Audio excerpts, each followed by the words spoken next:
ಸಾಮಾಜಿಕ ಸಮಸ್ಯೆಗೆ ಧ್ವನಿಯಾಗಿ ಇವತ್ತು ಭಾರತೀಯ ಜನತಾ ಪಾರ್ಟಿ ಹಿಂದುಳಿದ ಮೋರ್ಚಾದ ಇವತ್ತು ನೇತೃತ್ವದಲ್ಲಿ ಇವತ್ತು ಜಿಲ್ಲೆಯಲ್ಲಿರುವಂಥ ಸಮಸ್ಯೆಯ ಬಗ್ಗೆ ನಮೂನೆ 9 ಮತ್ತು 11ರ ಬಗ್ಗೆ ದೊಡ್ಡ ರೀತಿಯ ಪ್ರತಿಭಟನೆಯನ್ನು ಭಾರತೀಯ ಜನತಾ ಪಾರ್ಟಿ ಕೈ ಎತ್ತಿಕೊಂಡಿದೆ. ಇವತ್ತೆಲ್ಲ ಗೊತ್ತಿರ್ಬೋದು ನಿಮಗೆ, ಜನ ಇವತ್ತು ಜಿಲ್ಲಾ ಕಚೇರಿಗೆ ಸುತ್ತು ಬಂದು ಸುಸ್ತಾಗಿ ಹೋಗುವಂಥ ಒಂದು ಸ್ಥಿತಿ ನಿರ್ಮಾಣ ಆಗಿದೆ. ಹಿಂದೆ ಏನಿತ್ತು, ಇದು ಏನಂದರೆ ಆಗಸ್ಟ್ 7, 2024 ಒಂದು ಸರ್ಕಾರಿ ಆದೇಶ ಕಾಂಗ್ರೆಸ್ ಸರ್ಕಾರ ಆಡಳಿತಕ್ಕೆ ಬಂದ ನಂತರ ಇವತ್ತು ಈ ಆದೇಶ ಇವತ್ತು ಮಾರಕವಾಗಿ ಪರಿಣಮಿಸಿದೆ. ಹಿಂದೆ ಗ್ರಾಮ ಪಂಚಾಯತ್ ಮಟ್ಟದಲ್ಲಿ 25 ಸೆನ್ಸಿನವರೆಗೆ ಜಾಗಕ್ಕೆ ಏಕವಿನ್ಯಾಸವನ್ನು ಗ್ರಾಮ ಪಂಚಾಯತ್ ಮಟ್ಟದಲ್ಲಿ ಕೊಡ್ತಾಯಿದ್ರು. ಅದ ನಂತರ 25 ಎಕರೆಯಿಂದ 1 ಎಕರೆ ಜಾಗದವರೆಗೆ ಏಕವಿನ್ಯಾಸ ನಕ್ಷೆಯನ್ನು ತಾಲೂಕ್ ಪಂಚಾಯತ್ ಕಡೆಯಿಂದ ತಾಲೂಕ್ ಪಂಚಾಯತ್ ಇವರು ಕೊಡ್ತಾಯಿದ್ರು. ಆದರೆ ಅದಕ್ಕಿಂತ ಮೇಲ್ಪಟ್ಟೊಂದು ಮೈಸೂರು ನಲ್ಲಿ ಏಕವಿನ್ಯಾಸದಲ್ಲಿ ಮಾಡ್ತಾರೆ. ಇದೆಲ್ಲ ಗೊತ್ತಿರುವಂಥ ಸಂಗತಿ. ಇವತ್ತು ಒಬ್ಬ 1 ಸೆನ್ಸ್ ಜಾಗದಲ್ಲಿ ಮನೆ ಕಟ್ಟಬೇಕಾದ್ರೆ ಇವತ್ತು ಸರ್ಕಾರ ಹೇಳುತ್ತೆ, ಅದು ಕೇಂದ್ರ ಸರ್ಕಾರ ಇರ್ಬೋದು, ರಾಜ್ಯ ಸರ್ಕಾರ, ಮನೆ ಕಟ್ಟಬೇಕು, ಎಲ್ರಿಗೊಂದು ಸೂರಿನ ವ್ಯವಸ್ಥೆ ಆಗಬೇಕು. ಯಾವ ರೀತಿ ಸೂರು ಮಾಡುವಂಥದ್ದು? ಇವತ್ತು 1 ಸೆನ್ಸ್ ಜಾಗ ಬೇಕಿದ್ದರೂ ಇವತ್ತು ಮನೆ ಕಟ್ಟದಂಥ ಸ್ಥಿತಿ ಇವತ್ತು ನಿರ್ಮಾಣ ಆಗಿದೆ. ಇವತ್ತು 8 ತಿಂಗಳು 10 ತಿಂಗಳು 1.5 ವರ್ಷ ಆದರೂ ಕೂಡ ಮನೆ ಕಟ್ಟಲಿಕ್ಕೆ ವಿನ್ಯಾಸ ನಕ್ಷೆ ಸಿಗೋದಿಲ್ಲ. ಇಲ್ಲಿ ಬಂದರೆ ಅಧಿಕಾರಿಗಳು ಕತೆ ಹೇಳ್ತಾರೆ, ನಮ್ಮಲ್ಲಿ ಒಂದು ಬೇಕಾದ ಅಧಿಕಾರಿಗಳಿಲ್ಲ, ಸಿಬ್ಬಂದಿಗಳಿಲ್ಲ ಅಂತ ಕೊರಗನ್ನು ಅವರ ಕಡೆಯಿಂದ ಹೇಳ್ತಾರೆ. ಇದಕ್ಕೆ ಯಾರು ಹೊಣೆ? ಇದಕ್ಕೆ ಸರ್ಕಾರವೇ ನೇರ ಹೊಣೆ. ಆದ್ದರಿಂದ ದಯವಿಟ್ಟು ಈ ಸಮಸ್ಯೆಯ ಬಗ್ಗೆ ಸರ್ಕಾರ ಶೀಘ್ರವಾಗಿ ಕ್ರಮವನ್ನು ಕೈಗೊಳ್ಳಬೇಕು. ನಮ್ಮ ಉಡುಪಿಯ ಶಾಸಕರು, ಮಂಗಳೂರಿನ ಶಾಸಕರು ಸ್ಪೀಕರ್ ಖಾದರ್ ಅವರನ್ನು ಇಟ್ಕೊಂಡು ಸಮಸ್ಯೆ ಬಗೆಹರಿಸೋ ಬಗ್ಗೆ ಸಭೆಗಳನ್ನು ಮಾಡಿದರು.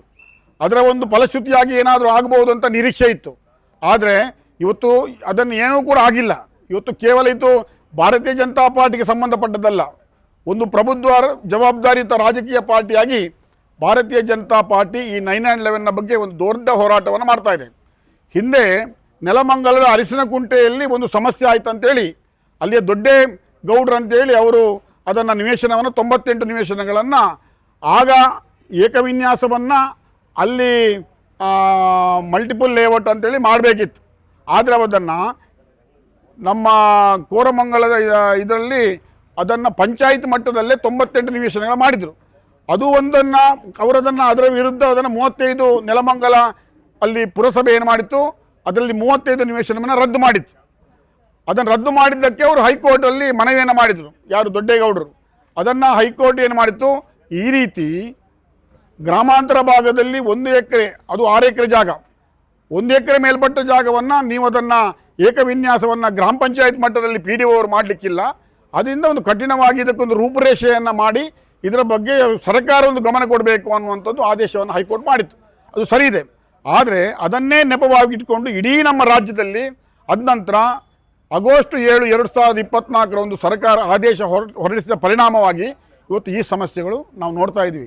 ಇಲ್ಲಿ ನಮ್ಮಲ್ಲಿ ಉಡುಪಿ ಜಿಲ್ಲೆಯಲ್ಲಿ ಬೇರೆ ಜಿಲ್ಲೆಗಳಾಗಿ ಅಲ್ಲ, ಇದು ಉಡುಪಿ, ಉತ್ತರ ಕನ್ನಡ ಮತ್ತು ನಮ್ಮ ಮಂಗಳೂರು ಜಿಲ್ಲೆಗಳು ಇವತ್ತು ಕರಾವಳಿ ಭಾಗದ ಜಿಲ್ಲೆಗಳು ತುಂಡು ಭೂಮಿಗಳಿರುವಂಥದ್ದು. ಇಲ್ಲಿ ಅರ್ಧ ಸೆನ್ಸಿಗೂ ಕೂಡ ಒಂದು RTC ಇದೆ.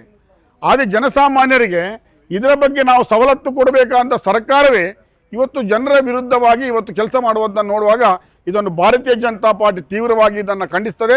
ನಾವು ಈ ಪ್ರತಿಭಟನೆಯ ಮೂಲಕ ಒಂದು ಎಚ್ಚರಿಕೆಯನ್ನು ಸರ್ಕಾರಕ್ಕೆ ಕೊಡಬೇಕಂತೇಳಿ ಇವತ್ತು ನಿಶ್ಚಯವನ್ನು ಮಾಡಿದ್ದೀವಿ. ಈ ಹೋರಾಟ ಇಲ್ಲಿಗೆ ನಿಲ್ಲೋದಿಲ್ಲ. ಅದು ಬೇರೆ ಬೇರೆ ಸಮಸ್ಯೆಗಳು ನಮ್ಮ ಉಡುಪಿ ನಗರ ಪ್ರಾಧಿಕಾರದಲ್ಲಿದೆ, ಕುಂದಾಪುರದಲ್ಲಿ ನಮ್ಮ ಪುರಸಭೆ ಇದೆ, ಅಲ್ಲಿಯ ಆಡಳಿತದಲ್ಲಿ ಇರ್ಬೋದು, ಕಾರ್ಕಳದಲ್ಲಿರ್ಬೋದು, ಈ ರೀತಿಯ ಸಮಸ್ಯೆಗಳು. ಕಾರ್ಕಳದವರು ಇವತ್ತು ಏಕವಿನ್ಯಾಸ ನಕ್ಷೆ ಬೇಕಾದರೆ ಇದಕ್ಕೆ ಬರಬೇಕು, ಪುರಸಭೆಗೆ, ಕಾಪುಗೆ ಬರುವಂಥ ಇದು ಸ್ಥಿತಿ ನಿರ್ಮಾಣ ಆಗಿದೆ. ಒಂದು ಒಬ್ಬ ಸಣ್ಣ ಗ್ರಾಮಾಂತರ ಭಾಗದಲ್ಲಿ ಹಳ್ಳಿಯಲ್ಲಿರುವಂಥ ಒಬ್ಬ ಇವತ್ತು ಉಡುಪಿ ಜಿಲ್ಲೆಗೆ ಬಂದು ಸುತ್ತಾಡುವಂಥದ್ದು ಪರಿಸ್ಥಿತಿ ಇವತ್ತು ನಿರ್ಮಾಣ ಆಗಿದೆ. ಆದ್ದರಿಂದ ಭಾರತೀಯ ಜನತಾ ಪಾರ್ಟಿ ಈ ಬಗ್ಗೆ ದೊಡ್ಡ ಹೋರಾಟವನ್ನು ಮಾಡಬೇಕು ಎನ್ನುವ ದೃಷ್ಟಿಯಿಂದ ಇವತ್ತು ಇಲ್ಲಿ DC ಕಚೇರಿಯ ಮುಂಭಾಗದಲ್ಲಿ ದೊಡ್ಡ ಪ್ರತಿಭಟನೆಯನ್ನು ಮಾಡ್ತೇವೆ. ಇದು ಸಾಂಕೇತಿಕ. ಈ ಪ್ರತಿಭಟನೆಗೆ ಜಿಲ್ಲಾಧಿಕಾರಿಗಳು ಮತ್ತು ಸರ್ಕಾರವನ್ನು ಗಮನ ಸೆಳೆಯುವಂಥ ಕಾರ್ಯಕ್ರಮಗಳು ಆಗಬೇಕು. ಅದ ನಂತರ ಇಲ್ಲಿ ಬೇಕಾದ ಸಮಸ್ಯೆಗಳಿದೆ. ಒಂದು ಭಾಗದಲ್ಲಿ ಅಧಿಕಾರಿಗಳಿಲ್ಲ, ಸಿಬ್ಬಂದಿಗಳಿಲ್ಲ, ವ್ಯವಸ್ಥೆಗಳಿಲ್ಲ, ನೋಡುವವರಿಲ್ಲ, ಕೇಳುವವರಿಲ್ಲ. ಇವತ್ತು ಈ ಸ್ಥಿತಿಯ ನಿರ್ಮಾಣ ಆದ ಸ್ಥಿತಿಯಲ್ಲಿ ಜನಸಾಮಾನ್ಯರ ಸಮಸ್ಯೆ ಬಗ್ಗೆ ಒಂದು ಧ್ವನಿಯಾಗಿ ಭಾರತೀಯ ಜನತಾ ಪಾರ್ಟಿ ಈ ಹೋರಾಟವನ್ನು ಮಾಡುತ್ತೆ. ಇದು ಕೇವಲ ರಾಜಕೀಯ ಒಂದು ಹೋರಾಟ, ಕೇವಲ ಭಾರತೀಯ ಜನತಾ ಪಾರ್ಟಿಗಲ್ಲ, ಜನಸಾಮಾನ್ಯ ಎಲ್ಲರೂ ಕೂಡ ಇದರೊಟ್ಟಿಗೆ ನಮ್ಮೊಟ್ಟಿಗೆ ಕೈ ಜೋಡಿಸ್ಬೇಕಂತೇಳಿ ಈ ಸಂದರ್ಭ ನಾನು ವಿನಂತಿಯನ್ನು ಮಾಡ್ತಿದ್ದೇನೆ.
ಭ್ರಷ್ಟ ಕಾಂಗ್ರೆಸ್ ಸರ್ಕಾರಕ್ಕೆ, ಭ್ರಷ್ಟ ಸಿದ್ದರಾಮಯ್ಯಗೆ, ಭ್ರಷ್ಟ ಕಾಂಗ್ರೆಸ್ ಸರ್ಕಾರಕ್ಕೆ,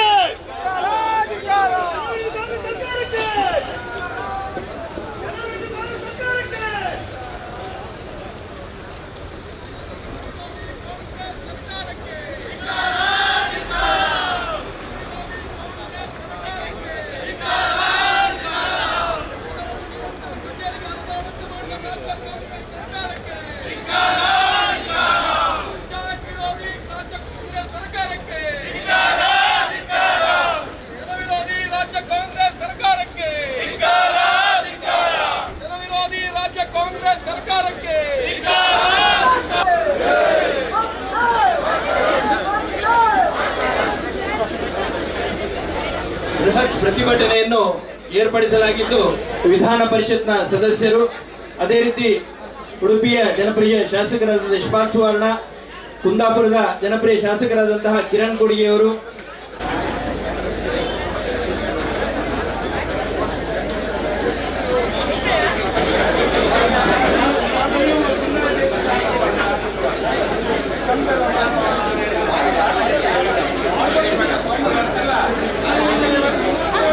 ಮುಂಭಾಗದಲ್ಲಿ ಆಗಮಿಸಬೇಕು. ಸಭಾ ಕಾರ್ಯಕ್ರಮ ಪ್ರಾರಂಭವಾಗುವ ಮೊದಲು ಒಂದು ಗೀತೆಯನ್ನು ಹಾಡಲಿಕ್ಕಿದ್ದಾರೆ.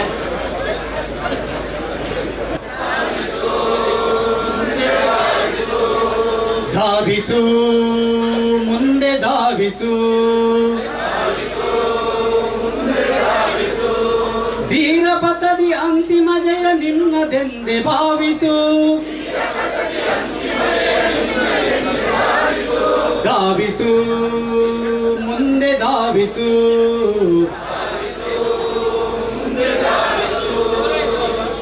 ಸೋಲರಿಯದ ಶಕ್ತಿ ನಿನದು, ಸಾವರಿಯದ ಸಂತತಿ. ಕಾಲನ ಜೊತೆ ಕಾಲ ನೀಡುವ ನಿನದೆ ಜಯ ಸಂಸ್ಕೃತಿ.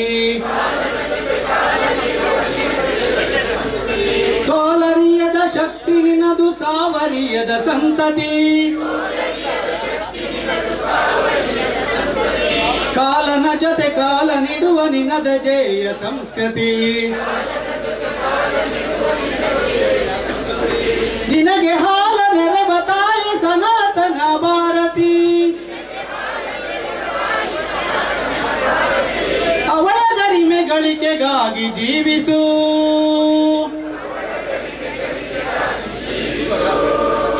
ಧಾವಿಸು ಮುಂದೆ ಧಾವಿಸು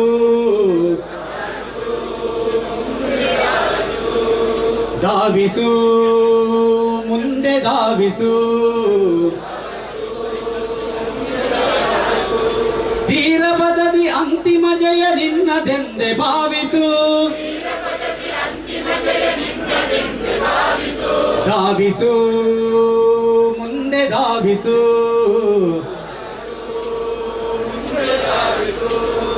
ಅಂಜುವೆದೆಯ ಕದವ ತೆರೆದು ಧ್ಯೇಯ ಜಲವ ಚಿಮುಕಿಸು ನಂಜ ನುಂಗಿ ಅಮರನಾಗು ಧೈರ್ಯಧಾರೆ ಧುಮುಕಿಸು ಅಂಜುವೆದೆಯ ಕದವ ತೆರೆದು ಧ್ಯೇಯ ಜಲವ ಚಿಮುಕಿಸು ನಂಜ ನುಂಗಿ ಅಮರನಾಗು ಧೈರ್ಯಧಾರೆ ಧುಮುಕಿಸು ಮಂಜು ಹರಿದು ಅರಿಯ ಎದುರು ವಿಜಯ ಖಡ್ಗ ಝಳಪಿಸು ಹೋರಿ ಗುರಿಯ ಸೇಡು ಬದುಕಿನರ್ಪಿಸು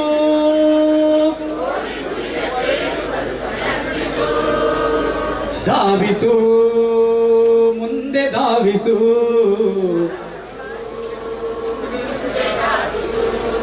ಧಾವಿಸು ಮುಂದೆ ಧಾವಿಸು ಧೀರ ಪದದಿ ಅಂತಿಮ ಜಯ ನಿನ್ನದೆಂದೆ ಭಾವಿಸು ಧಾವಿಸು ಮುಂದೆ ಧಾವಿಸು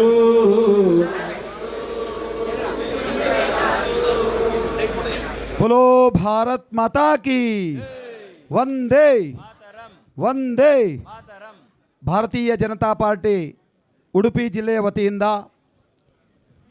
ಹಿಂದುಳಿದ ವರ್ಗಗಳ ಮೋರ್ಚಾ ಉಡುಪಿ ಜಿಲ್ಲೆಯ ಸಹಕಾರದೊಂದಿಗೆ ನಡೆಯುವಂಥ ಈ ಒಂದು ಬೃಹತ್ ಪ್ರತಿಭಟನೆಗೆ ಭಾಗಿಯಾಗಿರುವಂಥ ಎಲ್ಲ ಜಿಲ್ಲೆಯ ಕಾರ್ಯಕರ್ತರು, ಅದೇ ರೀತಿ 9/11 ಮತ್ತು ಅದಕ್ಕೆ ಸಂಬಂಧಪಟ್ಟಂಥ ವ್ಯವಸ್ಥೆಯಲ್ಲಿ ನೊಂದಂಥ ಸಂತ್ರಸ್ತರಿಗೆ ಆಧಾರದ ಸ್ವಾಗತವನ್ನು ಬಯಸ್ತಾ ಇವತ್ತಿನ ಈ ಪ್ರತಿಭಟನೆಯ ಉದ್ದೇಶ ಮತ್ತು ಪ್ರತಿಭಟನೆಯಲ್ಲಿ ಮಾಡಬೇಕಾಗಿರುವಂಥ ಸಂಕಲ್ಪ ಮಾಡಬೇಕಾಗಿದೆ.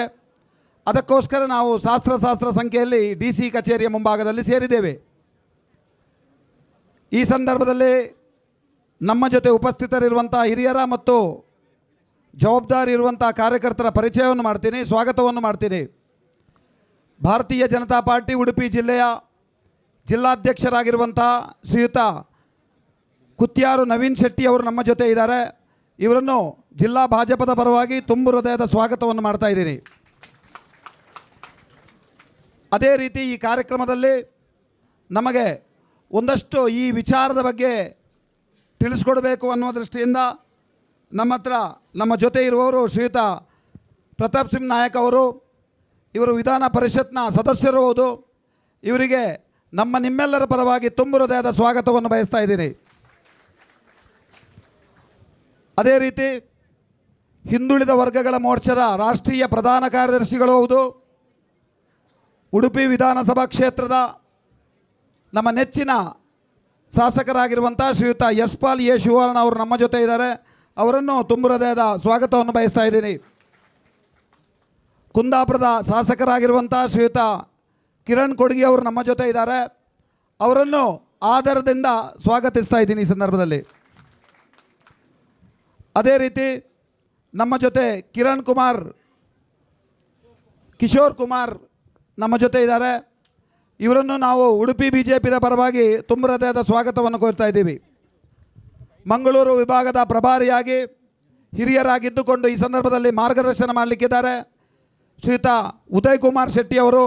ಅವರನ್ನು ತುಂಬ ಹೃದಯದ ಸ್ವಾಗತವನ್ನು ಬಯಸ್ತಾ ಇದ್ದೀನಿ. ಅದೇ ರೀತಿ ನಮ್ಮ ಜೊತೆ BJPಯ ಪ್ರಧಾನ ಕಾರ್ಯದರ್ಶಿಯಾಗಿರುವಂಥ ಶ್ರೀಯುತ ದಿನಕರ್ ಶೆಟ್ಟಿ ಅರ್ಗ ಅವರಿದ್ದಾರೆ, ಅವರನ್ನು ಸ್ವಾಗತಿಸ್ತಾ ಇದ್ದೀನಿ. BJPಯ ಪ್ರಧಾನ ಕಾರ್ಯದರ್ಶಿಯಾಗಿರುವಂತಹ ರೇಷ್ಮಾ ಉದಯ್ ಶಿವಕುಮಾರ್ ಶೆಟ್ಟಿ ಅವರಿದ್ದಾರೆ, ಅವರನ್ನು ತುಂಬ ಹೃದಯದ ಸ್ವಾಗತವನ್ನು ಮಾಡ್ತಾ ಇದ್ದೀನಿ. ಅದೇ ರೀತಿ ನಮ್ಮ ಜೊತೆ ಹಿಂದುಳಿದ ವರ್ಗಗಳ ಮೋರ್ಚಾದ ನಿಕಟಪೂರ್ವ ಭಾಜಪದ ಅಧ್ಯಕ್ಷರು ಹೌದು, ನ್ಯಾಯಾಧೀಶರು ಹೌದು, ಅದೇ ರೀತಿ ವಕೀಲರಾಗಿರುವಂಥ ನಮ್ಮ ನ್ಯಾಯವಾದಿಗಳಾಗಿರುವಂಥ ನಮ್ಮ ಮಟ್ಟಾರು ರತ್ನಾಕರ್ ಹೆಗ್ಡೆ ಅವರು ನಮ್ಮ ಜೊತೆ ಇದ್ದಾರೆ, ಅವರನ್ನು ಸ್ವಾಗತಿಸ್ತಾ ಇದ್ದೀನಿ. ಹಿಂದುಳಿದ ವರ್ಗಗಳ ಮೋರ್ಚಾದ ರಾಜ್ಯ ಉಪಾಧ್ಯಕ್ಷರಾಗಿರುವಂಥ ಐರೋಡಿ ವಿಠಲ್ ಪೂಜಾರಿ ಅವರು ನಮ್ಮ ಜೊತೆ ಇದ್ದಾರೆ, ಅವರನ್ನು ಸ್ವಾಗತಿಸ್ತಾ, ಅದೇ ರೀತಿ ನಮ್ಮ ಮಂಡಲದ ಅಧ್ಯಕ್ಷರಾಗಿರುವಂಥ ಬೈಂದೂರು ಮಂಡಲದ ಅಧ್ಯಕ್ಷರಾಗಿರುವಂಥ ಅನಿತಾ ಆರ್ಕೆ ಅವರು ನಮ್ಮ ಜೊತೆ ಇದ್ದಾರೆ, ಅವರನ್ನು ಸ್ವಾಗತಿಸ್ತಾ, ಕುಂದಾಪುರದ ಮಂಡಲ ಅಧ್ಯಕ್ಷರಾಗಿರುವಂಥ ಸುರೇಶ್ ಶೆಟ್ಟಿ ಅವರು ನಮ್ಮ ಜೊತೆ ಇದ್ದಾರೆ, ಅವರನ್ನು ಸ್ವಾಗತಿಸ್ತಾ ಇದ್ದೇನೆ. ಬ್ರಹ್ಮಾವರ ಗ್ರಾಮಾಂತರ ಮಂಡಲ ಅಧ್ಯಕ್ಷರಾಗಿರುವಂಥ ರಾಜು ಕುಳಾಲ್ ಅವರು ನಮ್ಮ ಜೊತೆ ಇದ್ದಾರೆ, ಅವರನ್ನು ಆಧಾರದಿಂದ ಸ್ವಾಗತಿಸ್ತಾ ಇದ್ದೇನೆ. ಉಡುಪಿ ನಗರ ಮಂಡಲ ಅಧ್ಯಕ್ಷರಾಗಿರುವಂಥ ದಿನೇಶ್ ಅಮೀನ್ ಅವರು ನಮ್ಮ ಜೊತೆ ಇದ್ದಾರೆ, ಅವರನ್ನು ತುಂಬ ಹೃದಯದಿಂದ ಸ್ವಾಗತಿಸ್ತಾ ಇದ್ದೀನಿ. ಕಾರ್ಕಳದ ಮಂಡಲ ಅಧ್ಯಕ್ಷರಾಗಿರುವಂಥ ನವೀನ್ ನಾಯಕ್ ಅವರು ನಮ್ಮ ಜೊತೆ ಇದ್ದಾರೆ, ಅವರನ್ನು ಸ್ವಾಗತಿಸ್ತಾ, ಕಾಪು ಮಂಡಲ ಅಧ್ಯಕ್ಷರಾಗಿರುವಂತಹ ಶ್ರೀಯುತ ಜಿತೇಂದ್ರ ಶೆಟ್ಟಿ ಅವರು ನಮ್ಮ ಜೊತೆ ಇದ್ದಾರೆ, ಅವರನ್ನು ಸ್ವಾಗತಿಸ್ತಾ ಇದ್ದೀನಿ. ಅದೇ ರೀತಿ ರಾಜ್ಯದ SC ಮೋರ್ಚಾದ ಉಪಾಧ್ಯಕ್ಷರಾಗಿರುವಂಥ ದಿನಕರ್ ಬಾಬು ಅವರು ನಮ್ಮ ಜೊತೆ ಇದ್ದಾರೆ. ಶ್ರೀಮತಿ ಶಿಲ್ಪಾ ಸುವರ್ಣ ಅವರು, ಇವರು ರಾಜ್ಯ ಮಹಿಳಾ ಮೋರ್ಚಾದ ಪ್ರಧಾನ ಕಾರ್ಯದರ್ಶಿಗಳು ಹೌದು, ಅದವರನ್ನು ನಾವು ಹಿಂದುಳಿದ ವರ್ಗಗಳ ಮೋರ್ಚಾದ ಪರವಾಗಿ ತುಂಬ ಹೃದಯದ ಸ್ವಾಗತವನ್ನು ಬಯಸ್ತಾ ಇದ್ದೀವಿ. ಈ ಒಂದು ಸಂದರ್ಭದಲ್ಲಿ ಈ ಭಾಗದ ನಗರಸಭೆಯ ಮಾನ್ಯ ನಗರ ಅಧ್ಯಕ್ಷರಾಗಿರುವಂಥ ಪ್ರಭಾಕರ್ ಪೂಜಾರಿ ಅವರು ನಮ್ಮ ಜೊತೆ ಇದ್ದಾರೆ. ಅನೇಕ ಗಣ್ಯರು, ಭಾಜಪದ ಅನೇಕ ಜವಾಬ್ದಾರಿ ಇರುವಂಥ ಕಾರ್ಯಕರ್ತರು, ಅದೇ ರೀತಿ ಪಂಚಾಯತ್ ಮೆಂಬರು, ನಗರಸಭಾ ಸದಸ್ಯರು, ಅನೇಕ ಹಿರಿಯರು ನಮ್ಮ ಜೊತೆ ಇದ್ದಾರೆ. ಇವರನ್ನೆಲ್ಲ ಸ್ವಾಗತಿಸ್ತಾ, ನಾವು ಒಟ್ಟಾಗಿ ಜೊತೆಯಾಗಿ ನಮ್ಮ ಜೊತೆ ಇರುವಂಥ ಸಮಸ್ಯೆಯನ್ನು ನೀಗಲಾಡಿಸಬೇಕು, ಜನತೆಗೆ ಒಂದು ನ್ಯಾಯ ಕೊಡಬೇಕು ಅನ್ನುವ ದೃಷ್ಟಿಯಿಂದ ಹಿಂದುಳಿದ ವರ್ಗಗಳ ವತಿಯಿಂದ ಇವತ್ತು ನಡೆಯುತ್ತಿರುವಂಥ ಈ ಒಂದು ಬೃಹತ್ ಪ್ರತಿಭಟನೆಗೆ ನಾವೆಲ್ಲ ಭಾಗಿಯಾಗಿದ್ದೇವೆ. ಸೇರಿರುವಂಥ ಎಲ್ಲ ಸಜ್ಜನ ಬಂಧುಗಳೇ, ಮಾತಾ ಭಗಿನಿಯರೇ, ತಮಗೆಲ್ಲ ಆಧಾರದ ಸ್ವಾಗತವನ್ನು ಬಯಸ್ತಾ, ಬೋಲೋ ಭಾರತ್ ಮಾತಾ ಕಿ ಸ್ವಾಗತಿಸ್ತಾ ಈ ವೇದಿಕೆ ಮೇಲೆ ಸ್ಥಳೀಯ ನಗರ ಸಭೆ ಅಧ್ಯಕ್ಷರಂತ ಪ್ರಭಾಕರ್ ಪೂಜಾರಿಯವರು ವೇದಿಕೆಗೆ ಆಗಮಿಸಬೇಕು ಅಂತೇಳಿ ವಿನಂತಿ ಮಾಡಿಕೊಳ್ತಾ ಇದ್ದೇವೆ. बोलो भारत माता की, ಭಾರತೀಯ ಜನತಾ ಪಾರ್ಟಿ ಕಿ. ಬಹುಶಃ ನಾವೆಲ್ಲರೂ ಕಳೆದ 3-4 ತಿಂಗಳುಗಳಿಂದ ಗ್ರಾಮ ಪಂಚಾಯತ್ ಮಟ್ಟದ ಅವ್ಯವಸ್ಥೆಯ ಬಗ್ಗೆ ಇಡೀ ರಾಜ್ಯದ ಗಮನವನ್ನು ಸೆಳೆಯಲಿಕ್ಕೆ, ವಿಶೇಷವಾಗಿ ನಮ್ಮ ಉಡುಪಿ ಮತ್ತು ದಕ್ಷಿಣ ಕನ್ನಡ ಜಿಲ್ಲೆಯ ಶಾಸಕರುಗಳು, ಸಂಸದರ ನೇತೃತ್ವದಲ್ಲಿ ಕಳೆದ 4 ತಿಂಗಳುಗಳಿಂದ ನಿರಂತರವಾಗಿ ಕಂದಾಯ ಸಚಿವರನ್ನು, ಜೊತೆಗೆ ಪಂಚಾಯತ್ ರಾಜ್ ಸಚಿವರನ್ನು, ನಗರಾಡಳಿತ ಸಚಿವರನ್ನು, ಮಾನ್ಯ ಮುಖ್ಯಮಂತ್ರಿಗಳನ್ನು ಹಲವಾರು ಬಾರಿ ಭೇಟಿ ಮಾಡಿ ಅವರಿಗೆ ಇವತ್ತು ಉಡುಪಿ ಜಿಲ್ಲಾ ವ್ಯಾಪ್ತಿಯ ಏಕವಿನ್ಯಾಸ ನಕ್ಷೆಯ ಅವ್ಯವಸ್ಥೆಯ ಬಗ್ಗೆ 9/11 ಅವ್ಯವಸ್ಥೆಯ ಬಗ್ಗೆ ಮನವರಿಕೆ ಮಾಡಿದ್ರೂ ಕೂಡ, ಅವರಿಗೆ ಮನವರಿಕೆ ಆದರೂ ಕೂಡ ಉಡುಪಿ ಮತ್ತು ದಕ್ಷಿಣ ಕನ್ನಡ ಜಿಲ್ಲೆಗೆ ಗ್ರಾಮಾಂತರ ಪ್ರದೇಶದಲ್ಲಿ ಜನರು ಈ ವ್ಯವಸ್ಥೆಯ ಅಡಿಯಲ್ಲಿ ಸೋತು ಸುಣ್ಣವಾಗಬೇಕು ಅನ್ನುವಂತಹ ಒಂದು ಬಲವಾದ ಒಂದು ಉದ್ದೇಶವನ್ನು ಇಟ್ಟುಕೊಂಡು ಯಾವುದೇ ನಮ್ಮ ಒಂದು ಮನವಿಗೂ ಕೂಡ ಸ್ಪಂದಿಸದೆ ಕಳೆದ ನಮ್ಗೆ ಗೊತ್ತಿರುವ ಹಾಗೆ ಆಗಸ್ಟ್ ತಿಂಗಳ 7-8-2024 ಆಗಸ್ಟ್ ತಿಂಗಳ 7ನೇ ತಾರೀಕಿನ ಮೊದಲು ನಮ್ಮಲ್ಲಿ 9/11 ವ್ಯವಸ್ಥೆ ಹೇಗಿತ್ತು, ಅದೇ ರೀತಿಯಾಗಿ ಭೂ ಪರಿವರ್ತನೆ ಹೇಗೆ ಆಗ್ತಾಯಿತ್ತು, ಕಟ್ಟಡ ಲೈಸೆನ್ಸ್ ಯಾವ ರೀತಿ ಸಿಗ್ತಾಯಿತ್ತು, ಇದೆಲ್ಲವೂ ಕೂಡ ನಮಗೆಲ್ಲ ಗೊತ್ತಿದೆ ಕಾರ್ಯಕರ್ತರಿಗೆ. 7-8-2024 ಮೊದಲು 25 ಸೆಂಟ್ಸಿನವರೆಗೆ ನಮ್ಮ ಏಕವಿನ್ಯಾಸ ನಕ್ಷೆ ಅಗತ್ಯ ಇರಲಿಲ್ಲ. ಪ್ಲ್ಯಾನ್ ಆ್ಯಂಡ್ ಎಸ್ಟಿಮೇಟ್ ಕಾಪಿ ಇದ್ದು ಪೂರಕ ದಾಖಲೆಗಳನ್ನು ಕೊಟ್ಟರೆ PDO ಅವರೇ ಅಲ್ಲಿ ನಮಗೆ 9/11 ಕೊಡ್ತಾಯಿದ್ರು. ಜೊತೆಗೆ 25 ಸೆಂಟ್ಸಿನ ಮೇಲೆ ಅದು ತಾಲೂಕು ಪಂಚಾಯತಿಗೆ ಹೋಗ್ತಾಯಿತ್ತು. ಅಂದರೆ 25 ಸೆಂಟ್ಸಿನ ಮೇಲೆ 1 ಎಕರೆವರೆಗೆ ತಾಲೂಕು ಪಂಚಾಯತ್, 25 ಸೆಂಟ್ಸಿನವರೆಗೆ PDO ಅವರೇ ನಮಗೆ ಒಂದು ವಾರದ ಒಳಗೆ ಕೊಡುವಂತಹ ಒಳ್ಳೆಯ ವ್ಯವಸ್ಥೆ ಇತ್ತು. ಅದಕ್ಕಿಂತ ಮೊದಲು ನಮ್ಮ ಸರ್ಕಾರ ಇರುವಾಗ ಹಲವಾರು ಕ್ಲಿಷ್ಟಕರ ಕಾನೂನುಗಳನ್ನು ಸರಳೀಕರಣ ಮಾಡಿದರು. ನಾವು ನೆನಪು ಮಾಡಬೇಕು, DV ಸದಾನಂದ ಗೌಡರು ನಮ್ಮ ಆಗಿದ್ದಾಗ ನಗರಾಡಳಿತ ಸಚಿವರು ಸುರೇಶ್ ಕುಮಾರ್ ಆಗಿದ್ದಾಗ ಸಕಾಲ ಅನ್ನುವಂತಹ ಒಂದು ಕಾಯ್ದೆಯನ್ನೇ ತಂದಿರೋದು ನಮ್ಗೆ ಗೊತ್ತಿದೆ. ಈಗ ಇನ್ನು ಮುಂದಿಲ್ಲ, ನಾಳೆಯ ಚಿಂತೆ ನಿಮಗಿಲ್ಲ. ಇವತ್ತೇ 7 ದಿವಸದೊಳಗೆ, ಒಂದು ತಿಂಗಳ ಒಳಗೆ ನೀವು ಏನು ದಾಖಲೆ ಕೊಡ್ತೀರಿ ಅದಕ್ಕೆ ಸರಿಯಾಗಿ ಸಕಾಲ ಕಾಯ್ದೆ ಅನ್ವಯ ನಿಮಗೆ ಎಲ್ಲ ದೃಢಪತ್ರಗಳು ಸಿಗ್ತಾಯಿತ್ತು. ಎಲ್ಲ ಕಾನೂನಾತ್ಮಕವಾಗಿ ನಮಗೆ ಬಹಳ ಸುಲಭವಾಗಿ ಎಲ್ಲ ಸೇವೆಗಳು ಪಂಚಾಯತ್ ಮುಖಾಂತರ, ಕಂದಾಯ ಇಲಾಖೆಯ ಮೂಲಕ, ವಿವಿಧ ಇಲಾಖೆಗಳ ಮೂಲಕ ಸಿಗ್ತಾಯಿತ್ತು. ಬಹುಶಃ ನಮ್ಮ ಸರ್ಕಾರದ ನಂತರ ಬಂದಂತಹ ಕಾಂಗ್ರೆಸ್ ಸರ್ಕಾರ ಸಕಾಲವನ್ನು ಅಕಾಲಕ್ಕೆ ತಳ್ಳಿ ಯಾವುದೇ ರೀತಿಯ ಪ್ರಯೋಜನ ಸಕಾಲದಲ್ಲಿ ಸಿಗದೆ ಇವತ್ತು ಈ ಹಿಂದೆ 7 ದಿವಸ, 1 ತಿಂಗಳ ಒಳಗೆ ಸಿಗ್ತಿದ್ದಂತಹ 9/11 ಇರ್ಬೋದು, ಭೂ ಪರಿವರ್ತನೆ ಇರ್ಬೋದು, ಕಟ್ಟಡ ಲೈಸೆನ್ಸ್ ಇರ್ಬೋದು. ಇವತ್ತು ನಮ್ಗೆ ಗೊತ್ತಿದೆ, ಒಂದು ಮನೆ ಕಟ್ಟಲಿಕ್ಕೆ ಇವತ್ತು ಭಾಳ ಫಾಸ್ಟಾಗಿ ಮಾಡಿದರೆ 9 ತಿಂಗಳಿಂದ 1 ವರ್ಷದ ಒಳಗೆ ಒಂದು ಮನೆ ನಿರ್ಮಾಣ ಆಗ್ತದೆ. ಆದರೆ ಎಷ್ಟೇ ಫಾಸ್ಟ್ ಮಾಡಿದರೂ ಕೂಡ ಇವತ್ತು ಏಕವಿನ್ಯಾಸ ನಕ್ಷೆ, 9/11 ಭೂ ಪರಿವರ್ತನೆ, ಕಟ್ಟಡ ಲೈಸೆನ್ಸ್ ಇದೆಲ್ಲ ಸಿಗಬೇಕಾದ್ರೆ 6 ರಿಂದ 9 ತಿಂಗಳು ಹೋಗಬೇಕಾದಂತಹ ಒಂದು ವ್ಯವಸ್ಥೆ ನಮಗೆ ಬಂದಿದೆ. ಇದಕ್ಕೆ ಮುಖ್ಯ ಕಾರಣ ಏನಂತ ಹೇಳಿದರೆ, ಬೆಂಗಳೂರು ಗ್ರಾಮಾಂತರ ಜಿಲ್ಲೆಯಲ್ಲಿ ಒಂದು ಅರಸಿನಕುಂಟೆ ಎನ್ನುವಂತಹ ಪ್ರದೇಶದಲ್ಲಿ, ಒಂದು ಗ್ರಾಮಾಂತರ ಭಾಗದಲ್ಲಿ ಏಕವಿನ್ಯಾಸ ನಕ್ಷೆಯ ಒಂದು ವಿವಾದ ಅದು ಹೈಕೋರ್ಟ್ ಮೆಟ್ಟಿಲೇರಿತ್ತು. ಆಗ ನ್ಯಾಯಾಂಗ ಸರ್ಕಾರಕ್ಕೆ ಕೆಲವೊಂದು ಸೂಚನೆಗಳನ್ನು ಕೊಟ್ಟಿತ್ತು. ಬಹುಶಃ ಬೆಂಗಳೂರಿನ ಗ್ರಾಮಾಂತರ ಭಾಗದಲ್ಲಿ ಆದಂತಹ ಒಂದು ಕೇಸ್ ಏನಿದೆ ಅದಕ್ಕೆ ಪರಿಹಾರ ಕೊಡಲಿಕ್ಕೋಸ್ಕರವಾಗಿ ಉಡುಪಿ ಮತ್ತು ದಕ್ಷಿಣ ಕನ್ನಡ ಜಿಲ್ಲೆ, ಅರಸಿನಕುಂಟೆಯಿಂದ 500 ಕಿಲೋಮೀಟರ್ ದೂರ ಇರುವಂತಹ ಉಡುಪಿ ದಕ್ಷಿಣ ಕನ್ನಡ ಜಿಲ್ಲೆಗೆ ಕ್ಲಿಷ್ಟಕರವಾದ ನಿಯಮಗಳನ್ನು ಹೇರಿ, ಬಹುಶಃ ನಮ್ಗೆ ಗೊತ್ತಿದೆ, ಭಾಳ ಸುಲಭದಲ್ಲಿ ಹಿಂದೆ ನಾವು ಅರ್ಜಿ ಕೊಟ್ಟ ತಕ್ಷಣ PDO ಸ್ಥಳ ಪರೀಕ್ಷೆ ಮಾಡ್ತಾಯಿದ್ರು, ಪಂಚಾಯತ್ ಮೀಟಿಂಗಲ್ಲಿ ಇಡ್ತಾಯಿದ್ರು, ನಮಗೆ 1,500 2,000 ಒಳಗೆ 9/11 ಸಿಗ್ತಾಯಿತ್ತು. ಇವತ್ತು ನಮ್ಗೆ ಗೊತ್ತಿದೆ, ಉಡುಪಿ, ಕುಂದಾಪುರ ಮತ್ತು ಕಾಪು ಈ 3 ಭಾಗದಲ್ಲಿ ಮಾತ್ರ ಪ್ರಾಧಿಕಾರ ಇದೆ. ಈವನ್ ಕಾರ್ಕಳದವರು ಸಹಿತ ಕಾಪುಗೆ ಹೋಗಬೇಕಾದಂಥ ಪರಿಸ್ಥಿತಿ ಇದೆ.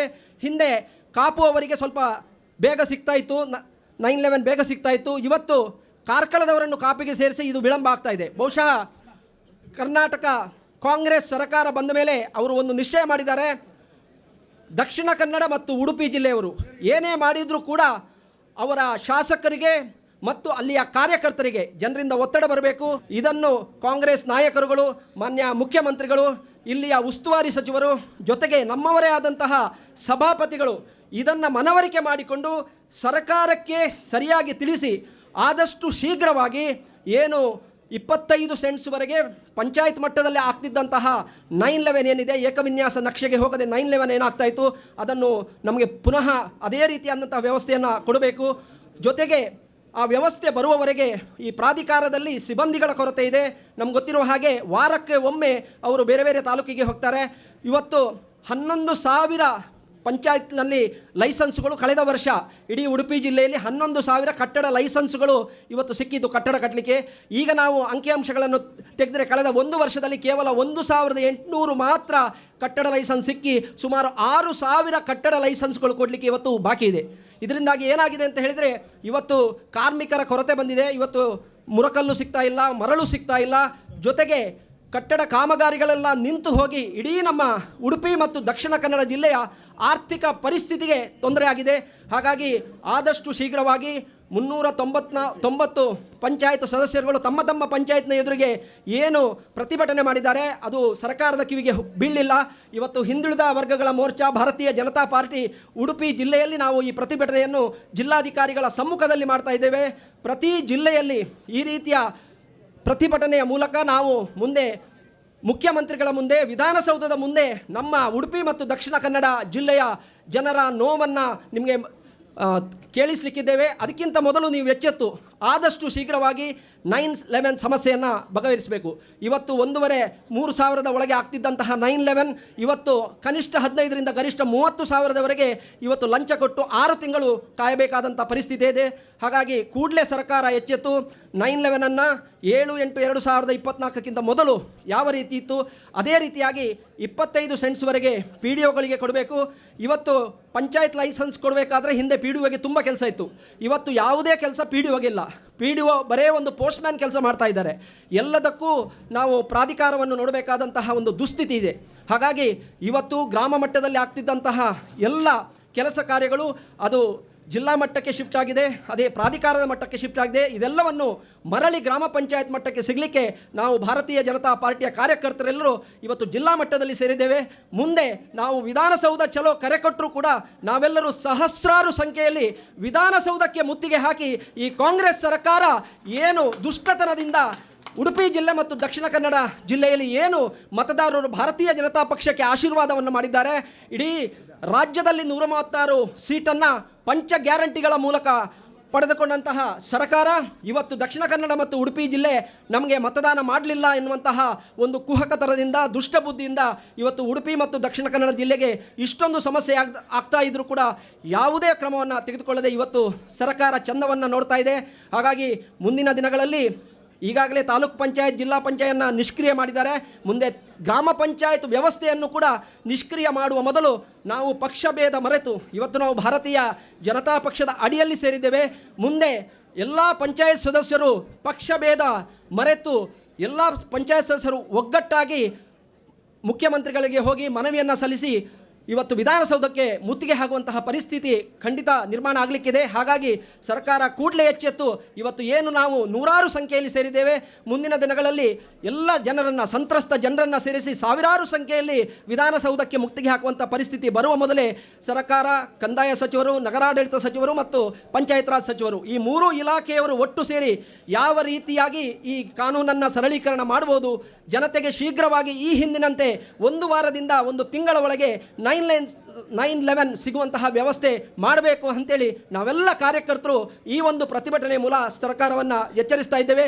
ಸರ್ಕಾರವನ್ನು ಎಚ್ಚರಿಕೆಗೂ ಸರ್ಕಾರ ಬಗ್ಗದಿದ್ದರೆ ಮುನ್ನೆ ಜನಸಾಮಾನ್ಯರೇ ಈ ಸರ್ಕಾರಕ್ಕೆ ಬುದ್ಧಿ ಕಲಿಸಬೇಕಾದಂತಹ ಸಮಯ ಬರ್ತದೆ ಅಂತ ಹೇಳಿ ಈ ಸರ್ಕಾರಕ್ಕೆ ನಾವು ಈ ಜಿಲ್ಲಾಧಿಕಾರಿಗಳ ಕಚೇರಿಯ ಮುಂಭಾಗದ ಈ ಮೆರವಣಿಗೆ ಮತ್ತು ಧರಣಿ ಸತ್ಯಾಗ್ರಹದ ಮೂಲಕ ಎಚ್ಚರಿಕೆಯನ್ನು ಕೊಡ್ತಾ ಇದ್ದೇವೆ. ಬೋಲೋ ಭಾರತ್ ಮಾತಾ ಕಿ, ಭಾರತೀಯ ಜನತಾ ಪಾರ್ಟಿ ಕಿ. ಎಲ್ಲಾನು ಕಾಂಗ್ರೆಸ್ ನುಂಗಿತ್ತ ನೋಡವ್ವ ತಂಗಿ, ಎಲ್ಲಾನು ಕಾಂಗ್ರೆಸ್ ನುಂಗಿತ್ತ, ಎಲ್ಲಾನು ಕಾಂಗ್ರೆಸ್ ನುಂಗಿತ್ತ ನೋಡವ್ವ ತಂಗಿ, ಎಲ್ಲಾನು ಕಾಂಗ್ರೆಸ್ ನುಂಗಿತ್ತ. BPL ಕಾರ್ಡನ್ನು ನುಂಗಿ ಪಿಂಚಣಿ ವೇತನ ನುಂಗಿ, BPL ಕಾರ್ಡನ್ನು ನುಂಗಿ ಪಿಂಚಣಿ ವೇತನ ನುಂಗಿ, BPL ಕಾರ್ಡನ್ನು ನುಂಗಿ ಪಿಂಚಣಿ ವೇತನ ನುಂಗಿ, BPL ಕಾರ್ಡನ್ನು ನುಂಗಿ ಪಿಂಚಣಿ ವೇತನ ನುಂಗಿ, 9/11 ಅರ್ಜಿಯನ್ನು ಪ್ರಾಧಿಕಾರ ನುಂಗಿತ್ತ, ಎಲ್ಲಾನು ಕಾಂಗ್ರೆಸ್ ನುಂಗಿತ್ತ,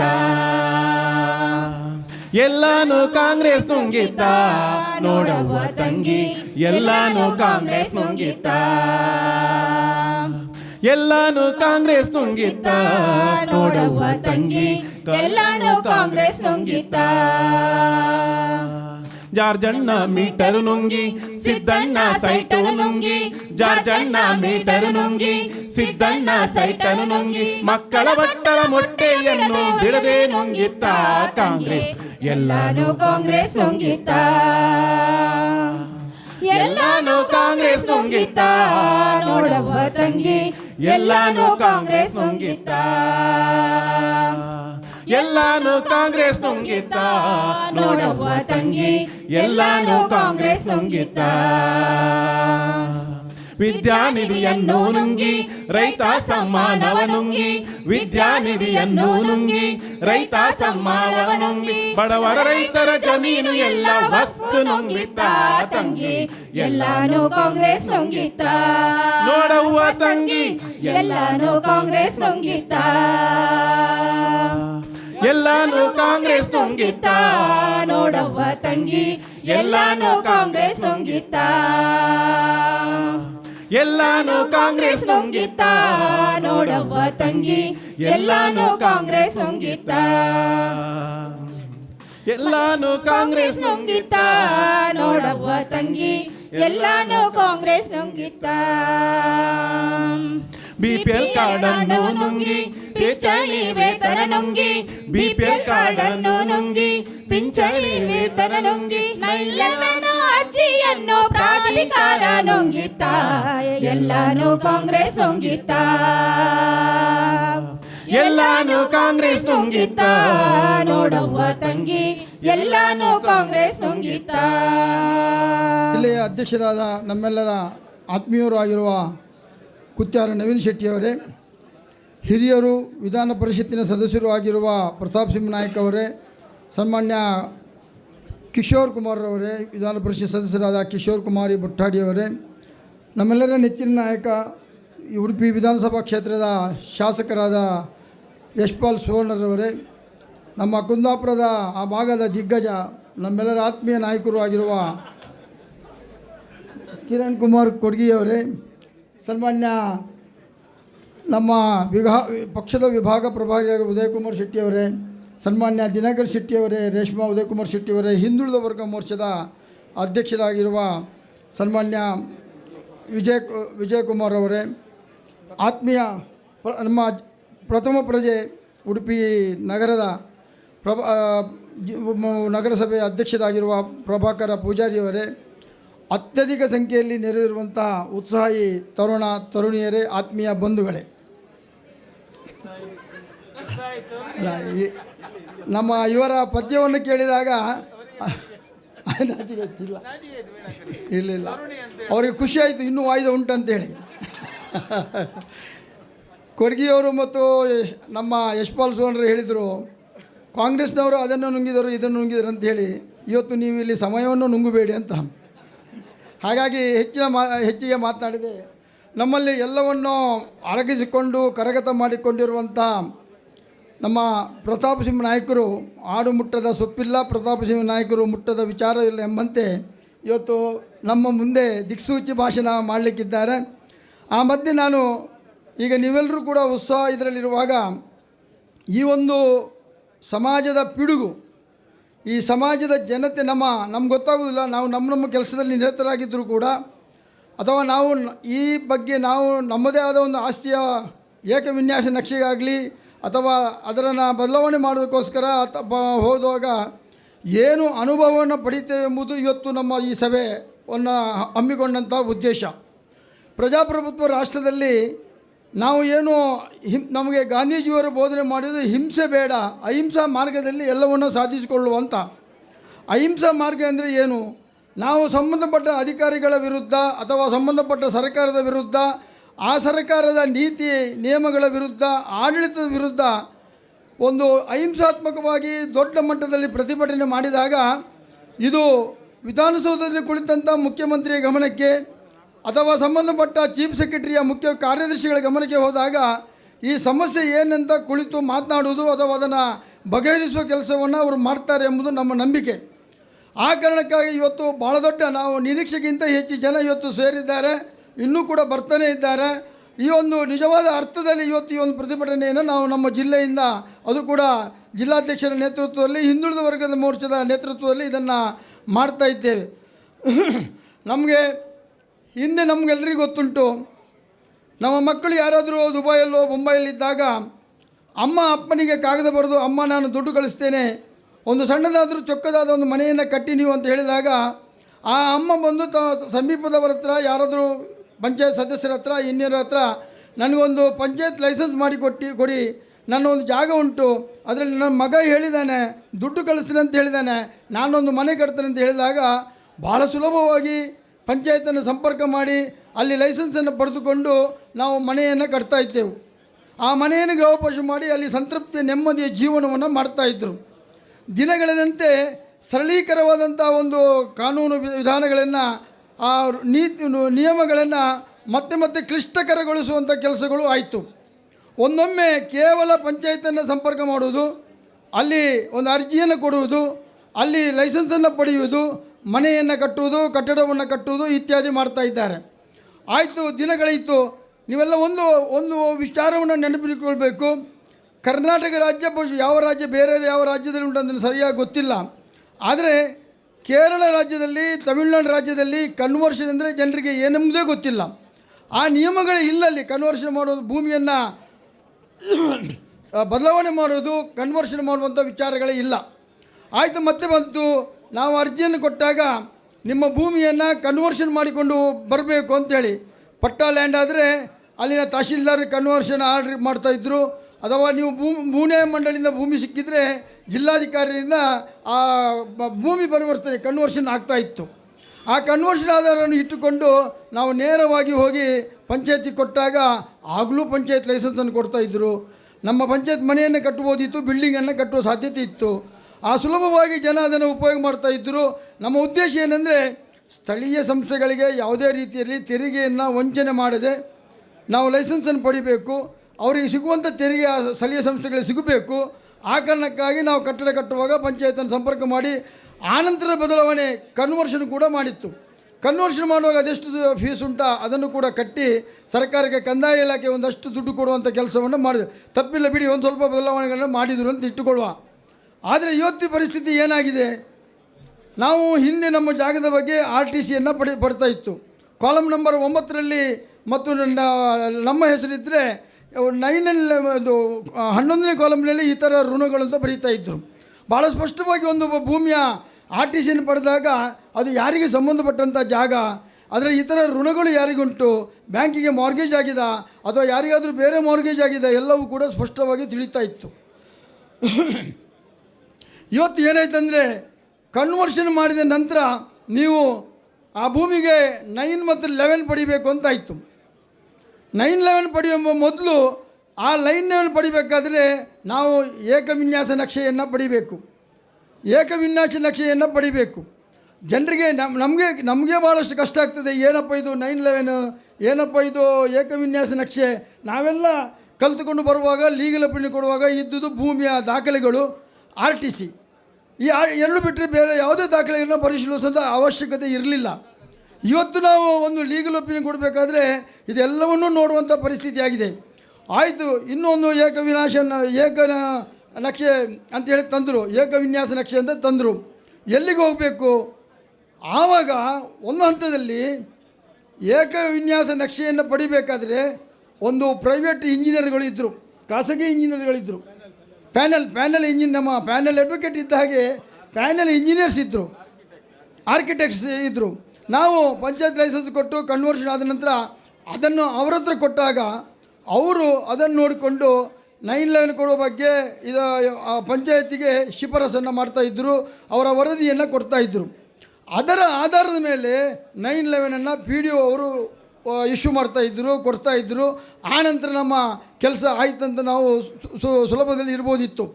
ಇದು ಆಗುವಾಗಲೂ ಕೂಡ ನಾವು 10 ಬಾರಿ ನಮ್ಮ ಸೈಟಿಗೆ ಹೋಗಬೇಕು, ನಮ್ಮ ಫೋಟೋವನ್ನು ತೆಗಿಬೇಕು, ಅದೆಲ್ಲ ಮಾಡಬೇಕು. ಎಲ್ಲ ಉಂಟು. ಉದಾಹರಣೆಗೆ ನಾನು ನಮ್ಮ ಹಿರಿಯರ ಭೂಮಿಯೊಂದು ಪಾದೆಬೆಟ್ಟು ಗ್ರಾಮದಲ್ಲಿ 65 ಜಾಗವನ್ನು ಕನ್ವರ್ಷನ್ ಮಾಡಲಿಕ್ಕೆ ಅಂತ ಹೋದಾಗ ಹೇಳಿದರೆ ಯಾರು ನಂಬಲಿಕ್ಕಿಲ್ಲ. ಆವಾಗ ನಾನು ಪಂಚಾಯತ್ನಿಂದ 9-11 ಪಡೆದಿದ್ದೇನೆ. ಆದರೂ ಕೂಡ 2 ವರ್ಷ 8 ತಿಂಗಳು ಕಾದಿದ್ದೇವೆ. 2 ವರ್ಷ 8 ತಿಂಗಳು ಯಾರು ಹೇಳಿದರೆ ಇದು ಸುಳ್ಳಂತ ಹೇಳ್ಬೋದು, ದಾಖಲೆಗಳಲ್ಲಿ ಉಂಟು. 2 ವರ್ಷ 8 ತಿಂಗಳು ನಮಗೇನೋ ಅವಶ್ಯಕತೆ ಇರಲಿಲ್ಲ, ಬಿಲ್ಡಿಂಗ್ ಕಟ್ಟಲಿಕ್ಕೆ ಇರಲಿಲ್ಲ, ಯಾವುದೋ ಒಂದು ಉದ್ದೇಶಕ್ಕೆ ಮಾಡಿದ್ದೇವೆ, ಸಾಲ ತೆಗಿಲಿಕ್ಕೆ ಇರಲಿಲ್ಲ, ನಾವು ನೆಮ್ಮದಿಯಿಂದ ಇದ್ದೇವೆ, ಅದನ್ನು ಅವ್ರು ಕೊಟ್ಟದನ್ನು ಪಡ್ಕೊಂಡೆವು. ನಾನು ಹೇಳ್ತೇನೆ, ಒಂದೊಂದು ನಕ್ಷೆಯನ್ನು ಪಡಿಬೇಕಾದ್ರೆ 9-11 ಪಡಿಬೇಕಾದ್ರೆ 2ರಿಂದ 3 ವರ್ಷ ನೀವು ಕಾಯುವಂಥ ಪರಿಸ್ಥಿತಿ ಬಂದರೆ ಜನಜೀವನ ಏನಾಗ್ಬೋದು, ಜನರ ಭಾವನೆಗಳಿಗೆ ಏನು ಮಾಡಬೇಕು, ಯಾವ ರೀತಿಯ ಧಕ್ಕೆ ಜನರ ಭಾವನೆಗೆ ಬರ್ತದೆ ಎಂಬುದನ್ನು ನಾವು ನೋಡಬೇಕು. ಆಯಿತು, ಮುಂದೆ ಹೋಯಿತು. ಮುಂದೆ ಹೋದಾಗ ಏನು ಮಾಡಿದರು, ಪ್ರೈವೇಟ್ ಯಾರು ನಮ್ಮ ಪ್ಯಾನೆಲ್ ಇಂಜಿನಿಯರ್ಸ್ಗಳು ನಕ್ಷೆಯನ್ನು ಮಾಡಿಕೊಡ್ತಿದ್ರು, 9-11ಗೆ ಬೇಕಾದ ನಕ್ಷೆಯನ್ನು ಮಾಡಿಕೊಡ್ತಿದ್ರ, ಅದನ್ನು ರದ್ದು ಮಾಡಿದರು. ಅದನ್ನು ರದ್ದು ಮಾಡಿ ಯಾರಿಗೆ ಕೊಟ್ಟರು? ಪ್ರಾಧಿಕಾರಗಳಿಗೆ ಕೊಟ್ಟರು. ಹಿಂದೆಯೇ ಪ್ರಾಧಿಕಾರದಲ್ಲಿ ಕಮಿಷನರ್ ಇಲ್ಲದೆ, ಸಂಬಂಧಪಟ್ಟ ಅಧಿಕಾರಿಗಳು ಇಲ್ಲದೆ, ಆ ಪ್ರಾಧಿಕಾರಗಳೆಲ್ಲ ರಾಶಿಗಟ್ಟಲೆ ಫೈಲುಗಳು ಅಲ್ಲಿ ನೆನೆಗುದಿಗೆ ಬುದ್ಧಿದ್ದನ್ನು ನಾವು ಕಂಡಿದ್ದೇವೆ. ಅದು ಕೂಡ ಪ್ರಾಧಿಕಾರ ಮೊನ್ನೆ ಎಲ್ಲ ಪಂಚಾಯತಿನ ಎದುರುಗಡೆ ನಾವು ಪ್ರತಿಭಟನೆ ಮಾಡಿದಾಗ ನಾನು ನಿಟ್ಟೆ, ಬೋಳ, ನಂದಳಿಕೆ, ಬೆಳ್ಮನ್ ಕಡೆಗೆ ಹೋದಾಗ ಅಲ್ಲಿನ ಜನ ನಮ್ಮ ಭಾಷಣ ಆದ ನಂತರ ಅವರು ಹೇಳಿದ ಮಾತು, ಇದೆಲ್ಲವನ್ನೂ ಬಿಡಿ, ನಾವು ಇವತ್ತು ನಿಟ್ಟೆಯವರು 9-11 ಸಿಗಬೇಕಾದ್ರೆ ನಾವು ಕಾಪು ಪ್ರಾಧಿಕಾರಕ್ಕೆ ಹೋಗಬೇಕು, ಇದು ಏನು ನ್ಯಾಯ ನಮಗೆ ಎಂಬ ಮಾತನ್ನು ಹೇಳ್ತಾ ಇದ್ದಾರೆ. ಎಲ್ಲಿಯ ನಿಟ್ಟೆ, ಎಲ್ಲಿಯ ಕಾಪು ಪ್ರಾಧಿಕಾರ, ಎಲ್ಲಿಯ ಬೋಳ, ಎಲ್ಲಿಯ ಕಾಪು ಪ್ರಾಧಿಕಾರ? ಈ ರೀತಿ ಅನ್ಯಾಯ ಆದರೆ ಹೇಗೆ? ಬಹುಶಃ ಶಾಸಕರು ಇವತ್ತು ಉಡುಪಿ ಪ್ರಾಧಿಕಾರದ ಮೀಟಿಂಗನ್ನು ತೆಕ್ಕೊಳ್ತಾರೆ. ಅವರಿಂದ ಅವರ ಕೈಯಲ್ಲಿ ಇಲ್ಲದು. ಅದು ಟೌನ್ ಪ್ಲಾನಿಂಗ್ ಇದರ ವ್ಯಾಪ್ತಿಗೆ ಬರ್ತದೆ. ಸುಮಾರು ಉಡುಪಿಯಲ್ಲಿ ಬಹುಶಃ 8ರಿಂದ 10 ಸಾವಿರ ಫೈಲುಗಳು, 11,000 ನಾನು ಅಂದಾಜು ಹೇಳಿದೆ, ಕರೆಕ್ಟಾಗಿ 11,000 ಅರ್ಜಿಗಳು ವಿಲೇವಾರಿಗೆ ಕಾಯ್ತಾ ಇದ್ವಿ. 11,000 ಅರ್ಜಿಗಳು. ಕಾಪು ಪ್ರಾಧಿಕಾರದಲ್ಲಿ ಹಿಂದೆ ಕಾಪು ಏರಿಯಾ ಮಾತ್ರ ಇದ್ದಾಗ 6,000 ಫೈಲ್ಗಳು ಪೆಂಡಿಂಗ್ ಇದ್ದಿದ್ದನ್ನು ನಾವು ನೋಡಿದ್ದೇವೆ. ಈಗ ಬಹುಶಃ ಅದು ಕೂಡ 8-10 ಸಾವಿರ ಫೈಲ್ಗಳು ಅಲ್ಲಿ ಇರುವುದನ್ನು ಕಂಡಿದ್ದೇವೆ. ಇವತ್ತು ನಮ್ಮ ಭಾಳ ದೊಡ್ಡ ಸಮಸ್ಯೆ ಅಂದರೆ, ಈಗ ಕೊಡಗಿಯವರ ಹತ್ರ 100 ಎಕರೆ 200 ಎಕರೆ ಇರ್ಬೋದು, ಅವರಿಗೆ ಏಕವಿನ್ಯಾಸ ನಕ್ಷೆಗಳ ಅವಶ್ಯಕತೆ ಇರುವುದಿಲ್ಲ. ಒಬ್ಬ ಪಾಪದವನ ಹತ್ರ 5-6 ಸೆಂಟ್ ಜಾಗ ಉಂಟಂತ ಕೇಳಿ ಅವನಿಗೊಂದು ಅದರಲ್ಲಿ ಮನೆ ಕಟ್ಟಬೇಕು. ಆ ಮನೆ ಕಟ್ಟಬೇಕಾದ್ರೆ ಅವ್ರು ಏನು ಮಾಡಬೇಕು? ಪಂಚಾಯತ್ ಲೈಸೆನ್ಸ್ ಕನ್ವರ್ಷನ್ ಆಯಿತು, ಏಕವಿನ್ಯಾಸ ನಕ್ಷೆ. ಅಲ್ಲಿ ಅವರು ಹೇಳ್ತಾರೆ, ಈ ನಿನ್ನ ನಕ್ಷೆ ಜಾಗದಲ್ಲಿ ಮುಂದೆ ಹೋಗಲಿಕ್ಕೆ ಅಥವಾ ವೈಡನಿಂಗ್ ಮಾಡಲಿಕ್ಕೆ ಇಷ್ಟು ಜಾಗವನ್ನು ನಮಗೆ ಯಾವ ಪಂಚಾಯತಿಗಾದರೆ ಪಂಚಾಯತಿಗೆ, ಮುನ್ಸಿಪಾಲ್ಟಿಗಾದರೆ ಮುನ್ಸಿಪಾಲ್ಟಿಗೆ ನೀವು ಅದನ್ನು ರಿಜಿಸ್ಟ್ರ್ ಮಾಡಿ ಕೊಡಬೇಕು ಅಂತ ಹೇಳ್ತಾರೆ. ಯಾವ ತನಕ ಎಲ್ಲಿ ತನಕ ನೀವು ಅದನ್ನು ಅವರಿಗೆ ಗಿಫ್ಟ್ ಇಡಿ ಮಾಡಿ ಕೊಡೋದಿಲ್ವೋ ಅಲ್ಲಿ ತನಕ ನಿಮಗೆ 9 ಲೈನ್ ಕೊಡೋದಿಲ್ಲ. 9 ಲೈನ್ ಕೊಡೋದೇ ಇಲ್ಲಿ ಪಂಚಾಯತ್ ಲೈಸೆನ್ಸನ್ನು ಕೊಡೋದಿಲ್ಲ. ಈ ರೀತಿಯಾಗಿ ಒಬ್ಬ 6 ಸೆನ್ಸಿನಲ್ಲಿ 2 ಸೆನ್ಸ್ 3 ಸೆನ್ಸನ್ನು ಆ ರಸ್ತೆಗಂತ ಕಳ್ಕೊಂಡ್ರೆ ಅವ ಮನೆ ಕಟ್ಟುವುದು ಹೇಗೆ, ಜೀವನ ಸಾಗಿಸುವುದು ಹೇಗೆ, ಕಣ್ಣೀರಿನ ಕೋಡಿ ಹರಿಯುವಂಥ ಸಂದರ್ಭವನ್ನು ನಾವು ನೋಡ್ತಾ ಇದ್ದೇವೆ. ಈ ರೀತಿಯಾಗಿ ಇವತ್ತು ಅನೇಕ ಮಂದಿ ಇದು ಯಾವ ರೀತಿಯ ಕಾನೂನಪ್ಪ, ನಾವು ಬ್ರಿಟಿಷರ ಸಮಯದಲ್ಲಿ ಕೂಡ ನಾವು ಇಂಥ ಒಂದು ವೇದನೆಯನ್ನು ಪಡಲಿಲ್ಲ. ಆವಾಗಲೂ ಕೂಡ ಎಲ್ಲವೂ ಮುಕ್ತವಾಗಿತ್ತು, ಎಲ್ಲರೂ ಕೂಡ ಯಾವುದೇ ಕೆಲಸವನ್ನು ಮಾಡುವ ಅವಶ್ಯಕತೆ ಇತ್ತು. ಈ ಕಾಂಗ್ರೆಸ್ ಸರ್ಕಾರ ಬಂದ ಮೇಲೆ ಖಾಸಗಿ ಇಂಜಿನಿಯರ್ಗಳಿಗಿದ್ದ ಅಧಿಕಾರವನ್ನು ಪ್ರಾಧಿಕಾರ ಕೊಟ್ಟರು. ಪ್ರಾಧಿಕಾರದಲ್ಲಿ ಇವತ್ತು ಕೊಡಗಿಯವರು ನಮ್ಮಲ್ಲಿ ಮಾತನಾಡ್ತಾ ಹೇಳಿದರು, ಒಬ್ಬ ಆಫೀಸರ್ ಬೈಂದೂರು, ಕುಂದಾಪುರ, ಕಾಪು, ಉಡುಪಿಗೆ ಒಬ್ಬನೇ ಒಬ್ಬ ಆಫೀಸರ್ ಏನು ಮಾಡ್ತಾನವ? ಅಟ್ಲೀಸ್ಟ್ ಒಂದು ವಿಧಾನಸಭಾ ಕ್ಷೇತ್ರಕ್ಕೆ ಒಬ್ಬ ಆಫೀಸರ್ ಅನ್ನೋದನ್ನು ಕೊಟ್ಟರೆ ನಾವು ಅಲ್ಲಿ ಚೆನ್ನಾಗಿ ಸ್ವಲ್ಪ ಫೈಲ್ಗಳನ್ನಾದರೂ ವಿಲೇವಾರಿ ಮಾಡ್ಬೋದು. ಅಲ್ಲಿ ತನಕ ಮೊನ್ನೆ ಒಬ್ಬರು ಬಂಟ್ವಾಳದವರು ಇಲ್ಲಿ ಬಂದು ಚಾರ್ಜ್ ಇದ್ದರು. ವಾರಕ್ಕೆ 1 ದಿನವೂ ಬರಲಿಕ್ಕೆ ಆಗೋದಿಲ್ಲ. ಒಂದು ಪ್ರಾಧಿಕಾರದ ಮುಂದೆ 10 ಅರ್ಜಿಗಳನ್ನು ವಿಲೇವಾರಿ ಮಾಡಲಿಕ್ಕೆ ಆಗೋದಿಲ್ಲ. ನಾನು ಹೇಳೋದು, ಇವತ್ತು ಎಲ್ಲವನ್ನೂ ಸರಳೀಕರಣ ಮಾಡಬೇಕಾದಂಥ ಸರ್ಕಾರಗಳು ಕೆಲವೊಂದು ರಾಜ್ಯಗಳಲ್ಲೇ ಈ ಕನ್ವರ್ಷನ್ ಎಂಬುದೇ ಇಲ್ಲದಿರುವಾಗ, ಏಕವಿನ್ಯಾಸ ನಕ್ಷೆ ಎಂಬುದೇ ಇಲ್ಲದಿರುವಾಗ, ನಮ್ಮಲ್ಲಿ ಇವತ್ತು ಅವಿಭಜಿತ ದಕ್ಷಿಣ ಕನ್ನಡ ಜಿಲ್ಲೆ ಯಾವುದನ್ನೇ ಮಾಡುವಾಗ ನಮ್ಮ ಶಾಸಕರು ವಿಧಾನಸಭೆಯಲ್ಲಿ ಅದನ್ನು ಬೊಟ್ಟು ಮಾಡಿ ತೋರಿಸ್ತಾರೆ. ನಿಮ್ಮದೆಲ್ಲ ಕಾನೂನುಗಳು ಖಂಡಿತ ನಾವು ಒಪ್ತೇವೆ, ಆದರೆ ನಮ್ಮ ಅವಿಭಜಿತ ದಕ್ಷಿಣ ಕನ್ನಡ ಜಿಲ್ಲೆ ತುಂಡು ಭೂಮಿ ಇರುವುದು ನಮ್ಮ ಹತ್ರ. ಅರ್ಧ ಎಕರೆ, 1 ಎಕರೆ, 2 ಎಕರೆ, ಆ ಕಡೆ ಬಯಲು ಸೀಮೆ ಹಾಗೆ 100 ಎಕರೆ 200 ಎಕರೆ ಜಾಗ ನಮ್ಮಲ್ಲಿ ಇಲ್ಲ. ನಮಗೆ ಇದನ್ನೆಲ್ಲ ಲಾಗು ಮಾಡಬೇಡಿ. ನಮ್ಮನ್ನು ಸ್ವತಂತ್ರವಾಗಿ ನಮ್ಮದೇ ಆದಂಥ ಸರಳೀಕರಣವಾದ ಮೆಥಡಲ್ಲಿ ನಾವು ನಮ್ಮದಂಥ ಲೈಸೆನ್ಸನ್ನು ಪಂಚಾಯತ್ನಿಂದ ಪಡೆಯುವುದು, ಮುನ್ಸಿಪಾಲ್ಟಿಯಿಂದ ಪಡೆಯುವಂಥ ವ್ಯವಸ್ಥೆಯನ್ನು ಮಾಡಿಕೊಡಿ ಎಂಬಂತೆ ಇವತ್ತು ನಾವು ಭಾಳಷ್ಟು ಸರಿ ಆಗ್ರಹ ಮಾಡಿದ್ದಾರೆ. ನಮ್ಮ ಶಾಸಕರುಗಳೆಲ್ಲ ವಿಧಾನಸೌಧದ ಎದುರು ಬೇರೆ ಬೇರೆ ವಿಚಾರಗಳ ಬಗ್ಗೆ ಈ ಪ್ರತಿಭಟನೆಯನ್ನು ಮಾಡುವಾಗ ಇದನ್ನು ಕೂಡ ಮಾಡಿದ್ದಾರೆ. ಕಾಂಗ್ರೆಸ್ಸಿಗೆ ನಾನು ಒಂದು ಹೇಳ್ತೇನೆ, ನಿಮಗೇನಾದರೂ ನಿಮ್ಮ ಸರ್ಕಾರ ಇದೆ, 2.5 ವರ್ಷ ಆಡಳಿತವನ್ನು ಮಾಡಿದ್ದೀರಿ, ಈವರೆಗೆ ನಿಮ್ಮಿಂದ ಒಳ್ಳೆಯ ಆಡಳಿತವನ್ನು ಕೊಡಲಿಕ್ಕಾಗಲಿಲ್ಲ, ಇನ್ನೂ ಕೊಡುವುದಿಲ್ಲ ಎಂಬುದು ನಮ್ಮ ಭರವಸೆ ಉಂಟು ನಮಗೆ. ಆದರೂ ಕೂಡ ನಾನು ಒಂದು ಮಾತನ್ನು ಹೇಳ್ತೇನೆ, ನೀವು ಅಧಿಕಾರದಲ್ಲಿ ಇದ್ದರೆ ದಯವಿಟ್ಟು ಇದನ್ನು ಒಂದು ಸರಳೀಕರಣಗೊಳಿಸಿ, ಪಂಚಾಯತ್ನಿಂದಲೇ ಅವರು ಏಕವಿನ್ಯಾಸ ನಕ್ಷೆಗೆ ಹೋಗದೆ ಪಂಚಾಯತ್ನಿಂದಲೇ ಅವರಿಗೆ ಲೈಸೆನ್ಸನ್ನು ಕೊಡುವಂಥ ಕೆಲಸವನ್ನು ಮಾಡಿ, ಅವರಿಗೆ ಬೇಕಾದಂಥ ಒಂದು ಗುಡಿಚಲನ್ನು ಅವರು ಕಟ್ಟಿಕೊಳ್ಳುವಂಥ ವ್ಯವಸ್ಥೆಯನ್ನು ಮಾಡಿ ಎಂಬುದನ್ನು ಮಾತ್ರ ಹೇಳ್ತಾ, ಇನ್ನೂ ವಿವರವಾಗಿ ಪ್ರತಾಪ್ ಸಿಂಹ ನಾಯ್ಕ ಅವರು ಮಾತಾಡ್ತಾರೆ. ಅದರೊಟ್ಟಿಗೆ ಇವತ್ತಿನ ಪೇಪರ್ನಲ್ಲಿ ಪತ್ರಿಕೆಗಳಲ್ಲಿ ಶಾಸಕರು ಮಾತನಾಡಬಹುದು, ನಮ್ಮ ಮೇಲೆ ಗೂಬೆ ಗುರಿಸುವ ಕೆಲಸ ಆಗಿದೆ. ಯಾವ ನವಳಗುಂದ ಇದರಲ್ಲಿ ಗೋಲಿಬಾರ್ ಆಗಿದ್ದು ಹಿಂದೆ, ಅದೇ ರೀತಿಯ ಗೋಲಿಬಾರ್ ಆಗುವಂಥ ಸಂದರ್ಭ ಇವತ್ತು ರಾಜ್ಯದಲ್ಲಿ ಕಾಣ್ತಾ ಇದ್ದೇವೆ.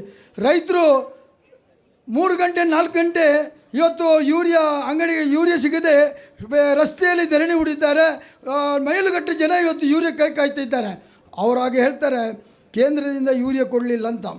ನಾಚಿಕೆ ಆಗಬೇಕು ಇವರಿಗೆ. ಒಂದು ರಾಜ್ಯದಲ್ಲಿ ಯಾವಾಗಲೂ ಕೂಡ ನಿಮಗೆ ಎಷ್ಟು ಯೂರಿಯಾ ಬೇಕು, ಎಷ್ಟು ರಸಗೊಬ್ಬರಗಳು ಬೇಕು ಎಂಬುದನ್ನು ಕೇಂದ್ರದಲ್ಲಿ ಕೇಳ್ತಾರೆ. ಅಷ್ಟೊಂದು ಸ್ಟಾಕನ್ನು ಇಟ್ಟುಕೊಳ್ಬೇಕು. ನಮ್ಮಲ್ಲಿ ಏನಾಗಿದೆ ಅಂದರೆ, ನಮಗೆ ಯೂರಿಯಾ ಬೇಕಾದಾಗ ರಾಯಚೂರಿನವರೆಗೆ ಯೂರಿಯಾ ಬೇಡ, ನಮಗೆ ಸುಫಲ ಬೇಕಾದಾಗ ಗುಲ್ಬರ್ಗದವರೆಗೆ ಬೇಕಾಗುವುದಿಲ್ಲ. ಹವಾಮಾನ ವೈಪರೀತ್ಯ ಇರುವುದರಿಂದ ಬೇರೆ ಬೇರೆ ಸಮಯದಲ್ಲಿ ನಮಗೆ ರಸಗೊಬ್ಬರಗಳು ಬೇಕಾಗ್ತವೆ. ಅದನ್ನು ಒಂದು ಒಟ್ಟು ಮಾಡಿ ಇಡದೆ ಇವತ್ತು ರೈತರು ಯೂರಿಯಾ ಸಿಗದೆ ಬೇರೆಲ್ಲ ಸವಲತ್ತುಗಳನ್ನು ನಿಲ್ಲಿಸಿದ್ದಾರೆ. ಗ್ಯಾರಂಟಿ ಯೋಜನೆ ಅನ್ವಯ ಯಾವ ಕಿಸಾನ್ ಸಮ್ಮಾನ್ ಯೋಜನೆಯಲ್ಲಿ ದುಡ್ಡು ಬರುವುದಿಲ್ಲ, ವೃದ್ಧಾಪ್ಯ ಯೋಜನೆಯಲ್ಲಿ ದುಡ್ಡು ಬರುವುದಿಲ್ಲ, ಇನ್ನಿತರ ಯೋಜನೆ ಯಾರಿಗೂ ದುಡ್ಡು ಬರುವುದಿಲ್ಲ, ತಾಯಂದಿರು ಎಲ್ಲ ವಿಧವಾ ವೇತನ ಬರುವುದಿಲ್ಲ, ಕಣ್ಣೀರು ತೆಗಿತಿದ್ದಾರೆ. ಅದರೊಟ್ಟಿಗೆ ರೈತರು ಇವತ್ತು ರಸ್ತೆಯಲ್ಲಿ ನಿಲ್ಲುವಂಥ ಪರಿಸ್ಥಿತಿ ನಿರ್ಮಾಣ ಮಾಡಿದ್ದಾರೆ. ಇದೆಲ್ಲರ ಬಗ್ಗೆ ಈ ಸರ್ಕಾರ ಎಚ್ಚೆತ್ತುಕೊಳ್ಬೇಕೆಂಬ ಕಾರಣಕ್ಕಾಗಿ ಇವತ್ತು ಜಿಲ್ಲಾಧಿಕಾರಿಗಳ ಮುಖಾಂತರ ನಾವು ಮನವಿಯನ್ನು ಮಾಡ್ತಾ ಇದ್ದೇವೆ. ಬಹುಶಃ ಈ ಕಾಂಗ್ರೆಸ್ಸಿನ ಕಿವಿ ಕೇಳದ ಕಿವಿಗೂ ಕೂಡ ಇದು ತಾಗಬಹುದು ಎಂಬುದನ್ನು ನಾನು ಹೇಳ್ತಾ ಎಲ್ಲರಿಗೂ ವಂದಿಸಿ ನನ್ನ ಮಾತನ್ನು ಮುಗಿಸ್ತೇನೆ. ಜೈ ಹಿಂದ್. ಅದೇ ರೀತಿ ನಮ್ಮ ಶಾಸಕರುಗಳಾದಂತಹ ಗುರ್ಮೆ ಸುರೇಶ್ ಶೆಟ್ಟಿಯವರು, ಅದೇ ರೀತಿ ಬೈಂದೂರು ಶಾಸಕರಾದಂತಹ ಗುರುರಾಜ್ ಗಂಟೆಹೊಳೆಯವರು ಅಮೆರಿಕ ತೆರಳಿರುವುದರಿಂದ ವಿಧಾನಸಭೆಯ ಅಧ್ಯಕ್ಷರ ನೇತೃತ್ವದಲ್ಲಿ ನಿಯೋಗ ತೆರಳಿದ್ರಿಂದ ಈ ಕಾರ್ಯಕ್ರಮಕ್ಕೆ ಅವರಿಗೆ ಭಾಗವಹಿಸಲಿಕ್ಕಾಗಲಿಲ್ಲ. ಜಿಲ್ಲಾಧ್ಯಕ್ಷರ ನೇತೃತ್ವದಲ್ಲಿ ಎಲ್ಲ ಶಾಸಕ ಮಿತ್ರರು ಮತ್ತೆಲ್ಲ ಪ್ರಮುಖರು ತಾವೆಲ್ಲರೂ ಉಡುಪಿ ದಕ್ಷಿಣ ಕನ್ನಡ ಜಿಲ್ಲೆಯ ಈ ಜ್ವಲಂತ ಸಮಸ್ಯೆಯನ್ನು, ಬಡ ಜನರ ಮಧ್ಯಮ ವರ್ಗದ ಜನರ ಸಮಸ್ಯೆಯನ್ನು ರಾಜ್ಯ ಸರ್ಕಾರ 2 ವರ್ಷದಲ್ಲಿ ಮಾಡ್ತಕ್ಕಂಥ ಈ ಅನ್ಯಾಯದ ವಿರುದ್ಧ ನಾವು ಹೋರಾಟಕ್ಕೆ ಇಳಿದಿದ್ದೇವೆ. ಅದಕ್ಕೆ ನಿಮಗೆಲ್ಲರಿಗೂ ಪ್ರಪ್ರಥಮವಾಗಿ ಅಭಿನಂದನೆಯನ್ನು ಸಲ್ಲಿಸ್ತೇನೆ. ಯಾಕೆ ಅಭಿನಂದನೆ ಅಂದರೆ BJP ಒಂದು ಮಾತ್ರ ಈ ರೀತಿ ಜನರಿಗೆ ಸಂಕಷ್ಟ ಆದಾಗ ಹೋರಾಟ ಮಾಡುವಂಥ ಪಾರ್ಟಿ. ಪಂಚ ಗ್ಯಾರಂಟಿಗಳನ್ನು ಕೊಟ್ಟು ಅಧಿಕಾರಕ್ಕೆ ಬಂದರು. ಅಧಿಕಾರಕ್ಕೆ ಬಂದ 2.5 ವರ್ಷದಲ್ಲಿ ಇಡೀ ನಾವೆಲ್ಲರೂ ಸಾಮಾನ್ಯ ಜನ ಕಂಗಾಲಾಗುವಂತೆ ಮಾಡಿದ್ದಾರೆ. ಮೊನ್ನೆ ತಾನು 399 ಪಂಚಾಯತಲ್ಲಿ ಕೂಡ ನಾವು ಪ್ರತಿಭಟನೆ ಮಾಡಿದೆವು. 399 ಪಂಚಾಯತಿಯಲ್ಲಿ 398 ಪಂಚಾಯತಿಯಲ್ಲಿ ಪ್ರತಿಭಟನೆ ಆಯಿತು. ಈಗಾಗಲೇ ಪ್ರಾಸ್ತಾವಿಕದಲ್ಲಿ ಮಾತನ್ನಂದರು, ಏನು ಗ್ರಾಮೀಣ ಸ್ಥಳೀಯ ಆಡಳಿತದಲ್ಲಿ ಎಲ್ಲ ಹಕ್ಕನ್ನು ನಗರ ಸ್ಥಳೀಯ ಆಡಳಿತ ಕೊಡುವ ಮುಖಾಂತರ, ನಗರ ಪ್ರಾಧಿಕಾರ ಕೊಡುವ ಮುಖಾಂತರ ಒಬ್ಬ ವ್ಯಕ್ತಿ ತನ್ನ ಜೀವನದಲ್ಲಿ 1 ಬಾರಿ ಮನೆ ಕಟ್ಟುವಂಥದ್ದು 3 ಸೆನ್ಸ್ 4 ಸೆನ್ಸ್ 5 ಸೆನ್ಸಲ್ಲಿ ಅದಕ್ಕೆ ಪರ್ಮಿಷನ್ ಕೊಡಬೇಕಾದ್ರೆ ಈ ಹಿಂದೆ ಗ್ರಾಮ ಪಂಚಾಯತಲ್ಲಿ ಅದಕ್ಕೆ ಪರ್ಮಿಷನ್ ಏಕ ನಿವೇಶನ ವಿನ್ಯಾಸ ನಕ್ಷೆಯನ್ನು ಕೊಡುವಂಥ ವಿಚಾರ ಇತ್ತು. ಈ ಸರ್ಕಾರ ಅದನ್ನು ನಗರ ಪ್ರಾಧಿಕಾರಕ್ಕೆ ಕೊಡುವ ಮುಖಾಂತರ ಸುಮಾರು 5 ರಿಂದ 6 ತಿಂಗಳುಗಳ ಕಾಲ ಪರ್ಮಿಷನ್ಗೋಸ್ಕರ ಅಲೆದಾಡು ಮಾಡುವಂಥ ಕೆಲಸವನ್ನು ಮಾಡಿದ್ದಾರೆ. ಯೋಚನೆ ಮಾಡಿ 6 ತಿಂಗಳ ತನಕ ಪರ್ಮಿಷನ್ ಸಿಗದಿದ್ದರೆ ಆ ವ್ಯಕ್ತಿ ಎಷ್ಟು ಸಲ 40, 50, 60 ಕಿಲೋಮೀಟರ್ ಹೋಗುವ ಮುಖಾಂತರ ಬಡ ವ್ಯಕ್ತಿ ತನ್ನ ಮನೆಗೆ ಪರ್ಮಿಷನ್ ಸಿಗಲಿಕ್ಕೆ 911 ಸಿಗಲಿಕ್ಕೆ ಕಷ್ಟಪಡಬೇಕಾದಂಥ ಪರಿಸ್ಥಿತಿ. ಅದರ ವಿರುದ್ಧ ನಾವು ಹೋರಾಟ ಮಾಡಲಿಕ್ಕೆ ಇವತ್ತು ನಿಂತಿದ್ದೇವೆ. ಸರ್ಕಾರ ಬರಬೇಕಾದ ಅಂದರು, ಸಿದ್ದರಾಮಯ್ಯ ಅಂದರು, ಜನರ ಮನಸ್ಸಲ್ಲಿ ಕುಳಿತು ಸಿದ್ದರಾಮಯ್ಯ ಏನಾದ್ರು ಮಾಡ್ಬೋದಂತ. ಮಾಡಿದ್ದು ಇಷ್ಟೇ, ಭ್ರಷ್ಟಾಚಾರ. ಸಿದ್ದರಾಮಯ್ಯ ಮೂಡ ಹಗರಣದ ಮುಖಾಂತರ ತನ್ನ ಹೆಂಡತಿಗೆ ಸೈಟನ್ನು ಕೊಟ್ಟರು. ವಾಲ್ಮೀಕಿ ಹಗರಣದ ಮುಖಾಂತರ ಸುಮಾರು 189 ಕೋಟಿಯನ್ನು ಬೇರೆ ರಾಜ್ಯದ ಚುನಾವಣೆಗೆ ಬಳಸಿದರು. ಅದರಲ್ಲಿ 89 ಕೋಟಿಯನ್ನು ಬಳಸಿದ ಹೌದಂತ ಅವರೇ ಹೇಳಿದರು. ಅದರ ನಂತರ ತಮಗೆ ತಾನೇ ಕ್ಲೀನ್ ಚಿಟ್ಟನ್ನು ಕೊಟ್ಟರು. ಅದು SC ST ಅವರಿಗೆ ಅವರ ಅಭಿವೃದ್ಧಿಗೆ ಸಲ್ಲಬೇಕಂತ ಹಣ. ಕಾರ್ಮಿಕ ಇಲಾಖೆಯಲ್ಲಿ ಕೇಳಿದರೆ ಸುಮಾರು 800 ಕೋಟಿಯ ಹಗರಣ. ಕಾರ್ಮಿಕರಿಗೆ ಅದರಲ್ಲಿ ಅವರಿಗೆ ಕೊಡ್ತಕ್ಕಂಥ ಏನು ಮೆಡಿಕಲ್ ಫೆಸಿಲಿಟಿಲಿ ಹಗರಣ. ಅದರ ಜೊತೆಗೆ ನಮ್ಮ ಶಾಸಕರೆಲ್ಲ ಮೊನ್ನೆ ಪ್ರಶ್ನೆಯನ್ನು ಕೇಳಿದರು, ವಿಧಾನಸಭೆಯಲ್ಲಿ ಪ್ರಶ್ನೆಯನ್ನು ಕೇಳಿದರು. ಗೃಹ ಸಚಿವರ ಹತ್ರ ಒಂದು ಪ್ರಶ್ನೆ ಕೇಳಿದಾಗ ಅವರು ಅಂತಾರೆ, ಸುಮಾರು 16,000 ರೌಡಿ ಶೀಟರನ್ನು ಹೊರಗೆ ಬಿಟ್ಟಿದ್ದಾರೆ. ರೌಡಿಗಳ ರಾಜ್ಯ ಆಗಿದೆ. ಸಿದ್ದರಾಮಯ್ಯ ಅಂತಾರೆ 16 ಬಜೆಟನ್ನು ಮಂಡಿಸಿದ ಸಿದ್ದರಾಮಯ್ಯ ಈಗ 2.5 ವರ್ಷದಲ್ಲಿ 2.5 ಲಕ್ಷ ಕೋಟಿ ಸಾಲವನ್ನು ಮಾಡುವ ಮುಖಾಂತರ ಸಾಲ ಶೂರ ಸಿದ್ದರಾಮಯ್ಯ ಆಗಿದ್ದಾರೆ. ಪ್ರತಿಯೊಂದು ಹುಟ್ಟುವ ಮಗುವಿಗೆ 2 ಲಕ್ಷದ ಸಾಲವನ್ನು ಹೊರಿಸಿದ್ದಾರೆ. ನಾವೆಲ್ಲರೂ ಯೋಚನೆ ಮಾಡಬೇಕಾಗಿದೆ. ಇಲ್ಲಿರ್ತಕ್ಕಂಥ ನಿಷ್ಠಾವಂತ ಅಧಿಕಾರಿಗಳು, ನಿಮ್ಗೆ ಗೊತ್ತುಂಟು, ಭ್ರಷ್ಟಾಚಾರದ ಕಾರಣಕ್ಕೋಸ್ಕರ ನಿಷ್ಠಾವಂತ ಅಧಿಕಾರಿಗಳು ಆತ್ಮಹತ್ಯೆ ಮಾಡುವಂಥ ಪರಿಸ್ಥಿತಿ ಬಂದಿದೆ. ಪೊಲೀಸರಿಗೆ ಯಾರಾದರೂ ಹೊಡೆದ್ರೂ ಕೂಡ ಯಾವುದೇ ರೀತಿಯ ಕೇಸ್ ಮಾಡಬಾರ ಅನ್ನೋ ವಿಚಾರವನ್ನು ಈ ಸರ್ಕಾರ ಮಾಡುವ ಮುಖಾಂತರ ಪೊಲೀಸರನ್ನು ಕೈಕಟ್ಟಿ ಕೂರಿಸುವಂತೆ ಮಾಡಿದೆ. ನಾನು ಸ್ಥಳೀಯ ಆಡಳಿತದಲ್ಲಿ ಅಂದರೆ ಗ್ರಾಮ ಪಂಚಾಯತ್ ಚುನಾಯಿತನಾದ ಪ್ರತಿನಿಧಿ. ನಾನು ಮೊನ್ನೆ ಪ್ರತಿಭಟನೆ 15 ಗ್ರಾಮ ಪಂಚಾಯತ್ ಹೋಗಿದ್ದೆ. ಮಂಗಳೂರು ಕ್ಷೇತ್ರ, ಅಲ್ಲಿ ನಮ್ಮ ಶಾಸಕರಿಲ್ಲ, ಕಾಂಗ್ರೆಸ್ ಇರುವಂಥ UT ಖಾದರ್ ಇರುವಂಥದ್ದು. ಆದರೂ ಕೂಡ ಎಲ್ಲ ಪಂಚಾಯತಲ್ಲಿ ಜನ ರೊಚ್ಚಿಗೆದ್ದು ಬಂದಿದ್ದಾರೆ. ನಾನು ಈ ಸರಕಾರಕ್ಕೆ, ದಪ್ಪ ಚರ್ಮದ ಸರಕಾರಕ್ಕೆ ಇದು ಯಾವುದೇ ಕಾಣುವುದಿಲ್ಲ. ಈಗ ಅಂದರು, ಮಟ್ಟ ರತ್ನಾಕರಣ ಅಂದರು, ಕಣ್ಣಲ್ಲಿ ನೀರು ಬರ್ತದೆ. ಕಣ್ಣಲ್ಲಿ ನೀರಲ್ಲ, ಬಡ ಜನರ ಕಣ್ಣಲ್ಲಿ ರಕ್ತ ಬರ್ತಾ ಉಂಟು. ಅದಕ್ಕೋಸ್ಕರ ನಿಮಗೆ ಅಭಿನಂದನೆ. ಅದಕ್ಕೆ ನಾನು ಅಭಿನಂದನೆ ಹೇಳಿ, ಯಾಕೆಂದರೆ ಬಡ ಜನರ ಕಣ್ಣೊರೆಸುವಂಥ ಕೆಲಸವನ್ನು ಎಲ್ಲ ಪ್ರಮುಖರ ಮುಖಾಂತರ ನೀವು ಮಾಡಿದ್ದೀರಿ. ಈ ಹೋರಾಟ ಈಗಾಗಲೇ ಪ್ರಾಸ್ತಾವಿಕದಲ್ಲಿ ಅಂದಾಗೆ ನಾವು ವಿಧಾನಸೌಧಕ್ಕೆ ಮುತ್ತಿಗೆ ಹಾಕೋ ತನಕ, ನಮಗೆ ನ್ಯಾಯ ಸಿಗೋ ತನಕ ಇದನ್ನು ನಿಲ್ಲಿಸುವುದಿಲ್ಲ. ಅದಕ್ಕೋಸ್ಕರ ನಾನು ಕೂಡ ಕಟಿಬದ್ಧನಾಗಿ ಕೆಲಸ ಮಾಡ್ತೇನೆ. ಎಲ್ರಿಗೂ ಶುಭವಾಗಲಿ, ಜನರ ಸಮಸ್ಯೆಗೆ ನಾವು ಸ್ಪಂದಿಸುವಂಥ ಕೆಲಸವನ್ನು ಮಾಡುವ ಅನ್ನುವಂಥ ಮಾತನಾಡ್ತಾ ಮಾತನ್ನು ಮುಗಿಸ್ತೇನೆ. ಭಾರತ್ ಮಾತಾ ಕಿ ಜೈ. ಭಾರತೀಯ ಜನತಾ ಪಕ್ಷ ಉಡುಪಿ ಜಿಲ್ಲೆ ಇವರ ನೇತೃತ್ವದಲ್ಲಿ ಹಿಂದುಳಿದ ವರ್ಗದ ಮೋರ್ಚಾ ಉಡುಪಿ ಜಿಲ್ಲೆಯ ಸಹಕಾರದೊಂದಿಗೆ ಇವತ್ತು 9/11 ಸಮಸ್ಯೆ ಬಗ್ಗೆ ಒಂದು ಪ್ರತಿಭಟನೆಯನ್ನು ಹಮ್ಮಿಕೊಂಡಿದ್ದಾರೆ. ಈ ಕಾರ್ಯಕ್ರಮದಲ್ಲಿ ಆಸೀನರಾಗಿರುವ ಎಲ್ಲ ನಮ್ಮ ನಾಯಕರೇ, ನೆರೆದಿರ್ತಕ್ಕಂಥ ಕಾರ್ಯಕರ್ತರೇ, ಎಲ್ಲ ಮೋರ್ಚಾಗಳ ವಿವಿಧ ಮೋರ್ಚಾಗಳ ಅಧ್ಯಕ್ಷರುಗಳೇ, ತಮಗೆ ಈಗಾಗಲೇ ಎಲ್ಲ ವಿಷಯಗಳನ್ನು ಮಾತಾಡಿದ್ದಾರೆ. ಹಿಂದೆ BJP ಸರ್ಕಾರ ಇದ್ದಾಗ ಈ ಏಕವಿನ್ಯಾಸ ಯೋಜನೆ ಇದಕ್ಕೆ ನಮಗೆ 3 ಜಿಲ್ಲೆಗಳಿಗೆ ವಿನಾಯಿತಿಯನ್ನು ಕೊಟ್ಟಿದ್ದಾರೆ. ದಕ್ಷಿಣ ಕನ್ನಡ, ಉಡುಪಿ ಮತ್ತು ಉತ್ತರ ಕನ್ನಡ. ಇದನ್ನು 25 ಸೆಂಟ್ಸ್ವರೆಗೆ ಪಂಚಾಯಿತಿಗೆ, 1 ಎಕರೆವರೆಗೆ ಇವರಿಗೆ ತಾಲೂಕು ಪಂಚಾಯಿತಿಗೆ. ನಂತರ ಅದನ್ನು ಕಳೆದ ಆಗಸ್ಟ್ ತಿಂಗಳಲ್ಲಿ ಅದನ್ನು ತೆಗೆದು ಎಲ್ಲ ಪ್ರಾಧಿಕಾರದ ವ್ಯಾಪ್ತಿಗೆ ತರಲಾಯಿತು. ಇದು ಇಡೀ ರಾಜ್ಯಕ್ಕೆ ಒಂದು ಕಾನೂನನ್ನು ಅವರು ಮಾಡಿದ್ದಾರೆ. ಆದರೆ ನಮ್ಮ 3 ಜಿಲ್ಲೆ ಇಲ್ಲಿ ಮೇಲೆ ಎಲ್ಲ ಉಳಿದ ಜಿಲ್ಲೆಗಳಲ್ಲಿ ಗ್ರಾಮ ಠಾಣಾ ವ್ಯವಸ್ಥೆ, ಬೇರೆ ಬೇರೆ ವ್ಯವಸ್ಥೆ ಇರುವುದರಿಂದ ಅವರಿಗೆ ಈ ಪ್ರಾಧಿಕಾರದಿಂದ ಅಥವಾ ಈ 9/11 ಯಾವುದೇ ಸಮಸ್ಯೆ ಅವರಿಗಿಲ್ಲ. ಆದರೆ ನಮ್ಮ 3 ಜಿಲ್ಲೆಗಳಲ್ಲಿ ಈ ಸಮಸ್ಯೆ ತುಂಬ ಇದೆ. ಇಲ್ಲೆಲ್ಲ ಸಣ್ಣ ಸಣ್ಣ ಭೂಮಿಗಳು, ತುಂಡು ಭೂಮಿಗಳು, ರಸ್ತೆಯ ವಿಚಾರ ಇದೆಲ್ಲ ಇರುವುದರಿಂದ ಈ ಕಾನೂನು ತುಂಬ ತೊಡಕಾಗಿ ನಮಗೆ ತೋರಿದೆ. ಈ ವಿಚಾರವಾಗಿ ನಮ್ಮ 2 ಜಿಲ್ಲೆಯ ಶಾಸಕರು ಕಳೆದ 3 ಅಧಿವೇಶನದಲ್ಲಿ ಈ ವಿಚಾರವಾಗಿ ಚರ್ಚೆಯನ್ನು ಸಹ ಅಧಿವೇಶನದ ಸಮಯದಲ್ಲಿ ಚರ್ಚೆಯನ್ನು ಮಾಡಿದ್ದೇವೆ ಎಲ್ಲ ಸಂಬಂಧಪಟ್ಟ ಸಚಿವರೊಂದಿಗೆ. ಅದರೊಟ್ಟಿಗೆ ನಮ್ಮ ಸಭಾಧ್ಯಕ್ಷರ ಅಧ್ಯಕ್ಷತೆಯಲ್ಲಿ ನಮ್ಮ ಎಲ್ಲ ಸಂಬಂಧಪಟ್ಟ ಸಚಿವರನ್ನೊಳಗೊಂಡ ಒಂದು ಸಭೆಯನ್ನು ಸಹ ಈ ವಿಚಾರವಾಗಿ ನಾವು ಕರೆದು ಚರ್ಚಿಸಿ ಇದಕ್ಕೆ ಸರಳೀಕರಣವನ್ನು ನಮ್ಮ 3 ಜಿಲ್ಲೆಗಳಿಗೆ ಕೊಡಬೇಕು ಅಂತೇಳುವ ಒತ್ತಾಯವನ್ನು ಸಹ ಮಾಡಿದ್ದೇವೆ. ಆದರೆ ಸರ್ಕಾರ ಈ ವಿಚಾರವಾಗಿ ಏನೂ ಮಾಡಲಿಲ್ಲ. ಅದರ ನಂತರ ನಾವು ನಮ್ಮ ಉಡುಪಿ ಜಿಲ್ಲೆಯಲ್ಲಿ ಜಿಲ್ಲಾಧಿಕಾರಿಗಳ ನೇತೃತ್ವದಲ್ಲಿ 2 ಸಭೆಯನ್ನು ಎಲ್ಲ ಶಾಸಕರು ಸಂಸದರು ಸೇರಿ ಮಾಡಿದ್ದೇವೆ. ನಾಡ್ದು 2ನೇ ತಾರೀಕಿಗೆ ಸಹ ಇನ್ನೊಂದು ಸಭೆಯನ್ನು ಸಹ ಜಿಲ್ಲಾಧಿಕಾರಿಗಳ ಮಟ್ಟದಲ್ಲಿ ನಮ್ಮ ಜಿಲ್ಲೆಗೆ ಏನು ಕಾನೂನಿನಲ್ಲಿ ತಿದ್ದುಪಡಿ ತರಲಿಕ್ಕೆ ಅವಕಾಶ ಉಂಟು ಅಂತ ಹೇಳುವ ಬಗ್ಗೆ ಒಂದು 2ನೇ ತಾರೀಕಿಗೆ ಪುನಃ ಒಂದು ಸಭೆಯನ್ನು ಕರೆದಿದ್ದೇವೆ. ಅದರಲ್ಲಿ ಎಲ್ಲ ಪಟ್ಟಿ ಮಾಡಿಕೊಂಡು ಬೆಂಗಳೂರಿನಲ್ಲಿ ಸಂಬಂಧಪಟ್ಟ ಸಚಿವರೊಟ್ಟಿಗೆ ಮಾತಾಡಬೇಕು, ಈ ಬಗ್ಗೆ ಚರ್ಚಿಸಬೇಕಂತೇಳುವ ಒಂದು ಉದ್ದೇಶದಿಂದ ಸಭೆಯನ್ನು ಕರೆದಿದ್ದಾರೆ. ಆದರೆ ಇದೇ ಮೊನ್ನೆ ಮೇಯಲ್ಲಿ ಒಂದು ಪರಿಷ್ಕೃತವಾದ ಹೊಸ ಕಾನೂನನ್ನು ತಂದಿದ್ದಾರೆ ಈಗ ಪ್ರಾಧಿಕಾರಕ್ಕೆ. ಇದರಲ್ಲಿ ಕನಿಷ್ಠ 6 ಮೀಟ್ರ್ ರಸ್ತೆ ಇದ್ದರೆ ಮಾತ್ರ 9/11 ಅಥವಾ ಏಕವಿನ್ಯಾಸ ನಕ್ಷೆ ಕೊಡಬಹುದು ಅಂತೇಳುವ ಕಾನೂನನ್ನು ತಂದಿದ್ದಾರೆ. ಇದು ನಮ್ಮ ಜಿಲ್ಲೆಯ ಒಂದು ಫೈಲನ್ನು ಮಾಡಲಿಕ್ಕೆ ಸಾಧ್ಯ ಇಲ್ಲ. ಯಾವುದು ಕನಿಷ್ಠ 6 ಮೀಟ್ರ್ ಮಾಡಬೇಕು. ಅದು ಅಲ್ಲಿ ರಸ್ತೆ ಮಾತ್ರ 6 ಮೀಟ್ರ್ ಅಲ್ಲ, ಸೆಟಪ್ ಸಹ 6 ಮೀಟ್ರ್, ಕನಿಷ್ಠ 6 ಮೀಟ್ರು. ಸೆಟಪ್ ಅಲ್ಲ, ಸೆಟ್ ಬ್ಯಾಕ್ ಸಹ 6 ಮೀಟ್ರು ಕನಿಷ್ಠ ಬೇಕಂತೇಳುವ ಒಂದು ಕಾನೂನನ್ನು ಸಹ ತಂದಿದ್ದಾರೆ. ಈ ಎಲ್ಲ ತೊಂದರೆಗಳನ್ನು ಸಂಬಂಧಪಟ್ಟ ಸಚಿವರಿಗೆ ಪುನಃ ಮನವರಿಕೆ ಮಾಡಿಕೊಡಬೇಕು.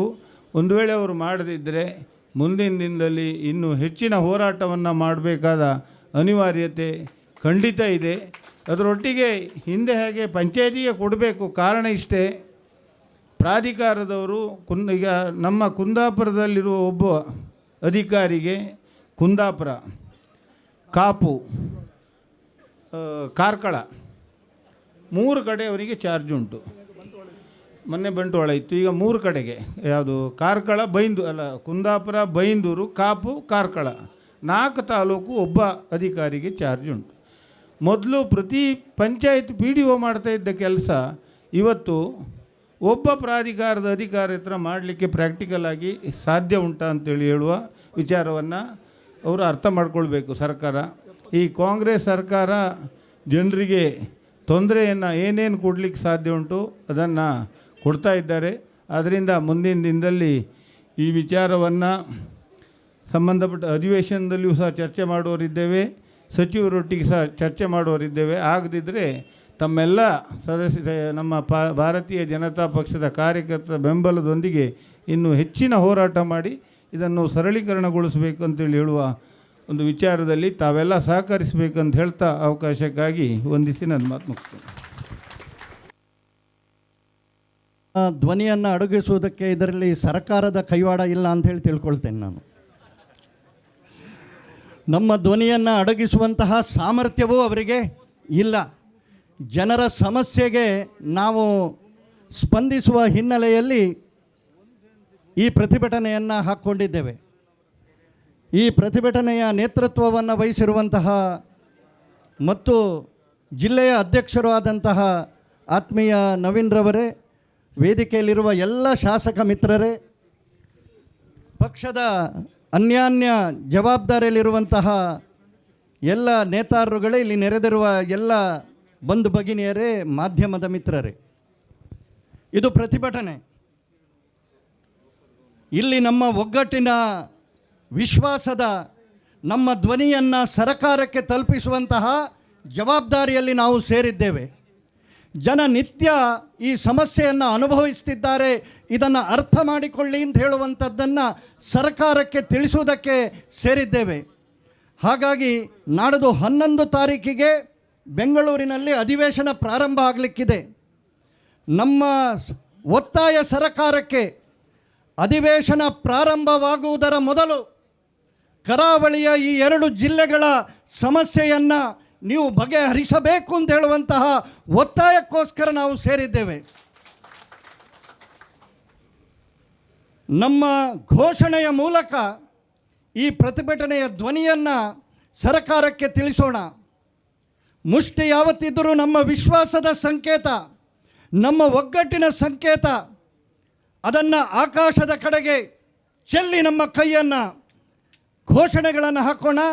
ಮತ್ತೊಂದು 2 ಪ್ರತಿಭಟನೆಯ ಘೋಷಣೆಯನ್ನು ನಾನು ಹೇಳ್ತೇನೆ. ನನ್ನ ಜೊತೆ ನೀವು ನಿಮ್ಮ ಧ್ವನಿಯನ್ನು ಸೇರಿಸಬೇಕು ಅಂತ ಹೇಳುವಂತಹ ಮಾತನ್ನು, ಪ್ರಾರ್ಥನೆಯನ್ನು, ವಿನಂತಿಯನ್ನು ಮಾಡ್ತೇನೆ.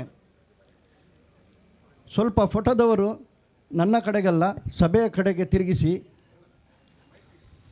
बोलो भारत माता की, बोलो भारत माता की. ಭಾರತೀಯ ಜನತಾ ಪಾರ್ಟಿಯ ಜನಪರ ಹೋರಾಟಕ್ಕೆ, ಬಿಜೆಪಿಯ ಜನಪರ ಹೋರಾಟಕ್ಕೆ, ವಿಧಾನಸೌಧದ ಗದ್ದುಗೆದಾರರೇ, ವಿಧಾನಸೌಧದ ಗದ್ದುಗೆದಾರರೇ, ಕಣ್ಣು ಬಿಡಿ ಕಿವಿಯ ಕೊಡಿ, ಕಣ್ಣು ಬಿಡಿ ಕಿವಿಯ ಕೊಡಿ. ವಿಧಾನಸೌಧದ ಗದ್ದುಗೆದಾರರೇ, ಕಣ್ಣು ಬಿಡಿ ಕಿವಿಯ ಕೊಡಿ. ಇಲ್ಲವೇ ಕುರ್ಚಿ ಬಿಟ್ಟು ಬಿಡಿ. ಕಾರ್ಮಿಕರ ಕೈಗೆ ಕೆಲಸ ಕೊಡಿ. ಮನೆಯ ಕಟ್ಟಲು ಅನುಮತಿ ಕೊಡಿ. ಇಲ್ಲವೇ ಕುರ್ಚಿ ಬಿಟ್ಟು ಬಿಡಿ. ವಿಧಾನಸೌಧದ ಗದ್ದುಗೆದಾರರೇ, ಕಣ್ಣು ಬಿಡಿ ಕಿವಿಯ ಕೊಡಿ. ನನಗೇನು ವಿಶ್ವಾಸ ಇಲ್ಲ ಅವರು ಕಣ್ಣು ಬಿಡ್ತಾರೆ ಕಿವಿ ಕೊಡ್ತಾರೆ ಅಂತ ಹೇಳಿ. ಯಾಕೆ ಅಂತೇಳಿ ಹೇಳಿದರೆ, ಈಗಾಗಲೇ ಶಾಸಕರು ಹೇಳಿರುವಂತಹ ರೀತಿಯಲ್ಲಿ ಇದು ನಾಡ್ದಿನ ಅಧಿವೇಶನ 3ನೇ ಅಧಿವೇಶನ. 3 ಅಧಿವೇಶನದಲ್ಲಿ ಕರಾವಳಿಯ ಈ ಸಮಸ್ಯೆಯ ಬಗ್ಗೆ ನಮ್ಮೆಲ್ಲ ಶಾಸಕರು ಧ್ವನಿಯನ್ನು ಎತ್ತಿದ್ದಾರೆ, ಸರ್ಕಾರವನ್ನು ಆಗ್ರಹ ಮಾಡಿದ್ದಾರೆ. ಇದರ ಸಮಸ್ಯೆಯ ವಿಸ್ತಾರ ಅವರಿಗೆ ಗೊತ್ತಿಲ್ಲ ಅಂಥೇಳಿ ಅಲ್ಲ, ಅದನ್ನು ಪರಿಹಾರ ಮಾಡುವ ಇಚ್ಛಾಶಕ್ತಿ ಅವರಲ್ಲಿ ಇಲ್ಲ ಅಂತ ಹೇಳುವಂಥದ್ದು 2 ವರ್ಷ ಚಿಲ್ಲರೆ ಆಯಿತು. ಆಲೋಚನೆ ಮಾಡಿ, ಮೊನ್ನೆ ಒಬ್ಬ ಕಾಂಗ್ರೆಸ್ ನಾಯಕರು ಒಂದಷ್ಟು ಜನ ಈ ಕಾರ್ಮಿಕರನ್ನು ಕರ್ಕೊಂಡು ಸಿದ್ದರಾಮಯ್ಯರಲ್ಲಿಗೆ ಹೋದರು. ಮೊನ್ನೆ ಇದೇ ಸಮಸ್ಯೆಯ ಬಗ್ಗೆ ಈ 9/11 ಮರಳು ಮತ್ತು ಕೆಂಪು ಕಲ್ಲಿನ ಸಮಸ್ಯೆಯನ್ನು ಪರಿಹರಿಸಬೇಕು ಅಂತ ಹೇಳುವಂಥದ್ದು. ಸಿದ್ದರಾಮಯ್ಯರ ಸ್ಟೈಲ್, ವರ್ಕಿಂಗ್ ಸ್ಟೈಲ್ ಅಥವಾ ಅವರು ಮಾತನಾಡುವ ಶೈಲಿ ನಮಗೆಲ್ಲ ಗೊತ್ತಿದೆ. ಯಾಕೋ ಬರ್ತೀಯಾ ಇಲ್ಲಿಗೆ? ಈ 2 ಜಿಲ್ಲೆಗಳು ಮುಂದಿನ ಚುನಾವಣೆಯಲ್ಲೂ ನಮಗೆ ಓಟ್ ಕೊಡೋದಿಲ್ಲ ಅಣ್ಣ. ಯಾಕೆ ಸುಮ್ಮನೆ ಇದರ ಹಿಂದೆ ಓಡಾಡ್ತಿ, ಜನ ಅನುಭವಿಸಲಿ ಅಂತ ಹೇಳುವಂತಹ ಧಾಷ್ಟ್ಯದ ಮಾತನ್ನು ಅವರು ಹೇಳಿದ್ದಾರೆ ಅಂತೇಳಿ. ಆದರೆ ಅವರಿಗೆ ಈ ಸಮಸ್ಯೆಯನ್ನು ಪರಿಹಾರ ಮಾಡಬೇಕು ಅಂತ ಹೇಳುವಂತಹ ಇಚ್ಛಾಶಕ್ತಿಯೇ ಇಲ್ಲ. ಏನು ಈ DC ಅವರು ಪತ್ರ ಬರೀಲಿಲ್ವೋ? ಶಾಸಕರ ಎಲ್ಲರ ಅಭಿಪ್ರಾಯವನ್ನು, PDOಗಳ ಅಭಿಪ್ರಾಯವನ್ನು ತೆಗೆದುಕೊಂಡು ಇಷ್ಟೊಂದು ಅರ್ಜಿಗಳಿದ್ದಾವೆ, ಅದಕ್ಕೆ ಪರಿಹಾರ ಕೊಡಲಿಕ್ಕೆ ಆಗುವುದಿಲ್ಲ ಅಂತ ಹೇಳುವಂಥದ್ದನ್ನು ಅವರಿಗೆ ಗೊತ್ತಿಲ್ಲದೆ ಏನೂ ಅಲ್ಲ. ಪರಿಹಾರ ಏನು ಅಂತ ಹೇಳುವಂಥದ್ದನ್ನು ಮಂಗಳೂರು ದಕ್ಷಿಣ ಕನ್ನಡ ಜಿಲ್ಲೆಯ KDPಯಲ್ಲಿ ನಮ್ಮ ಜಿಲ್ಲಾ ಪಂಚಾಯತಿನ ಮುಖ್ಯ ನಿರ್ವಹಣಾಧಿಕಾರಿಗಳು ಅದನ್ನು ವಿವರಿಸಿ ಹೇಳಿದರು. ಯಾರಿಗೆ? ನಮ್ಮ ಉಸ್ತುವಾರಿ ಸಚಿವರಿಗೆ. ಇಲ್ಲಿಯ ಉಸ್ತುವಾರಿ ಸಚಿವರಂತೂ ಅವರು ನಾಸ್ತಿ ಸಚಿವರು. ಅವರು ಇದ್ದಾರೋ ಇಲ್ವೋ, ಒಂದು ಪ್ರತಿಭಟನೆ ಬಹುಶಃ ಕಾಣೆಯಾಗಿದ್ದಾರೆ ಅಂತ ಹೇಳುವುದಕ್ಕೋಸ್ಕರ ಮಾಡಬೇಕಾದಂತಹ ಅನಿವಾರ್ಯತೆ ಈ ಉಡುಪಿಯ ಜಿಲ್ಲೆಯಲ್ಲಿದೆ. ನಾನು ಅದಕ್ಕೋಸ್ಕರ ಹೇಳ್ತಾ ಇರುವಂಥದ್ದು, ದಕ್ಷಿಣ ಕನ್ನಡ ಜಿಲ್ಲೆ, ಉಡುಪಿ ಜಿಲ್ಲೆ, ಕರಾವಳಿ ಜಿಲ್ಲೆಗಳ ಒಟ್ಟು ಭೌಗೋಳಿಕ ವ್ಯವಸ್ಥೆಯೇ ಬೇರೆ. ನೀವು ಆಲೋಚನೆ ಮಾಡಿ. 2 ವಿಷಯಗಳನ್ನು ನಾನು ನಿಮ್ಮ ಗಮನಕ್ಕೆ ತರ್ತೇನೆ. ಮೇಲ್ಗಡೆ ನದಿಗಳಿಂದ ಮರಳು ತೆಗೆದರೆ ಸಮಸ್ಯೆ. ನಮ್ಮ ದಕ್ಷಿಣ ಕನ್ನಡ ಜಿಲ್ಲೆಯಲ್ಲಿ ಮರಳು ತೆಗೆಯದಿದ್ದರೆ ಸಮಸ್ಯೆ. ನೀವು ಏನಾದರೂ ನಿಮ್ಮದು ಏನು ಶಿಸ್ತು ನಿಯಮ ಮಾಡ್ತೀರಿ ಅಂತ ಹೇಳಿದರೆ ನಿಯಮವನ್ನು ಕೊಡಿ. ಗ್ರಾಮ ಠಾಣಾ ಬಗ್ಗೆ ಹೇಳಿದರು. ಅಲ್ಲಿ ಮೇಲ್ಗಡೆ ಭೂಮಿ ಒಂದು ಕಡೆ, ಮನೆ ಒಂದು ಕಡೆ. ಭೂಮಿಯಲ್ಲೇ ಮನೆ ಇರುವ ವ್ಯವಸ್ಥೆ ಇಲ್ಲ. ಅದು ಇರುವಂಥದ್ದು ದಕ್ಷಿಣ ಕನ್ನಡ ಜಿಲ್ಲೆ ಮಲೆನಾಡು ಪ್ರದೇಶಗಳಲ್ಲಿ. ನಮ್ಮ ಕೃಷಿ ಭೂಮಿ ಎಲ್ಲಿದೆ ಅದರಲ್ಲೇ ನಮ್ಮ ಮನೆ ಇದೆ. ಆ ಒಂದು ಮನೆಯ ಭೂಪರಿವರ್ತನೆಗೋಸ್ಕರ ಒಬ್ಬ ಎಷ್ಟು ಕಷ್ಟ ಬರಬೇಕು? ಇದರ ಬಗ್ಗೆ, ಇದರ ವಿಸ್ತಾರವನ್ನು ನಾವೇನಾದರೂ ಆಲೋಚನೆ ಮಾಡಿದರೆ ನನಗೆ ಒಮ್ಮೊಮ್ಮೆ ಕಾಣ್ತದೆ, ಉದ್ದೇಶಪೂರ್ವಕವಾಗಿ ಈ ದಕ್ಷಿಣ ಕನ್ನಡ ಉಡುಪಿಯ ಜಿಲ್ಲೆಯ ಜನರನ್ನು ಸಮಸ್ಯೆಯಲ್ಲಿಯೇ ಅವರು ಬದುಕಬೇಕು ಅಂತ ಹೇಳುವಂತಹ ಉದ್ದೇಶದ ಜೊತೆಗೆ ಇದನ್ನು ಮಾಡ್ತಾ ಇದ್ದಾರೆ ಅಂತ ಹೇಳುವಂತಹ ಭಾವನೆ ಬರ್ತದೆ. ಇದರ ಹಿಂದೆ ಒಂದು ಷಡ್ಯಂತ್ರ ಇದೆ ಅಂತ ಹೇಳುವಂಥದ್ದು. ಯಾಕೆ ಕೇಳಿ? ಎಲ್ಲ ಜಿಲ್ಲೆಗಳಿಂದ ಇಲ್ಲಿಗೆ ಕೆಲಸಕ್ಕೆ ಬರ್ತಾರೆ. ಇಲ್ಲಿ ಜನರು ಕೊಡುವಂತಹ ಸಂಬಳವೂ ಅಧಿಕ ಇದೆ. ಕನ್ವರ್ಷನ್ ಆಗಲಿಲ್ಲ, 999 ಸಿಗಲಿಲ್ಲ ಅಂತ ಹೇಳಿ ಆದರೆ ಆರ್ಥಿಕ ಚಟುವಟಿಕೆಗೆ ಬಹಳ ದೊಡ್ಡ ಹಿನ್ನಡೆ. ಸಾವಿರಾರು ಜನ ಕಾರ್ಮಿಕರಿಗೆ ಕೆಲಸ ಇಲ್ಲ.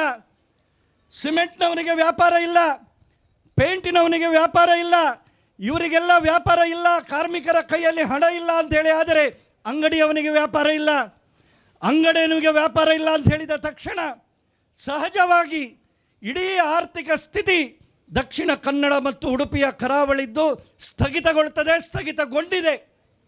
ನಮ್ಮಲ್ಲಿ ಒಬ್ಬರು ವ್ಯಾಪಾರಸ್ಥರು ಹೇಳ್ತಿದ್ರು, ಮೇಸ್ತ್ರಿ ಕೆಲಸ ಮಾಡುವವರು ಸಮೇತ ಇವತ್ತು ನನಗೆ ಸಾಮಾನು ಕಟ್ಟಲಿಕ್ಕಾದರೂ ಅಂಗಡಿಯಲ್ಲಿ ಕೆಲಸ ಕೊಡಿ ಅಣ್ಣ ಅಂತ ಹೇಳಿಕೊಂಡು ಇವತ್ತು ಕೆಲಸ ಕೇಳುವಂತಹ ಸ್ಥಿತಿಗೆ ಬಂದಿರುವಂತಹ ಒಂದು ಪರಿಸ್ಥಿತಿ ನಮ್ಮಲ್ಲಿ ಆಗಿದೆ.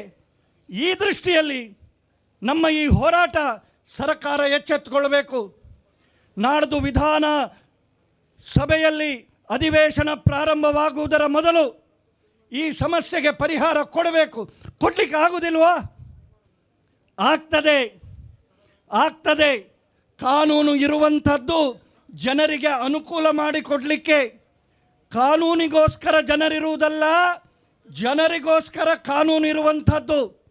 ಇವತ್ತು ಹೈಕೋರ್ಟಿನ ಒಂದು ಆದೇಶವನ್ನು ಎದುರಿಟ್ಟುಕೊಂಡು ಇಲ್ಲಿಯವರೆಗೆ ಯಾವುದೇ ತಡೆ ಇಲ್ಲದೆ ಗ್ರಾಮ ಪಂಚಾಯತಿನಲ್ಲೇ ಕೊಡುವಂತಹ ವ್ಯವಸ್ಥೆ ಇದ್ದದ್ದು ದಕ್ಷಿಣ ಕನ್ನಡ ಜಿಲ್ಲೆ ಮತ್ತು ಉಡುಪಿಗೆ ಗ್ರಾಮ ಪಂಚಾಯತಿನಲ್ಲೇ ಕೊಡುವಂತಹ ವ್ಯವಸ್ಥೆಯನ್ನು ಮಾಡಬೇಕು ಅಂತ ಹೇಳುವಂಥದ್ದನ್ನು ನಾವು ಈ ಸಭೆಯ ಮೂಲಕ ಸರ್ಕಾರವನ್ನು ಆಗ್ರಹಿಸ್ತೇವೆ. ಯೋಚನೆ ಮಾಡಿ, ಕಾನೂನು ಬೇಕಾದಾಗ ಹೇಗೆ ಮಾಡ್ತಾರೆ? ಇವರೆಲ್ಲ ಆಲೋಚನೆ ಮಾಡೋದು ಹೇಗೆ ಅಂತೇಳಿ ಕೇಳಿದರೆ ಬೆಂಗಳೂರಿನ ದೃಷ್ಟಿಯಲ್ಲಿ ಬೆಂಗಳೂರಿನ ಪರಿಸ್ಥಿತಿಯನ್ನು ಹಳ್ಳಿಗೆ ತಂದು ಹಳ್ಳಿಯವ ನಾನೊಂದು ಮನೆ ಕಟ್ತೇನೆ ಅಂತ ಹೇಳಿದರೂ ಕೂಡ ಮನೆ ಕಟ್ಟದಂತಹ ಒಂದು ಪರಿಸ್ಥಿತಿ ನಿರ್ಮಾಣ ಮಾಡ್ತಾರೆ ಅಂಥೇಳಿ. ಆದರೆ ಇದು ಸರ್ಕಾರದ ಬೇಜವಾಬ್ದಾರಿಯನ್ನು ತೋರಿಸ್ತದೆ. ಕಳೆದ 2.5 ವರ್ಷಗಳನ್ನು ಕಾಂಗ್ರೆಸ್ ಆಡಳಿತ ಮಾಡಿದಂತಹ ರೀತಿಯನ್ನು ಒಮ್ಮೆ ಆಲೋಚನೆ ಮಾಡಿ. ನಮ್ಮ 2 ಜಿಲ್ಲೆಗಳನ್ನು ಹೊರತುಪಡಿಸಿದರೆ 2,000 ಕೊಡ್ತೇನೆ ಅಂತ ಹೇಳುವಂತಹ ಹೆಸರಿನಲ್ಲಿ ಇವತ್ತು 2,000 ಕೊಟ್ಟು ಇಡೀ ರಾಜ್ಯವನ್ನೇ ಕ್ರಯಕ್ಕೆ ತೆಗೆದುಕೊಂಡ ಹಾಗೆ, ಇಡೀ ಜನರನ್ನೇ ಕ್ರಯಕ್ಕೆ ತೆಗೆದುಕೊಂಡ ಹಾಗೆ ಒಂದು ರೀತಿಯಲ್ಲಿ ಸರ್ವಾಧಿಕಾರಿ ಮನೋವೃತ್ತಿಯ ಜೊತೆಗೆ ದಾಷ್ಟ್ಯದಿಂದ ವರ್ತಿಸ್ತಾ ಇದ್ದಾರೆ. ಕೆಲಸ ಕೊಡಬೇಕು ಸ್ವಾಮಿ, ಕೆಲಸ ಮಾಡುವ ವಾತಾವರಣವನ್ನು ನಿರ್ಮಾಣ ಮಾಡಬೇಕು, ಅದು ಸರ್ಕಾರದ ಜವಾಬ್ದಾರಿ.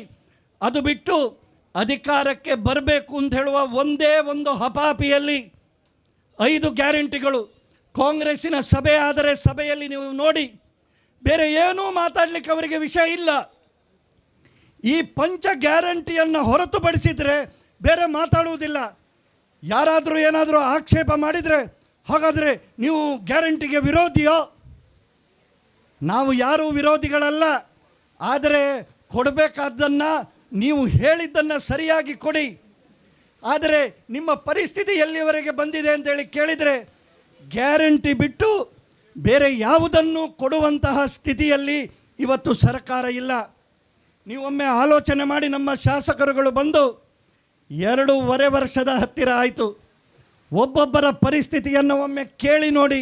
ನಿಮಗೂ ಗ್ರಾಮ ಪಂಚಾಯತ್ ಸದಸ್ಯರೋ ಅಥವಾ ಗ್ರಾಮ ಮಟ್ಟದವರಾದರೆ ನಿಮ್ಗೆ ಗೊತ್ತಿದೆ ಅಭಿವೃದ್ಧಿಯ ದೃಷ್ಟಿಯಿಂದ ಏನು ಮಾಡುವ ಸ್ಥಿತಿಯಲ್ಲಿ ಇವತ್ತು ಶಾಸಕರುಗಳಿದ್ದಾರೆ.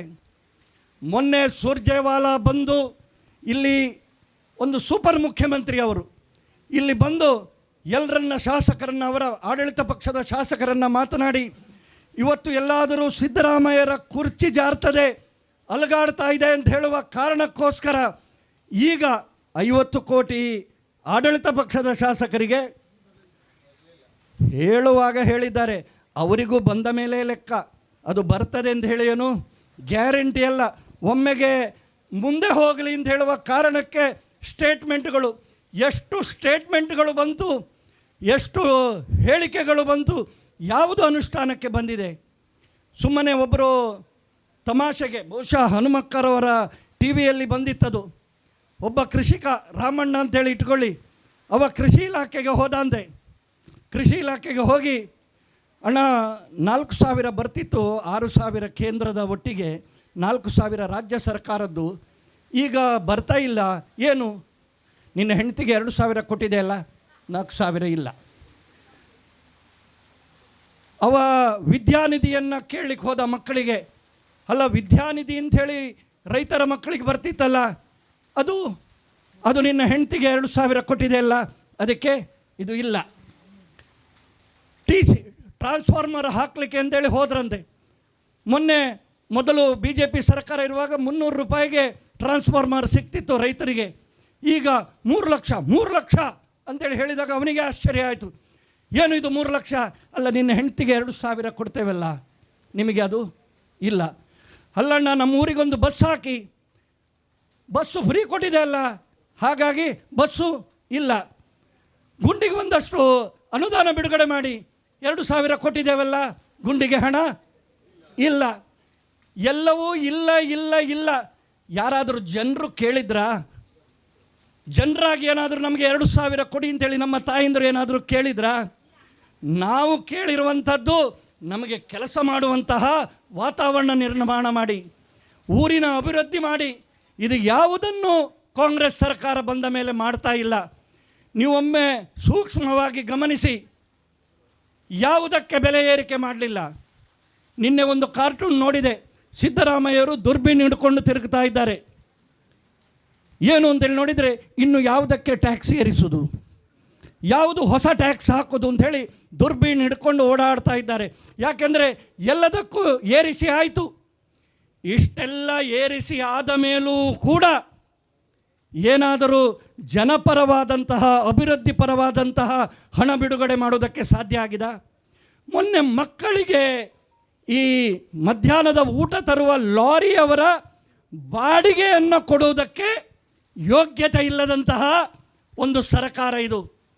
ಅದಕ್ಕಿಂತಲೂ ಹೆಚ್ಚಿಗೆ ಮೊನ್ನೆ ಮಕ್ಕಳಿಗೆ ಶೂ ಕೊಡಲಿಲ್ಲ ಅಂಥೇಳಿ ಆದರೆ ಸ್ಪಾನ್ಸರ್ಸನ್ನು ಹುಡುಕ್ತಾ ಇದ್ದಾರಂತೆ. ಸ್ಪಾನ್ಸರನ್ನು ಹುಡುಕೋದು ಅಂತ ಹೇಳಿದರೆ ಭಿಕ್ಷೆ ಬೇಡೋದೇ. ಶಾಲೆಗಳಿಗೆ ಕೊಠಡಿಗಳಿಲ್ಲ, ಅಧ್ಯಾಪಕರುಗಳಿಲ್ಲ. ಆ ವಿದ್ಯೆಯ ದೃಷ್ಟಿಯಲ್ಲಿ ಆಲೋಚನೆ ಮಾಡಿದರೆ ಅವರಿಗೆ ಬೇಕಾಗುವಂತಹ ಸಮವಸ್ತ್ರಗಳನ್ನು ಕೊಡೋದಕ್ಕೆ ಇವರಿಗೆ ಸಾಧ್ಯ ಆಗ್ತಾ ಇಲ್ಲ.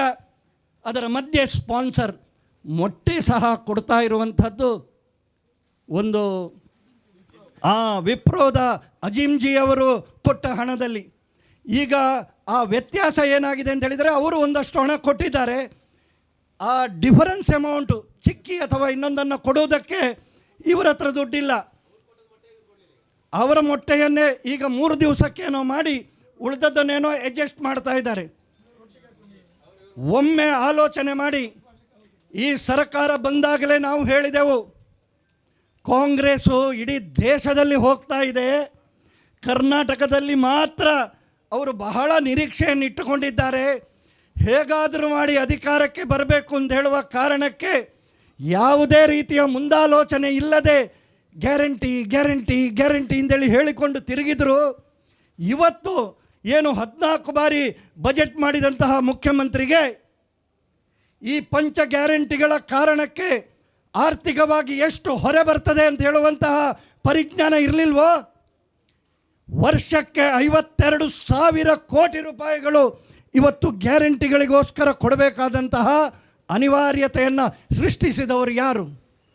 ಜನರಿಗೆ ಬದುಕು ಕಟ್ಟಿಕೊಳ್ಳುವುದಕ್ಕೆ ಸಮಾಜದ ಕಟ್ಟ ಕಡೆಯ ವ್ಯಕ್ತಿಗೆ ಅವರಿಗೆ ಏನಾದರೂ ಬಲ ಶಕ್ತಿ ತುಂಬಿಸುವುದಕ್ಕೆ ಯಾವುದೇ ಯೋಜನೆ ತಂದರೆ ತಪ್ಪಲ್ಲ. ಆದರೆ ಅವರು ಯೋಜನೆಯನ್ನು ತಂದ ರೀತಿಯನ್ನೇ ನೀವು ಆಲೋಚನೆ ಮಾಡಿ. ಚುನಾವಣೆಯ ಸಂದರ್ಭದಲ್ಲಿ ಮುಖ್ಯಮಂತ್ರಿಗಳು ನಿಂತು ಮಾತನಾಡಿದಂತಹ, ಆಗ ಮುಖ್ಯಮಂತ್ರಿಗಳಾಗಿರಲಿಲ್ಲ ಅವರು ಮತ್ತು ಅಧ್ಯಕ್ಷರು ನಿಂತು ಮಾತನಾಡಿದ ಶೈಲಿಯನ್ನು ನೆನಪು ಮಾಡಿಕೊಳ್ಳಿ. ಗ್ಯಾರಂಟಿ, ನನಗೂ ಫ್ರೀ, ನಿನಗೂ ಫ್ರೀ, ನನ್ನ ಹೆಂಡತಿಗೂ ಫ್ರೀ, ನಿನ್ನ ಹೆಂಡತಿಗೂ ಫ್ರೀ, ಮಹದೇವಪ್ಪನಿಗೂ ಫ್ರೀ, ಕಾಕಾ ಪಾಟೀಲನಿಗೂ ಫ್ರೀ. ನಾನು ಆಲೋಚನೆ ಮಾಡಿ ವಿಧಾನ ಪರಿಷತ್ತಲ್ಲಿ ಕೇಳಿದೆ, ಮಹದೇವಪ್ಪರು ಯಾರು ಅಂತೇಳಿ ಗೊತ್ತು ನನಗೆ, ಈ ಕಾಕಾ ಪಾಟೀಲರು ಯಾರು, ಈಗ ಎಲ್ಲಿ ಹೋಗಿದ್ದಾರೆ, ಅವರಿಗೆ ಫ್ರೀ ಸಿಕ್ಕಿದೋ ಇಲ್ವೋ ಅಂತ ಹೇಳುವಂಥದ್ದು ನೋಡಿ. ಒಮ್ಮೆ ಎಲ್ರಿಗೂ ಫ್ರೀ ಹೇಳಿದರು, ಮತ್ತು ಒಂದೊಂದೇ ಕಂಡೀಷನನ್ನು ತಂದರು. ಯಾಕೆ ತಂದರು ಕಂಡೀಷನನ್ನು? ಯಾಕೆಂದರೆ ಫ್ರೀ ಕೊಡುವಂತಹ ಸ್ಥಿತಿಯಲ್ಲಿ ಅವರಿಲ್ಲ. ಅವರ ಲೀಡರ್ ರಾಹುಲ್ ಗಾಂಧಿಯವರು ಅವರೊಂದೇನೋ ಒಂದು ಹೊಸ ಸಂಶೋಧನೆ ಮಾಡಿದಾರಲ್ಲ, ಇಲ್ಲಿ 2,000 ಅಂದರೆ ವರ್ಷಕ್ಕೆ 24,000. ರಾಜಸ್ಥಾನದ ಚುನಾವಣೆಯಲ್ಲಿ ಒಂದು ಭಾಷಣದಲ್ಲಿ ಅವರು ಹೇಳಿದ್ದಾರೆ, ಬೇನೋ ಆಪ್ಕೋ ಮಹಿನೆ ಮೇ ಸಾಲ್ ಮೇ 1 ಲಾಖ್ ಅಂದರೆ 1,00,000 ರೂಪಾಯಿ ಕೊಡ್ತೇನೆ ಅಂತೇಳಿ. ಒಮ್ಮೆ ಅಧಿಕಾರಕ್ಕೆ ಬರಲಿ ಅಂತ ಹೇಳುವಂಥದ್ದಕ್ಕೆ ಎಷ್ಟು ಬೇಜವಾಬ್ದಾರಿಯಿಂದ, ಮಹಿನೆಗೆ ಆಖಿರ್ ಮೇ ಆಪ್ಕಾ ಅಕೌಂಟ್ ಮೇ 18,500 ಏನೋ ಆಗ್ತದೆ, 8,500. 2,000 ಕೊಡೋದಕ್ಕೆ ಯೋಗ್ಯತೆ ಇಲ್ಲ, 8,500 ಕೊಡ್ತೇವೆ ಅಂತೇಳಿ ಅಲ್ಲಿ ಚುನಾವಣೆಯಲ್ಲಿ ಘೋಷಣೆ. ಅವರದ್ದು ಒಂದು ಹೊಸ ಇದೆಯಲ್ಲ, ಯಹಾ ಸೆ ಆಲೂ ಡಾಲೋ ವಹಾ ಸೆ ಸೋನಾ ನಿಖಾಲೋ. ಆಲೂ ಡಾಲೋ ಸೋನಾ ನಿಖಾಲೋ ಮಾಡಿದ್ರು ಇದನ್ನು ಪೂರೈಸುವುದಕ್ಕೆ ಸಾಧ್ಯ ಇಲ್ಲದಂತಹ ಒಂದು ಪರಿಸ್ಥಿತಿ. ಇವರ ಲೀಡರ್ ಹಾಗೆ, ಈ 14 ಬಜೆಟ್ ಮಾಡಿದವರು ಹೀಗೆ. ಇದು ಹೀಗೆ ಯಾಕೆ ಅಂತೇಳಿ ಕೇಳಿದರೆ, ಹೀಗೂ ಉಂಟೆ ಅಂತೇಳಿ ಆಲೋಚನೆ ಮಾಡಿದರೆ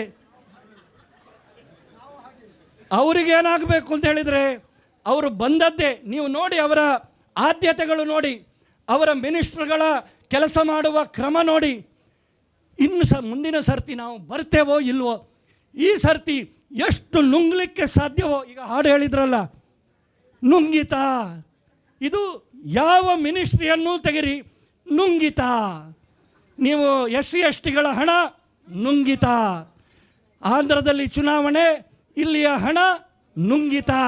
ಎಷ್ಟು ನುಂಗಿತ ಅಲ್ಲಿ, ಅದು ಸಾಕಾಗೋದಿಲ್ಲ ಅಂಥೇಳಿ ಈಗ ಮುಖ್ಯಮಂತ್ರಿಗಳು ನಾನು ಬಹಳ ಏನು ಕೋರ್ಟು ನೀವು ಆರೋಪದಿಂದ ಮುಕ್ತ ಆಗಿದ್ದೀರಿ ಅಂತೇಳಿ ಹೇಳಿಲ್ಲ. 14 ಸೈಟು ನುಂಗಿತ ಅಂಥೇಳಿ ಹೇಳುವಂಥದ್ದು ಈಗಲೂ ಕೂಡ ತನಿಖೆಯಲ್ಲಿ ಇದೆ. ಕಾರ್ಮಿಕ ಸಚಿವರು ನೀವು ಕೇಳಿ ನೋಡಿ, ಕಾರ್ಮಿಕರಲ್ಲಿ ಅವರಿಗೆ ಮದುವೆ ಮಾಡೋದಕ್ಕೆ, ಅಪಘಾತ ಆದಾಗ ವೈದ್ಯಕೀಯ ಸವಲತ್ತಿಗೆ 10 ಹಲವು ಉಂಟು. ಎಲ್ಲರ ಕಾರ್ಮಿಕರ ತುಂಬ ಮಂದಿಯ ಕಾರ್ಡ್ಗಳನ್ನು ಕ್ಯಾನ್ಸಲ್ ಮಾಡ್ತಾ ಇದ್ದಾರೆ. ಯಾಕೆ ಅಂತ ಹೇಳಿದರೆ ಏನಾದರೂ ಒಂದು ಕಾರಣ ಕೊಡ್ತಾ ಇದ್ದಾರೆ. 300 ರೂಪಾಯಿಗೆ ಕೊಡುವ, ಓಪನ್ ಮಾರ್ಕೆಟ್ನಲ್ಲಿ 300 ರೂಪಾಯಿಗೆ ಸಿಗುವ ಕಿಟ್ಟನ್ನು 3000 ರೂಪಾಯಿಗೆ ಕೊಡ್ತಾ ಇದ್ದಾರೆ. ಟೆಂಡರ್ ಕಟ್ಟಿ ನೇರವಾಗಿ DBTಯ ಮೂಲಕ ಕಾರ್ಮಿಕರ ಅಕೌಂಟಿಗೆ ಹೋಗುವುದನ್ನು ನಿಲ್ಲಿಸಿದ್ದಾರೆ. ಅದರ ಬದಲಿಗೆ ಟೆಂಡರ್ ಕರೆಯುವುದು ಅಂತ ಹೇಳಿದರೆ ಯಾಕೆ ಅಂತ ಹೇಳುವಂಥದ್ದು ನಮಗೆ ಅರ್ಥ ಆಗ್ತದೆ. ಟೆಂಡರ್ನ ಹೆಸರಿನಲ್ಲಿ ಅವರಿಗೆ ಬೇಕಾದವರಿಗೆ ಕೊಟ್ಟು ಮತ್ತೆ ಪುನಃ ನುಂಗಿತ. ನೀವು 300 ರೂಪಾಯಿಗೆ ಸಿಗುವ ಮೀಟರ್, ಜಾರ್ಜ್ ಅಣ್ಣ ನುಂಗಿತ ಮೀಟರ್ನಲ್ಲಿ ಹೊರಗೆ 300 ರೂಪಾಯಿಗೆ ಸಿಗುವಂಥದ್ದನ್ನು ಪತ್ರಿಕೆಯಲ್ಲಿ ಬಂದದ್ದು 900 ಅಲ್ಲಪ್ಪ, ಅಷ್ಟು ಕಡಿಮೆಯಲ್ಲಿ ಕೊಡೋದಿಲ್ಲ ಅವರು, 9000 ರೂಪಾಯಿಗೆ. ಇದರ ಹಿಂದೆ ಇರುವಂತಹ ಉದ್ದೇಶ ಏನು? ನನ್ನ ಒಂದು ಮಾತನ್ನು ಹೇಳಿ ನನ್ನ ಮಾತನ್ನು ನಿಲ್ಲಿಸ್ತೇನೆ.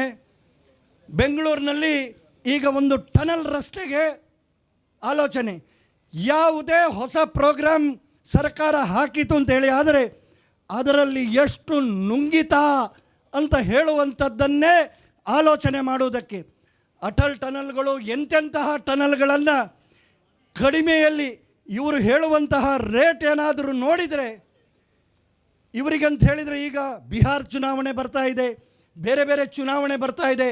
ಅದಕ್ಕೋಸ್ಕರ ನಾವು ಹೇಳಿದೆವು ಆ ದಿವಸ, ಕರ್ನಾಟಕವನ್ನು ಜನರ ತೆರಿಗೆಯನ್ನು ATM ಮಾಡಿ ಇವರು ಸುರ್ಜೇವಾಲರು 3 ತಿಂಗಳಿಗೊಮ್ಮೆ ಏನು ಅವರಿಗೆ ಬೇರೆ ಕೆಲಸ ಇಲ್ವಾ, ಇಲ್ಲಿ ಬರೋದು ಯಾಕೆ ಅಂತೇಳಿ ಹೇಳಿದರೆ ಇಲ್ಲಿಂದ ಕೊಂಡು ಹೋಗೋದಕ್ಕೆ. ಅಂಬೇಡ್ಕರ್ರ ಒಂದು ಮಾತನ್ನು ಹೇಳಿ ನನ್ನ ಮಾತನ್ನು ನಿಲ್ಲಿಸ್ತೇನೆ. ನಾವು ಪ್ರಜಾಪ್ರಭುತ್ವದ ವ್ಯವಸ್ಥೆಯಲ್ಲಿದ್ದೇವೆ. ಪ್ರಜಾಪ್ರಭುತ್ವದ ವ್ಯವಸ್ಥೆ ಜಗತ್ತಿನ ಅತ್ಯಂತ ಸುಂದರವಾದಂತಹ, ಅತ್ಯಂತ ಪ್ರಭಾವಶಾಲಿಯಾದಂತಹ ವ್ಯವಸ್ಥೆ. ಸಮಾಜದ ಕಟ್ಟಕಡೆಯ ವ್ಯಕ್ತಿಯೂ ಕೂಡ ದೇಶದ ಆಡಳಿತದ, ರಾಜ್ಯದ ಆಡಳಿತದ ಅತ್ಯಂತ ಉನ್ನತ ಸ್ಥಾನಕ್ಕೆ ಹೋಗುವಂತಹ ವ್ಯವಸ್ಥೆ. ಜನರು ನಮಗೆ ಬೇಕಾದಂತಹ ಸರಕಾರವನ್ನು ಚುನಾಯಿಸುವ ಒಂದು ವ್ಯವಸ್ಥೆ. ಎಲ್ಲರಿಗೂ ಸಮಾನ ಅವಕಾಶ ಕೊಡಬೇಕು ಅಂತ ಹೇಳುವ ಆಶಯದ ಒಳಗಿನ ವ್ಯವಸ್ಥೆ. ಆದರೆ ಅಂಬೇಡ್ಕರ್ ಒಂದು ಮಾತು ಹೇಳಿದರು, ಸಂವಿಧಾನ ಎಷ್ಟೇ ಸುಂದರವಾಗಿರಲಿ, ಅದನ್ನು ಆಡಳಿತ ಮಾಡುವಂತಹ ವ್ಯಕ್ತಿ ಎಷ್ಟು ಸುಂದರ ಮನಸ್ಸಿನವ ಅಂತ ಹೇಳುವುದರ ಮೇಲೆ ಸಂವಿಧಾನಕ್ಕೆ ಬೆಲೆ ಬರ್ತದೆ. ಸಂವಿಧಾನ ಎಷ್ಟೇ ಕೆಟ್ಟದಿರಲಿ, ಆಡಳಿತ ಮಾಡುವವನ ಮನಸ್ಸು ಸುಂದರವಾಗಿದ್ದರೆ ಜನರ ಸಮಸ್ಯೆಯನ್ನು, ಕಟ್ಟಕಡೆಯ ವ್ಯಕ್ತಿಗಳ ಸಮಸ್ಯೆಯನ್ನು ನಾನು ನೋಡ್ತೇನೆ. ನಾನು ಎಲ್ಲ ಕಡೆ ಈ ಸಭೆಯಲ್ಲಿ ಹೇಳ್ತೇನೆ. ಬೆಳಿಗ್ಗೆ ನಾವು ವಾಕಿಂಗ್ ಹೋಗ್ತೇವೆ, ಅಲ್ಲಿ ವಿಧಾನಸೌಧದ ಸುತ್ತು. ಕಿರಣ್ ಕುಮಾರ್ ಅವರು ಸಹ, ಹುಡುಗಿಯವರು ಬರ್ತಾರೆ ಬೆಳಗಿನ ಹೊತ್ತು. ಅಲ್ಲಿ ವಿಧಾನಸೌಧವನ್ನು ನೋಡೋದಕ್ಕೋಸ್ಕರ ಜನ ಹೊರಗೆ ನಿಲ್ತಾರೆ. ನಿಂತಂಥವರು ಯಾರು ಅಂಥೇಳಿ ಕೇಳಿದರೆ ಬಹಳ ಆಶೆಯ ಕಣ್ಣಿನಿಂದ ವಿಧಾನಸೌಧದತ್ತ ನೋಡ್ತಾರೆ. ವಿಧಾನಸೌಧದ ಒಳಗೆ ಬರಬೇಕು ಅಂತ ಹೇಳುವ ಆಶಯದೊಟ್ಟಿಗೆ ಅಲ್ಲ, ನಮಸ್ಕಾರ ಮಾಡ್ತಾರೆ. ಯಾಕೆಂದು ಹೇಳಿದರೆ ಈ ಸೌಧದಲ್ಲಿ ಕೂತವರು ನಮ್ಮ ಸಮಸ್ಯೆಗಳಿಗೆ ಏನಾದರೂ ಪರಿಹಾರ ಹುಡುಕಿಯಾರು, ನಮಗೇನಾದರೂ ನ್ಯಾಯ ಕೊಡಿಸಿಯಾರು, ನಾವು ಬದುಕು ಕಟ್ಟುವುದಕ್ಕೆ ಒಂದು ಒಳ್ಳೆಯ ವಾತಾವರಣ ನಿರ್ಮಾಣ ಮಾಡಿಯಾರು ಅಂತ ಹೇಳುವ ರೀತಿಯಲ್ಲಿ ಕೈ ಮುಗಿತಾರೆ. ಅಲ್ಲಿ ಸುತ್ತಲ್ಲಿ ಬರೆದಿದೆ, ಸರಕಾರದ ಕೆಲಸ ದೇವರ ಕೆಲಸ ಅಂಥೇಳಿ ಬರೆದಿದೆ. ಇನ್ನೊಂದು ಕಡೆ ಧರ್ಮೋ ರಕ್ಷತಿ ರಕ್ಷಿತಃ ಅಂಥೇಳಿ ವಿಧಾನಸೌಧ ಕಟ್ಟುವಾಗ ಬರೆದಿದ್ದಾರೆ. ಆ ಹಿರಿಯರು ಬರೆದಾಗ ಅವರ ಹಿಂದೆ ಇರುವಂತಹ ಭಾವನೆ ಏನು, ಇವತ್ತು ಸರ್ಕಾರ ನಡೆಯುವಂತಹ ರೀತಿ ಏನು, ಸರ್ಕಾರಕ್ಕೆ ಜನರದ್ದು ಏನೂ ಬಿದ್ದು ಹೋಗಿಲ್ಲ. ಈಗ ಅವರಿಗೆ ಚರ್ಚೆ ಇರುವಂಥದ್ದು ನಾಡ್ದು ಡಿಸೆಂಬರ್ನಲ್ಲಿ ಮುಖ್ಯಮಂತ್ರಿ ಬದಲಾಗ್ತಾರೋ ಇಲ್ಲವೋ, ಯಾರ ಜೊತೆಗೆ ಎಷ್ಟು ಶಾಸಕರುಗಳಿದ್ದಾರೆ, ಆ ಆಧಾರದ ಮೇಲೆ ಅವರು ಚುನಾವಣೆಯ ಸಂದರ್ಭದಲ್ಲಿ ಮಾಡಿದಂತಹ ಒಪ್ಪಂದ ಅನುಷ್ಠಾನಕ್ಕೆ ಬರ್ತದೋ ಇಲ್ಲವೋ. ಇವರು ಇದ್ದಲ್ಲಿ, ಆ ಉಪಮುಖ್ಯಮಂತ್ರಿಗಳು ಇದ್ದಲ್ಲಿ ಹೋಗಿ ಪೂಜೆ ಮಾಡ್ತಾ ಇದ್ದಾರೆ. ಜನರ ಪೂಜೆ ಮಾಡಬೇಕಾದವರು ಮಾಡಬೇಕಾದ ಕೆಲಸವನ್ನು ಮಾಡದೆ ಎಲ್ಲೆಲ್ಲೋ ಹೋಗಿ ಪೂಜೆ ಮಾಡಿ ಇದಕ್ಕೊಂದು ಪರಿಹಾರ ಸಿಗಲಿಕ್ಕುಂಟ. ಸಣ್ಣ ಸಮಸ್ಯೆ 9 and 11 ಮೊದಲು ಸರಾಗವಾಗಿ ಆಗ್ತಾಯಿತ್ತು, ಕನ್ವರ್ಷನ್ ಸರಾಗವಾಗಿ ಆಗ್ತಾಯಿತ್ತು. ಇವತ್ತು ಯಾಕೆ ಈ ಪ್ರಾಬ್ಲಮ್? ಒಂದು ವೇಳೆ ಬದಲಾವಣೆ ಮಾಡಬೇಕು, ಮಾಡಿಯಪ್ಪ, ಆದರೆ ಅದಕ್ಕೆ ಬೇಕಾದಂತಹ ವ್ಯವಸ್ಥೆಯನ್ನು ಮಾಡಿ. ಕುಂದಾಪುರ, ಕಾಪು, ಬಂಟ್ವಾಳ ಎಲ್ಲ ಕಡೆಗೂ ಒಬ್ಬ ಆಫೀಸರ್ ಎಷ್ಟು ಪಂಚಾಯತಿಗೆ ಎಷ್ಟು ಅರ್ಜಿಗೆ ಒಂದು ದಿನಕ್ಕೆ ಹೋಗಲಿಕ್ಕೆ ಸಾಧ್ಯ? ಇಷ್ಟನ್ನೂ ಅರ್ಥ ಮಾಡಿಕೊಳ್ಳುವ ಸಾಮರ್ಥ್ಯ ಇಲ್ಲ ನಿಮಗೆ. ನೀವು ಯಾಕೆ ಸರ್ಕಾರದಲ್ಲಿ ಕೂತಿದ್ದೀರಿ? ಇಳಿರಿ. ನನ್ನ ಅಭಿಪ್ರಾಯದಲ್ಲಿ ಈ ಸರ್ಕಾರ ಮಾಡಿರುವುದೇ ಮುಂದಿನ ಸರ್ತಿ ನಾವು ಬರೋದಿಲ್ಲ ಅಂಥೇಳಿ ಅವರಿಗೆ ನಿಶ್ಚಯ ಆಗಿದೆ. ಇಷ್ಟು ಬೇಗ ಜನಪ್ರಿಯತೆಯನ್ನು ಕಳ್ಕೊಂಡಂತಹ ಇನ್ನೊಂದು ಸರ್ಕಾರ ಇಲ್ಲ. ಜನರಿಗಿದು ಈ ಸರ್ಕಾರವನ್ನು ಯಾಕಾದರೂ ತಂದೆವೋ, ತುಂಬ ಗಟ್ಟಿ ಮಾತಾಡಿದ್ರಿ, ನಿಮ್ಮ ಮೇಲೆ FIR. ಇವತ್ತಿನ ಪರಿಸ್ಥಿತಿ ಅದು. ಈ 2 ಜಿಲ್ಲೆಯ ಶಾಸಕರುಗಳ ಲಿಸ್ಟ್ ತೆಗಿರಿ. ಜನರಿಗೋಸ್ಕರ, ಜನರ ಸಮಸ್ಯೆಗೋಸ್ಕರ ಧ್ವನಿ ತೆಗೆದವರ ಮೇಲೆ FIR, ಒಬ್ಬೊಬ್ಬರ ಮೇಲೆ 7, 8. ನಾನು ಈ ಸಭೆಯ ಮೂಲಕ ಸರ್ಕಾರಕ್ಕೆ ಎಚ್ಚರಿಸ್ತೇನೆ, ಬರೆದಿಡಿ, ಮುಂದಿನ ಬಾರಿಯ ಚುನಾವಣೆಗೆ ನೀವು ಗೆಲ್ಲೋದಿಲ್ಲ. ನಿಮ್ಮ FIRಗೆ, ನೀವು ಮಾಡಿದ ಜನವಿರೋಧಿ ನೀತಿಗಳಿಗೆ ಜನ ಉತ್ತರ ಕೊಡ್ತಾರೆ ಅಂತ ಹೇಳುವಂಥದ್ದನ್ನು ಹೇಳ್ತಾ, ಅಧಿಕಾರದಲ್ಲಿ ಇರುವಷ್ಟು ಸಮಯ ಆದರೂ ಆ ಅಧಿಕಾರಕ್ಕೊಂದು ನ್ಯಾಯ ಕೊಡಿ. ಬಡವರ, ಕಾರ್ಮಿಕರ, ರೈತರ ಪರವಾದಂತಹ ಕಾರ್ಯಕ್ರಮಗಳನ್ನು ಮಾಡಿ. ನಿಮ್ಮನ್ನು ಯಾರು ನೆನಪಿಸಿಕೊಳ್ತಾರೆ? ನೀವು ನೆನಪಿಗೆ ಬರುವುದು ನಾಡ್ದು ಸೈಟುಗಳನ್ನು ನುಂಗಿದ್ದಕ್ಕೆ, SC STಗಳ ಹಣ ನುಂಗಿದ್ದಕ್ಕೆ, ಕಾರ್ಮಿಕರ ಹಣವನ್ನು ನುಂಗಿದ್ದಕ್ಕೆ, ರೈತರ ಹಣವನ್ನು ನುಂಗಿದ್ದಕ್ಕೆ ಬಿಟ್ಟರೆ ಅಭಿವೃದ್ಧಿ ಇಲ್ಲದ, ಯಾವುದೇ ರೀತಿಯ ಜವಾಬ್ದಾರಿಯುತ ಕೆಲಸ ಮಾಡದ ಸರ್ಕಾರ ಅಂಥೇಳಿ ಜನ ಸರ್ಟಿಫಿಕೇಟ್ ಕೊಡುವುದರ ಮೊದಲು ಎಚ್ಚೆತ್ತುಕೊಳ್ಳಿ ಅಂತೇಳಿ ಹೇಳ್ತಾ, ಮತ್ತೊಮ್ಮೆ ನಾಡ್ದಿನ ಅಧಿವೇಶನದ ಮೊದಲು ಈ ನೀತಿಯನ್ನು ಬದಲಾವಣೆ ಮಾಡಿ ಅಂತ ಹೇಳುವಂತಹ ಆಗ್ರಹವನ್ನು ಮಾಡ್ತಾ, ನನ್ನ ಜೊತೆ ಮತ್ತೊಮ್ಮೆ ಧ್ವನಿ ಸೇರಿಸಿ ನನ್ನ ಮಾತನ್ನು ನಿಲ್ಲಿಸ್ತೇನೆ ಅಂತ ಹೇಳುವಂಥದ್ದನ್ನು ಹೇಳ್ತಾ, बोलो भारत माता की, बोलो भारत माता की. ವಿಧಾನಸೌಧದ ಗದ್ದುಗೆದಾರರೇ, ಕಣ್ಣು ಬಿಡಿ, ಕಿವಿಯ ಕೊಡಿ, ಇಲ್ಲವೇ ಕುರ್ಚಿ ಬಿಟ್ಟು ಬಿಡಿ. बोलो भारत माता की, बोलो भारत माता की. ಭಾರತೀಯ ಜನತಾ ಪಾರ್ಟಿಗೆ, ಬಿಜೆಪಿಯ ಜನಪರ ಹೋರಾಟಕ್ಕೆ ಧನ್ಯವಾದ. ಈ ಪ್ರತಿಭಟನೆಯ ನೇತೃತ್ವವನ್ನು ವಹಿಸಿರುವಂಥ ನಮ್ಮ ಜಿಲ್ಲೆಯ ಜಿಲ್ಲಾಧ್ಯಕ್ಷರಾದ ಕುತ್ಯಾರ್ ನವೀನ್ ಶೆಟ್ಟಿ ಅವರೇ ವೇದಿಕೆಯಲ್ಲಿ ಉಪಸ್ಥಿತಿದ್ದು ಭಾಳಷ್ಟು ನಮ್ಮ ಜಿಲ್ಲೆಯ ಸಮಸ್ಯೆಗಳ ಬಗ್ಗೆ ವಿವರವಾದ ವಿಚಾರವನ್ನು ಮಂಡಿಸಿರುವಂಥ ಎಲ್ಲ ಗೌರವಾನ್ವಿತರೇ, ನೆರೆದಿರುವ ಜಿಲ್ಲೆಯ ವಿವಿಧ ಭಾಗದಿಂದ ಬಂದಿರುವಂಥ ಎಲ್ಲ ಪಕ್ಷದ ಕಾರ್ಯಕರ್ತರೇ, ಬಂಧು ಮಿತ್ರರೇ, ಬಹುಶಃ ಇವತ್ತು ನಮ್ಮ ಅವಿಭಜಿತ ದಕ್ಷಿಣ ಜಿಲ್ಲೆಯನ್ನು ರಾಜ್ಯ ಸರ್ಕಾರ ಒಂದು ರೀತಿಯಲ್ಲಿ ಟಾರ್ಗೆಟ್ ಮಾಡುವ ರೀತಿಯಲ್ಲಿ ಇವತ್ತು ಕೆಲಸ ಕಾರ್ಯ ಮಾಡ್ತಿದೆ.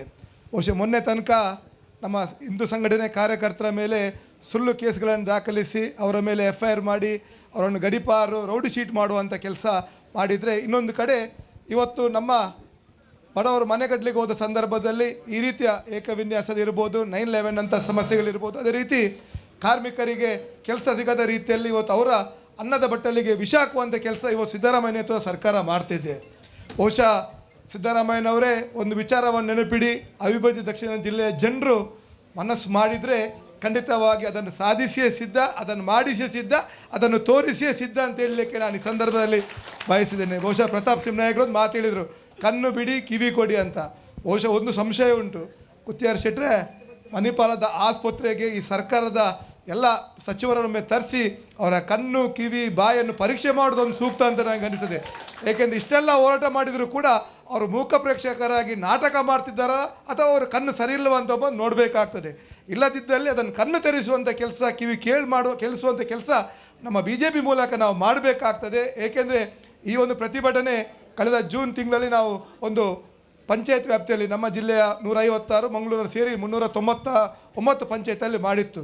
ಬಹುಶಃ ಈ ಭಾಗದ ಕೆಲವೊಂದು ಕಾಂಗ್ರೆಸ್ ನಾಯಕರು ಅದರ ವಿಚಾರವನ್ನು ಮನಸ್ಸಲ್ಲಿ ಬೇರೆ ರೀತಿಯಲ್ಲಿ ತೆಗೆದುಕೊಂಡು ಸತ್ಯದರ್ಶನದ ಮೂಲಕ ಅವರ ಪಂಚಾಯತ್ನಲ್ಲಿ ಅವರು ಒಂದು ಪ್ರತಿಭಟನೆ ಮಾಡಿದ್ರು. ಈ ಸಂದರ್ಭದಲ್ಲಿ ನಾನು ಕಾಂಗ್ರೆಸ್ಸಿಗೆ ಅಭಿನಂದನೆ ಕೂಡ ಸಲ್ಲಿಕೆ ಮಾಡಬೇಕಾಗಿದೆ. ಏಕೆಂದರೆ ಇವತ್ತು ರಾಜ್ಯದಲ್ಲಿರುವಂಥ ಸರ್ಕಾರ ಯಾವುದು? ಕಾಂಗ್ರೆಸ್ ಸರ್ಕಾರ. ಯಾರು ಸಚಿವರು ಇರೋದು? ಕಾಂಗ್ರೆಸ್ ಅವರು. ಇವತ್ತು ನಮ್ಮ 2 ಜಿಲ್ಲೆಯಲ್ಲಿ ಕಾಂಗ್ರೆಸ್ನ ಪ್ರಮುಖರೇ ಅವರ ಪಂಚಾಯತ್ನ ವಿರುದ್ಧ ಪ್ರತಿಭಟನೆ ಮಾಡಿ, ನೀವು ತಾಕತ್ತಿದ್ರೆ ನೀವು ವಿಧಾನಸೌಧದಲ್ಲಿ ಚರ್ಚೆ ಮಾಡಬೇಕಂತ ಒಂದು ಪ್ರಚಾರವನ್ನು ಮಾಧ್ಯಮದ ಮುಂದೆ ಹೇಳಬೇಕಾದ್ರೆ ಇವತ್ತು ಅವರಿಗೆ ಎಷ್ಟು ತಿಳುವಳಿಕೆ ಉಂಟು, ಅವರಿಗೆ ಜನರ ಸಮಸ್ಯೆ ಬಗ್ಗೆ ಏನೆಲ್ಲ ತಿಳುವಳಿಕೆ ಉಂಟು ಎಂಬುದನ್ನು ಅವರು ಸಾಬೀತು ಮಾಡಿದ್ದಾರೆ. ಬಹುಶಃ ಇವತ್ತು ಕಾಂಗ್ರೆಸ್ನ ಉಡುಪಿ ಜಿಲ್ಲೆಯ ಜನರಿಗೆ ನಾನು ಹೇಳಲಿಕ್ಕೆ ಬಯಸ್ತೇನೆ, ಖಂಡಿತವಾಗಿಯೂ ಸತ್ಯದರ್ಶನ ಅಂತ ಹೇಳಿದರೆ ಅದರ ವಿವರವನ್ನು ನಮಗೆ ಜನರಿಗೆ ತಿಳಿಸ್ಬೇಕಾಗ್ತದೆ. ಏಕೆಂದರೆ ಇವತ್ತು ಕಾಂಗ್ರೆಸ್ ಅವರು ಸುಮಾರು 60 ವರ್ಷ ಕಾಲ ನಮ್ಮ ದೇಶವನ್ನು ಆಡಳಿತ ಮಾಡಿದ್ರು. ಬಹುಶಃ ಸತ್ಯದಲ್ಲಿ ಅವರು ನಡೀತಿದ್ರೆ ಖಂಡಿತವಾಗಿಯೂ ನಮ್ಮ ದೇಶಕ್ಕೆ ಈ ರೀತಿಯ ಪರಿಸ್ಥಿತಿ ಬರ್ತಿರಲಿಲ್ಲ. ಬಹುಶಃ ನರೇಂದ್ರ ಮೋದಿ ಅಂತ ನಾಯಕತ್ವ ಇವತ್ತು ನಮ್ಮ ದೇಶಕ್ಕೆ ಸಿಕ್ಲಿಕ್ಕೆ ಹೋಗಿ ಇವತ್ತು ಯಾವ ಮಟ್ಟದಲ್ಲಿದೆ ನಮ್ಮ ಭಾರತ, 11ನೇ ಸ್ಥಾನದಲ್ಲಿದೆ ಭಾರತ. ಇವತ್ತು ಆರ್ಥಿಕತೆಯಲ್ಲಿ 4ನೇ ಸ್ಥಾನ ಬರಬೇಕಾದ್ರೆ ಅದು ನರೇಂದ್ರ ಮೋದಿ ಬರಬೇಕಾಯಿತು, ಕೇವಲ ಯಾವುದೇ ಗಾಂಧಿ, ರಾಹುಲ್ ಗಾಂಧಿ ಅವರಿಂದ ಆಗಲಿಲ್ಲ. ಅದರಿಂದಾಗಿ ಕಾಂಗ್ರೆಸ್ನವರಿಗೆ ಒಂದು ಪ್ರತಿಭಟನೆ ಮೂಲಕ ನಾನು ಎಚ್ಚರಿಕೆಯನ್ನು ಕೊಡ್ತೇನೆ, ಇದು ಮುಂದುವರೆದ ಭಾಗ. ಬಹುಶಃ ಗುತ್ತಿಯಾರ್ ನವೀನ್ ಶೆಟ್ರೆ, ಇನ್ನು ಮುಂದೆ ಈ ರೀತಿಯ ಭಾಷಣೆಗೆ ಪ್ರತಿಭಟನೆಗೆ ನಾವು ಮುಂದಾದರೆ ಖಂಡಿತವಾಗಿಯೂ ಕಾಂಗ್ರೆಸ್ ಅವರ ದಪ್ಪ ಚರ್ಮಕ್ಕೆ ಅದು ತಾಗುವುದಿಲ್ಲ. ಅದರಿಂದಾಗಿ ಯಾವ ಭಾಷೆಯಲ್ಲಿ ಯಾವ ಮಾತಿನಲ್ಲಿ ಅದಕ್ಕೆ ಉತ್ತರ ಕೊಡಬೇಕು. ಬಹುಶಃ ಮುಂದಿನ ದಿನಗಳಲ್ಲಿ ನಾವೆಲ್ಲ 5 ಜನ ಶಾಸಕರು ಸೇರಿಕೊಂಡು ಬೆಂಗಳೂರಿನಲ್ಲಿ ಈಗಾಗಲೇ ಅವ್ರು ಹೇಳಿದರು ನೀವು ಬೆಂಗಳೂರಿನಲ್ಲಿ ಹೋರಾಟ ಮಾಡಬೇಕಂತ. ಬೆಂಗಳೂರಿನಲ್ಲಿ ಹೋರಾಟ ಮಾಡಿದ ಎಲ್ಲ ದಾಖಲೆಗಳಿದೆ. 11,000 ಅರ್ಜಿಗಳು ಈ ಹಿಂದೆ ನಮ್ಮ ಸರ್ಕಾರ ಇರುವಾಗ 11,000 ಬಂದ ಅರ್ಜಿಗಳು ಮಂಜೂರಾಗಿ ಮನೆ ನಿವೇಶನಕ್ಕೆ ಪರ್ಮಿಷನ್ ಸಿಕ್ಕಿತ್ತು. ಅದೇ 2 ವರ್ಷದಲ್ಲಿ 350 ಅರ್ಜಿಗಳಿಗೆ ಮಾತ್ರ ಇವರ ಅನುಮತಿಯನ್ನು ಕೊಟ್ಟಿದ್ದಾರೆ. ಇವತ್ತು ಈ ಹಿಂದೆ ಆದಂಥ ಒಂದು ವ್ಯವಸ್ಥೆ ಈಗಾಗೋದಿಲ್ಲ ಅಂತ ಹೇಳಿದರೆ ಖಂಡಿತವಾಗಿ ಅವರೊಂದು ಮೂರ್ಖತನ. ಬಹುಶಃ ಇವತ್ತು ಅವರಿಗೆ ಅನುಭವ ಮಾಹಿತಿ ಕೊರತೆಯ ಅಥವಾ ನಮ್ಮ 2 ಜಿಲ್ಲೆಯ ಜನರ ಮೇಲೆ ಒಂದು ಅವರಿಗೊಂದು ಮೋಸ ಮಾಡಬೇಕು, ಅವರ ಮೇಲೆ ಒಂದು ಜಲಸ್ ನೇಚರ್ ತಂದಲ್ಲಿ ಅವರು ಕೆಲಸ ಮಾಡೋದಿದ್ರೆ ಖಂಡಿತವಾಗಿ ಅದನ್ನು ಆ ನಂಜಿ ಮಸ್ಸಾರ ಅಂತ ಹೇಳ್ತಾರೆ ನಮ್ಮಲ್ಲಿ, ಅದನ್ನು ಬಿಡಿಸುವಂಥ ಕೆಲಸವನ್ನು ಕೂಡ ನಾವು ಮಾಡಲಿಕ್ಕೆ ಬದ್ಧರಿದ್ದೇವೆ. ಕಾಂಗ್ರೆಸ್ ಅವರಿಗೆ ಈ ಒಂದು ವೇದಿಕೆ ಮೂಲಕ ನಾನು ಎಚ್ಚರಿಕೆಯನ್ನು ಕೊಡಲಿಕ್ಕೆ ಬಯಸ್ತೇನೆ. ಪ್ರಥಮತವಾಗಿ ಜನಪರವಾಗಿ ಜನರ ಕೆಲಸ ಮಾಡಲಿಕ್ಕೆ ನೀವು ಕೈ ಜೋಡಿಸಿ, ಅದು ಬಿಟ್ಟು ಈ ರೀತಿ ಸತ್ಯದರ್ಶನದ ಮೂಲಕ ಮತ್ತಷ್ಟು ಜನರನ್ನು ಗ್ಯಾರಂಟಿ ಮೂಲಕ ಯಾವ ರೀತಿ 5 ಗ್ಯಾರಂಟಿ ಮೂಲಕ ನಾವು ನಿಮಗೆ ಒಂದು ಒಳ್ಳೆಯ ಯೋಜನೆ ಕೊಡ್ತೇವೆ ಎಂಬ ಒಂದು ಸುಳ್ಳು ದಾರಿಯಿಂದ ಇಂದಿನ ದಾರಿಯಿಂದ ಇವತ್ತು ಅಧಿಕಾರಕ್ಕೆ ಬಂದಿದ್ದೀರಿ. ಬಹುಶಃ ಅದನ್ನು ಮುಂದಿನ ದಿನಗಳಲ್ಲಿ ಅದನ್ನು ಮಾಡಲಿಕ್ಕೆ ಹೋಗಬೇಡಿ, ಜನರು ಅದನ್ನು ಕೂಡ ಒಪ್ಪುವುದಿಲ್ಲ. ಅದರಿಂದಾಗಿ 9/11 ಇರ್ಬೋದು, ಇವತ್ತು ಏಕವಿನ್ಯಾಸದ ಈ ಸಮಸ್ಯೆಗಳನ್ನು ತಕ್ಷಣ ಬಗೆಹರಿಸಿ ಈ ಹಿಂದೆ 2024 ಹಿಂದೆ ಯಾವ ರೀತಿ ಈ ನಮ್ಮ ಪಂಚಾಯತ್ ವ್ಯಾಪ್ತಿಯಲ್ಲಿ 25 ಸೆನ್ಸ್ ಒಳಗಿನ ಈ ಒಂದು ಇದಕ್ಕೆ ಅವಕಾಶಗಳನ್ನು ಕಲ್ಪಿಸಿಕೊಡ್ತಿದ್ರು, ಬಹುಶಃ ಅದೇ ರೀತಿ ಅವಕಾಶವನ್ನು ಕಲ್ಪಿಸಿಕೊಡಿ ಅಂತ ಒಂದು ಎಚ್ಚರಿಕೆಯ ಒಂದು ಮಾತನ್ನು ಈ ಸಂದರ್ಭದಲ್ಲಿ ನಾನು ನಿಲ್ಲಕ್ಕೆ ಬಯಸ್ತೇನೆ. ಬಹುಶಃ ಮುಂದಿನ ದಿನಗಳಲ್ಲಿ ಗುತ್ತಿಯಾರ್ ನವೀನ್ ಶೆಟ್ಟಿ ಅವರು ಇವತ್ತು ನಮ್ಮ ಜಿಲ್ಲೆಯ ಅಧ್ಯಕ್ಷರಾಗಿ ಜವಾಬ್ದಾರಿ ತಗೊಂಡ ನಂತರ ಬಹುಶಃ ಇವತ್ತು ಭಾಳಷ್ಟು ಜವಾಬ್ದಾರಿ ಅವರ ಒಗೆಲ ಮೇಲಿದೆ. ಏಕೆಂದರೆ ನಿರಂತರವಾಗಿ ನಿಮ್ಮ ಅವಧಿಯ ಮುಗಿಯುವ ತನಕ ನಿರಂತರವಾಗಿ ಈ ಕಟ್ಟೆಗೆ ಒಂದು ಪರ್ಮನೆಂಟ್ ಶೀಟ್ ಹಾಕುವುದೊಂದು ಅಗತ್ಯತೆ ಮುಂದಿನ ದಿನಗಳಲ್ಲಿ ಬರ್ಬೋದು. ಏಕೆಂದರೆ ಅಷ್ಟು ಸಮಸ್ಯೆಗಳಿದೆ, ಕೆಂಪು ಕಲ್ಲಿನ ಇರ್ಬೋದು, ನಮ್ಮ ಹೊಯ್ಗೆ ಸಮಸ್ಯೆ ಇರ್ಬೋದು. ಇವತ್ತು ನಮ್ಮ ಮೆಸ್ಕಾಂನ ಮೂಲಕ ಯೂನಿಟಿಗೆ 36 ಪೈಸೆಯನ್ನು ನಮ್ಮ ಜನರ ಜೇಬಿನಿಂದ ಅದನ್ನು ಕದಿಯುವಂಥ ಕೆಲಸ ಮಾಡಿದ್ದಾರೆ.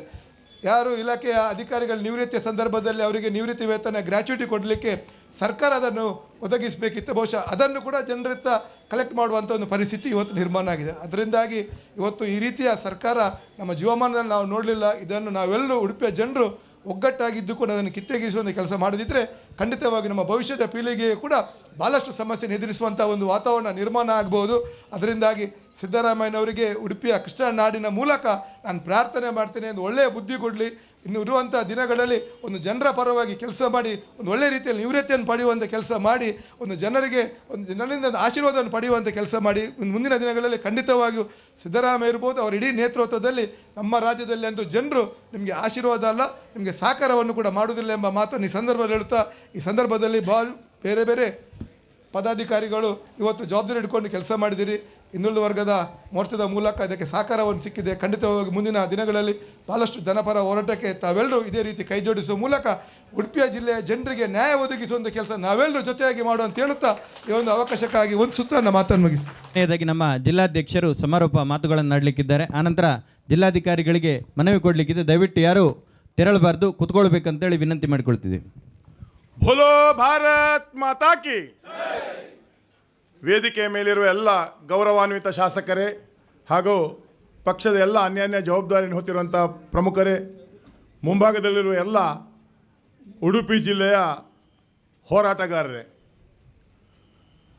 ಪ್ರಾಯಶಃ 1 ತಿಂಗಳ ಹಿಂದೆ ಈ ಸರ್ಕಾರವನ್ನು ಎಚ್ಚರಿಸಬೇಕು ಎನ್ನುವ ದೃಷ್ಟಿಯಿಂದ ಜಿಲ್ಲೆಯ 155 ಗ್ರಾಮ ಪಂಚಾಯತ್ಗಳ ಮುಂದೆ ಸರಣಿ ಧರಣಿ ಸತ್ಯಾಗ್ರಹವನ್ನು ಮಾಡಿ ಸರ್ಕಾರವನ್ನು ಎಚ್ಚರಿಸುವಂಥ ಕಾರ್ಯವನ್ನು ಮಾಡಿದ್ದೇವೆ. ಆದರೆ ಈ ಎಲ್ಲ ನಾಯಕರು ಮಾತನಾಡಿದಂತೆ ನಿದ್ದೆಯ ಮಂಪರಿನಲ್ಲಿರುವಂಥ ಈ ಸರ್ಕಾರ ಎಚ್ಚೆತ್ತುಕೊಳ್ಳುವಂಥದ್ದೇ ಕಾಣುವುದಿಲ್ಲ.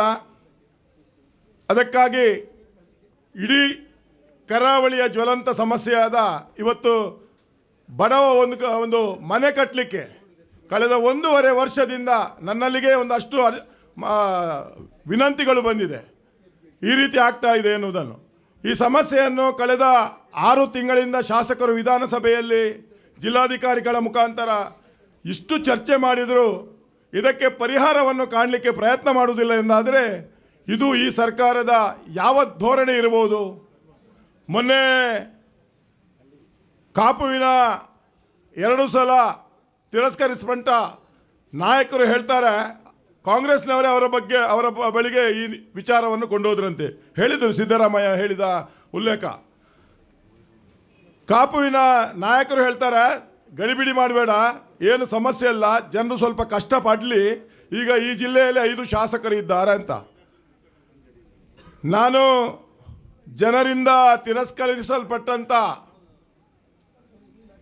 ಕಾಪು ಇರ್ಬೋದು, ಕಾರ್ಕಳ ಇರ್ಬೋದು, ಉಡುಪಿ, ಬೈಂದೂರು, ಕುಂದಾಪುರದ ಎಲ್ಲ ಕಾಂಗ್ರೆಸ್ನ ನಾಯಕರಿಗೆ ಹೇಳ್ತೇವೆ, ಉಡುಪಿ ಜಿಲ್ಲೆ ಬುದ್ಧಿವಂತ ಜಿಲ್ಲೆ, ಉಡುಪಿ ಜಿಲ್ಲೆಯ ಜನತೆಗೆ ತಾಳ್ಮೆ ಇದೆ, ಆ ತಾಳ್ಮೆಯನ್ನು ಪರೀಕ್ಷಿಸುವಂಥ ಒಂದು ಪ್ರಯತ್ನಕ್ಕೆ ಕೈ ಹಾಕಬೇಡಿ ಅಂತೇಳಿ ಈ ಮೂಲಕ ಎಚ್ಚರಿಕೆ ಕೊಡ್ತಾ ಇದ್ದೇನೆ. ನಮ್ಮ ಶಾಸಕರ ಬಗ್ಗೆ ವೈಯಕ್ತಿಕ ಹಗುರವಾಗಿ ಮಾತಾಡುವುದನ್ನು ಕೂಡ ನಾನು ಗಮನಿಸಿದ್ದೇನೆ. ನಮ್ಮ ಜಿಲ್ಲೆಯ ಭಾರತೀಯ ಜನತಾ ಪಾರ್ಟಿ ಯಾವತ್ತೂ ಒಂದು ಸಂಸ್ಕಾರಯುತವಾಗಿ ಈ ಜಿಲ್ಲೆಯ ವಿಚಾರಗಳನ್ನು ತಿಳಿದುಕೊಂಡು ಯಾವುದೇ ವಿಚಾರವನ್ನು ಮುಂದಕ್ಕೆ ಕೊಂಡೋಗುವಂಥದ್ದು ನಾವು ಗಮನಿಸಿದ್ದೀರಿ. ಆದರೆ ನಿಮ್ಮ ಮಾತುಗಳು ಬಹಳ ಹಗುರವಾಗಿ ಬಂದರೆ ನಾವು ಕೂಡ ಅದೇ ರೀತಿಯ ಉತ್ತರವನ್ನು ಕೊಡುವಂಥ ಸಮಯ ದೂರವಿಲ್ಲ ಅಂತ ಹೇಳಿ ಈ ಸಂದರ್ಭದಲ್ಲಿ ಹೇಳ್ತಾ ಇದ್ದೇನೆ. ನಮ್ಮ ಸರ್ಕಾರ ಇರುವಾಗ ಕಾರ್ಕಳದಲ್ಲಿ ಒಂದಷ್ಟು ಜನರಿಗೆ ಅವರಿಗೆ ಉದ್ಯೋಗಕ್ಕೆ ಸಹಕಾರ ಮಾಡಿದ್ದಾರೆ. 100-150 ಮನೆಗಳ ಬೆಳಕಿಗಾಗಿ ಉದ್ಯೋಗವನ್ನು ಪ್ರಾರಂಭಿಸಿದಂಥ ಉದ್ಯೋಗವನ್ನು ಕಸಿದುಕೊಳ್ಳುವಂಥ ಕೆಲಸ ಕಾರ್ಕಳದ ಕಾಂಗ್ರೆಸ್ ನಾಯಕರು ಮಾಡ್ತಾರೆ. ಉಡುಪಿಯ ತಿರಸ್ಕರಿಸಲ್ಪಟ್ಟ ಕಾಂಗ್ರೆಸ್ ನಾಯಕರು ಕಾಂಚನ್ರವರು ಹೇಳ್ತಾರೆ, ಕೋಳಿ ಅಂಕಕ್ಕೆ ಪರ್ಮಿಷನ್ ಕೊಡುವ ಶಾಸಕರು ಅಂತೇಳಿ ಅಪಹಾಸ್ಯವಾಗಿ ಮಾತಾಡ್ತಾ ಇದ್ದಾರೆ. ಸ್ವಾಮಿ, ನಮ್ಮ ಜಿಲ್ಲೆ ಪರಂಪರೆ ಸಂಸ್ಕೃತಿಯನ್ನು ನಂಬಿಕೊಂಡು ಬಂದಂಥ ಜಿಲ್ಲೆ. ನಮ್ಮದು ಕೋಳಿ ಅಂಕ ಅಂತ ಹೇಳಿದರೆ ಅದು ಜುಗಾರಿ ಅಲ್ಲ, ಅದು ಒಂದು ಶ್ರದ್ಧೆಯ ವಿಚಾರ. ಅವು ಯಾವತ್ತೂ ನಾವು ಕೋಳಿ ಅಂಕದ ಈ ನಮ್ಮ ಹಿಂದಿನಿಂದಲೂ ನಡೆದುಕೊಂಡು ಬಂತ ಈ ಕೋಳಿ ಅಂಕದ ಜೊತೆಗೆ ಇನ್ನು ಮುಂದೆಯೂ ಇರ್ತೇವೆ ಅಂತೇಳಿ ಈ ಸಂದರ್ಭದಲ್ಲಿ ಹೇಳಲಿಕ್ಕೆ ಇಚ್ಛೆ ಪಡ್ತಾ ಇದ್ದೇನೆ. ತಿಳ್ಕೊಂಡು ಈ ಜಿಲ್ಲೆಯ ವಿಚಾರಗಳನ್ನು ತಿಳ್ಕೊಂಡು ಮಾತಾಡಿ ಅಂತೇಳಿ ಈ ಸಂದರ್ಭದಲ್ಲಿ ಹೇಳ್ತಾ, ತಾವುಗಳು ಸಾಧ್ಯವಾದರೆ ಈ ಜನರ ಸಮಸ್ಯೆಗಳನ್ನು ತಿಳಿದುಕೊಂಡು ಪರಿಹಾರ ಮಾಡಲಿಕ್ಕೆ ಪ್ರಯತ್ನ ಪಡಿ. ಜನರ ಜೀವನದಲ್ಲಿ ಚೆಲ್ಲಾಟ ಆಡಬೇಡಿ. ಈ ಜಿಲ್ಲೆ ಸುಶಿಕ್ಷಿತರ ಜಿಲ್ಲೆ, ಈ ಜಿಲ್ಲೆ ಬುದ್ಧಿವಂತರ ಜಿಲ್ಲೆ. ಆದ್ದರಿಂದ ಜನ ನಿಮ್ಮ ಈ ಆಟಾಟೋಪಗಳಿಗೆ ಖಂಡಿತವಾಗಿಯೂ ಮನ್ನಣೆ ಕೊಡುವುದಿಲ್ಲ. ಈ ಏನು ಇವತ್ತು ಜನರ ಮಧ್ಯದಲ್ಲಿ ಸಮಸ್ಯೆಗಳ ಬಗ್ಗೆ ನಮ್ಮ ಏನು ಪ್ರಯತ್ನ ಇದೆ ಇದು ನಿಲ್ಲುವುದಿಲ್ಲ ಅಂತ ಹೇಳ್ತಾ ಇವತ್ತು ನಾವು ಮನವಿ ಕೊಡುವ ಮುಖಾಂತರ ತಿಳಿಸ್ತೇವೆ. ಮುಂದಿನ 15 ದಿನಗಳೊಳಗೆ ಇದಕ್ಕೆ ಪರಿಹಾರವನ್ನು ನಮಗೆ ಕೊಡದೇ ಇದ್ದರೆ ನಾವು ಎಲ್ಲರೂ ಅಲ್ಲಲ್ಲಿ ಪ್ರಾಧಿಕಾರದ ಮುಂದೆ ಮುತ್ತಿಗೆ ಹಾಕುವಂಥ ಒಂದು ಯೋಚನೆಯನ್ನು ಕೂಡ ಮಾಡಿದ್ದೇವೆ. ಯಾವುದೇ ಕಾರಣಕ್ಕೆ ಪ್ರಾಧಿಕಾರಕ್ಕೆ ಬೀಗ ಜಡಿದು ಮುತ್ತಿಗೆ ಹಾಕಿ ಇದಕ್ಕೆ ಪರಿಹಾರವನ್ನು ಕಂಡುಕೊಳ್ಳುವಂಥ ದಿನ ದೂರವಿಲ್ಲ. ದಯವಿಟ್ಟು ಇದಕ್ಕೆ ಪರಿಹಾರವನ್ನು ಕೊಡಿ ಅಂತ ಹೇಳಿ ಸರ್ಕಾರವನ್ನು ಒತ್ತಾಯಿಸುತ್ತಾ ಇವತ್ತು ಇಡೀ ಜಿಲ್ಲೆಯಿಂದ ಬಹಳ ದೊಡ್ಡ ಸಂಖ್ಯೆಯಲ್ಲಿ ಆಗಮಿಸಿದಂಥ ನಮ್ಮೆಲ್ಲ ಕಾರ್ಯಕರ್ತರಿಗೆ ಹಾಗೂ ಈ ಸಮಸ್ಯೆಯನ್ನು ಎದುರಿಸುವ ಫಲಾನುಭವಿಗಳು ಕೂಡ ಬಂದಿದ್ದಾರೆ ಹೆಚ್ಚಿನ ಸಂಖ್ಯೆಯಲ್ಲಿ. ಎಲ್ರಿಗೂ ಕೃತಜ್ಞತೆಯನ್ನು ಸಲ್ಲಿಸುತ್ತಾ ನನ್ನ ಮಾತನ್ನು ಮುಗಿಸ್ತೇನೆ. ಬೋಲೋ ಭಾರತ್ ಮಾತಾ ಕಿ. ಭಾರತೀಯ ಜನತಾ ಪಾರ್ಟಿಯ ಈ ಹೋರಾಟಕ್ಕೆ ಬಹಳ ಅರ್ಥಪೂರ್ಣವಾಗಿ ಜಿಲ್ಲೆಯ ಜನರ ಸಮಸ್ಯೆ ಆಗಿರುವ ಏಕವಿನ್ಯಾಸ ಮತ್ತು 9/11ನ ಬಗ್ಗೆ ಮಾನ್ಯ ಜಿಲ್ಲಾಧಿಕಾರಿ ಅವರ ಮುಖಾಂತರ ರಾಜ್ಯ ಸರ್ಕಾರಕ್ಕೆ ಎಚ್ಚರಿಸುವ ಈ ಪ್ರತಿಭಟನಾ ಸಭೆಯ ಅಧ್ಯಕ್ಷತೆಯನ್ನು ವಹಿಸಿರುವ ನಮ್ಮ ನೆಚ್ಚಿನ ಜಿಲ್ಲಾಧ್ಯಕ್ಷರಾದ ಕುತ್ಯಾರ್ ನವೀನ್ ಶೆಟ್ಟಿ ಅವರಿಗೆ ಧನ್ಯವಾದವನ್ನು ಸಲ್ಲಿಸ್ತಾ ಇದ್ದೇನೆ. ನಮ್ಮ ಇಂದಿನ ಈ ಸಭೆಯಲ್ಲಿ ಭಾಳ ಅತ್ಯುತ್ತಮವಾಗಿ ಸರ್ಕಾರದ ನೀತಿ ನಡವಳಿಕೆಗಳ ಬಗ್ಗೆ ನಮ್ಮೆಲ್ಲರಿಗೂ ಮನದಟ್ಟು ಮಾಡಿ ಸರ್ಕಾರವನ್ನು ಎಚ್ಚರಿಸಿದ ಹಿರಿಯರಾದ ವಿಧಾನ ಪರಿಷತ್ ಸದಸ್ಯರಾದ ಶ್ರೀ ಪ್ರತಾಪ್ ಸಿಂಹ ನಾಯ್ಕ್ ಇವರಿಗೂ ಸಹ ಧನ್ಯವಾದವನ್ನು ಸಲ್ಲಿಸ್ತಾ ಇದ್ದೇನೆ. ಇನ್ನೋರ್ವ ವಿಧಾನ ಪರಿಷತ್ ಸದಸ್ಯರಾದ ಶ್ರೀ ಕಿಶೋರ್ ಕುಮಾರ್ ಬೊಟ್ಯಾಡಿ ಇವರಿಗೂ ಸಹ ಧನ್ಯವಾದವನ್ನು ಸಲ್ಲಿಸ್ತಾ ಇದ್ದೇನೆ. ನಮ್ಮ ವಿಭಾಗ ಪ್ರಭಾರಿಗಳಾದ ಶ್ರೀ ಉದಯ್ ಕುಮಾರ್ ಶೆಟ್ಟಿ ಅವರಿಗೂ ಧನ್ಯವಾದವನ್ನು ಸಲ್ಲಿಸ್ತಾ ಇದ್ದೇನೆ. ನಮ್ಮ ಜಿಲ್ಲೆಯ ಉತ್ತಮ ನ್ಯಾಯವಾದಿಗಳು ನಮ್ಮ ಪಾರ್ಟಿಯ ನಿಕಟಪೂರ್ವ ಜಿಲ್ಲಾಧ್ಯಕ್ಷರಾದ ಮಟ್ಟಾರ್ ರತ್ನಾಕರ್ ಹೆಗ್ಡೆ ಅವರಿಗೂ ಸಹ ಧನ್ಯವಾದವನ್ನು ಸಲ್ಲಿಸ್ತಾ ಇದ್ದೇನೆ. ನಮ್ಮ ನೆಚ್ಚಿನ ಶಾಸಕರಾದ ಶ್ರೀ ಕಿರಣ್ ಕುಮಾರ್ ಕೊಡ್ಗೆ ಅವರಿಗೆ ಧನ್ಯವಾದವನ್ನು ಸಲ್ಲಿಸ್ತಾ ಇದ್ದೇನೆ. ನಮ್ಮ ಉಡುಪಿ ವಿಧಾನಸಭಾ ಕ್ಷೇತ್ರದ ನೆಚ್ಚಿನ ಶಾಸಕರಾದ ಯಶ್ಪಾಲ್ ಸುವರ್ಣ ಇವರಿಗೂ ಸಹ ಧನ್ಯವಾದವನ್ನು ಸಲ್ಲಿಸ್ತಾ ಇದ್ದೇನೆ. ಉಡುಪಿ ನಗರದ ಪ್ರಥಮ ಪ್ರಜೆ ನಗರಸಭಾಧ್ಯಕ್ಷರಾದ ಪ್ರಭಾಕರ್ ಪೂಜಾರಿ ಅವರಿಗೂ ಧನ್ಯವಾದವನ್ನು ಸಲ್ಲಿಸ್ತಾ ಇದ್ದೇನೆ. ನಮ್ಮ ಹಿಂದುಳಿದ ವರ್ಗ ಮೋರ್ಚಾದ ಜಿಲ್ಲಾಧ್ಯಕ್ಷರಾದ ವಿಜಯ್ ಕುಮಾರ್ ಕೊಡೂರು ಅವರಿಗೂ ಧನ್ಯವಾದವನ್ನು ಸಲ್ಲಿಸ್ತಾ ಇದ್ದೇನೆ. ಆಫೀಸರ್ಸ್ ಇಲ್ಲ, 4 ಕಡೆಗೆ ಒಬ್ಬರು ಆಫೀಸರ್ ಅಧಿಕಾರಿ 11,000-18,000 ಅರ್ಜಿಗಳು ಪೆಂಡಿಂಗ್ ಉಂಟು. ಅದು ವಿಲಾಗ್ ಮಾಡುವವರೇ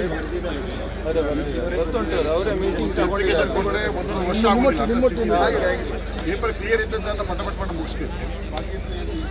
22 ವಿಡಿಯೋಗಳು ಮಾಡುವಂಥ ಕೆಲಸ ಒಂದು ಅಧಿಕಾರಿಗೆ ಆಗುವುದು. ಪ್ರಾಕ್ಟಿಕಲಿ ಎಡಿಷನಲ್ ಚಾರ್ಜ್ ಕೊಟ್ಟವರು ಮಾಡುವ ರೀತಿಯಲ್ಲಿ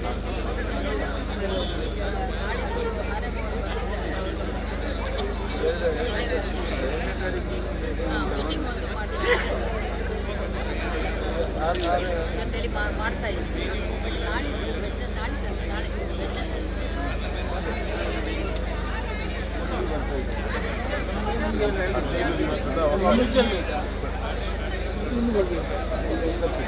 ರಾತ್ರಿ ನಮಗೂ ಗೊತ್ತಿಲ್ಲ,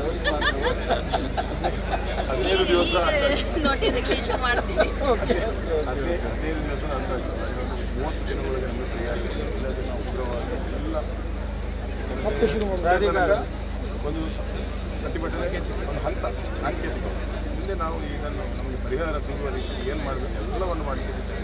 24 ಇಂದ madam as it is panchayat video ಮೂಲಕ ಕೊಡ್ತೀವಿ ಇಲ್ಲಿ ಲೈಸೆನ್ಸ್. ಈಗ ಅದನ್ನು ರಿವೈಸ್ ಮಾಡಿ ಈ ರೀತಿ ಮಾಡಿ ಟೋಟಲಿ ಏನಂತಂದರೆ ನಮಗೆ ಮ್ಯಾನ್ ಪವರ್ ಟೆಕ್ನಿಕಲಿ ಸ್ಟಾಫ್ಸ್ ಇದರಿಂದಾಗಿ ಇಷ್ಟು ಒಂದು 25 ಅಧಿಕಾರಿಗಳನ್ನು ಹಾಕಿದರೆ ಅದರ ಅದು ಆಗೋದಿಲ್ಲ. ಈಗ ಏನಂದೇಳಿದೆ ಕುಂದಾಪುರಕ್ಕೆ ಚಾರ್ಜ್ ಇದ್ದವರು, ಕಾಪುಗೆ ಚಾರ್ಜ್, ಬಂಡವಾಳ ಚಾರ್ಜ್, ಕಾರ್ಕಳಕ್ಕೂ ಚಾರ್ಜ್. ಅವರು ವಾರದಲ್ಲಿ 5 ದಿನ ತಿರುಗ್ತಾ ಇರ್ತಾರೆ. ರಜೆ ಬಂದರೆ ಹೋಯ್ತು. ಪಂಚಾಯತಲ್ಲೇ ಒಬ್ಬರು ಇಡೀ 4 ತಾಲೂಕಿಗೆ ಈಗಿನ ನೀತಿಯನ್ನು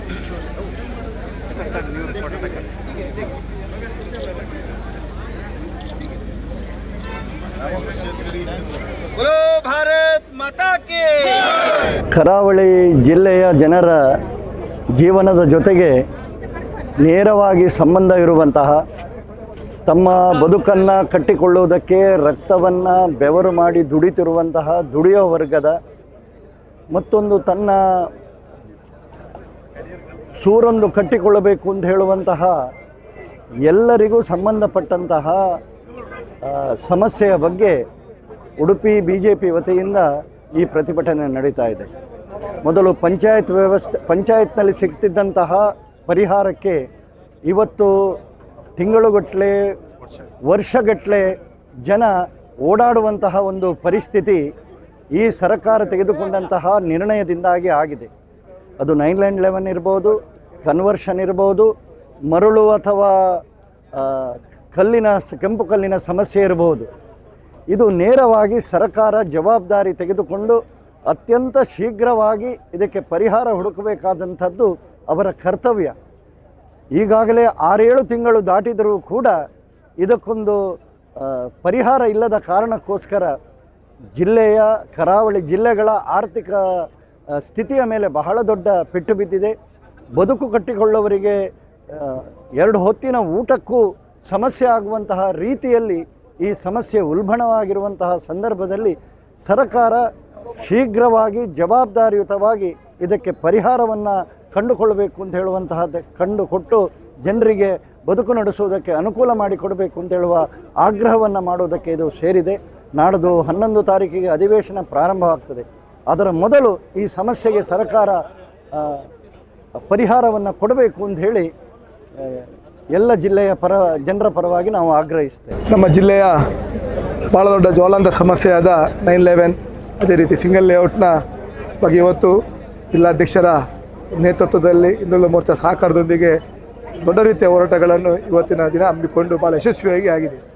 ಈ ಹೋರಾಟ ಕಳೆದ ತಿಂಗಳು 24ಕ್ಕೆ ಎಲ್ಲ 399 2 ಜಿಲ್ಲೆಯ ಪಂಚಾಯತ್ಗಳಲ್ಲಿ ಪ್ರತಿಭಟನೆ ಮಾಡಿ ಅದಕ್ಕೆ ಏನೇ ಪರಿಹಾರ ಸಿಗದ ರೀತಿಯಲ್ಲಿ ಇವತ್ತಿನ ಈ ಹೋರಾಟದ ಮೂಲಕ ಮತ್ತೊಮ್ಮೆ ಸರ್ಕಾರಕ್ಕೆ ಎಚ್ಚರಿಕೆ ನೀಡುವಂಥ ಕೆಲಸ ಇವತ್ತಿನ ಮೂಲಕ ಆಗಿದೆ. ಇವತ್ತು ರಾಜ್ಯ ಸರ್ಕಾರ ಇವತ್ತು ಕಣ್ಣಿದ್ದು ಕಾಣದಂತೆ, ಬಾಯಿದ್ದು ಮಾತಾಡದಂತೆ, ಕಿವಿದ್ದು ಕೇಳದಂತೆ ಇವತ್ತು ನಾಟಕ ಮಾಡ್ತಿದೆ.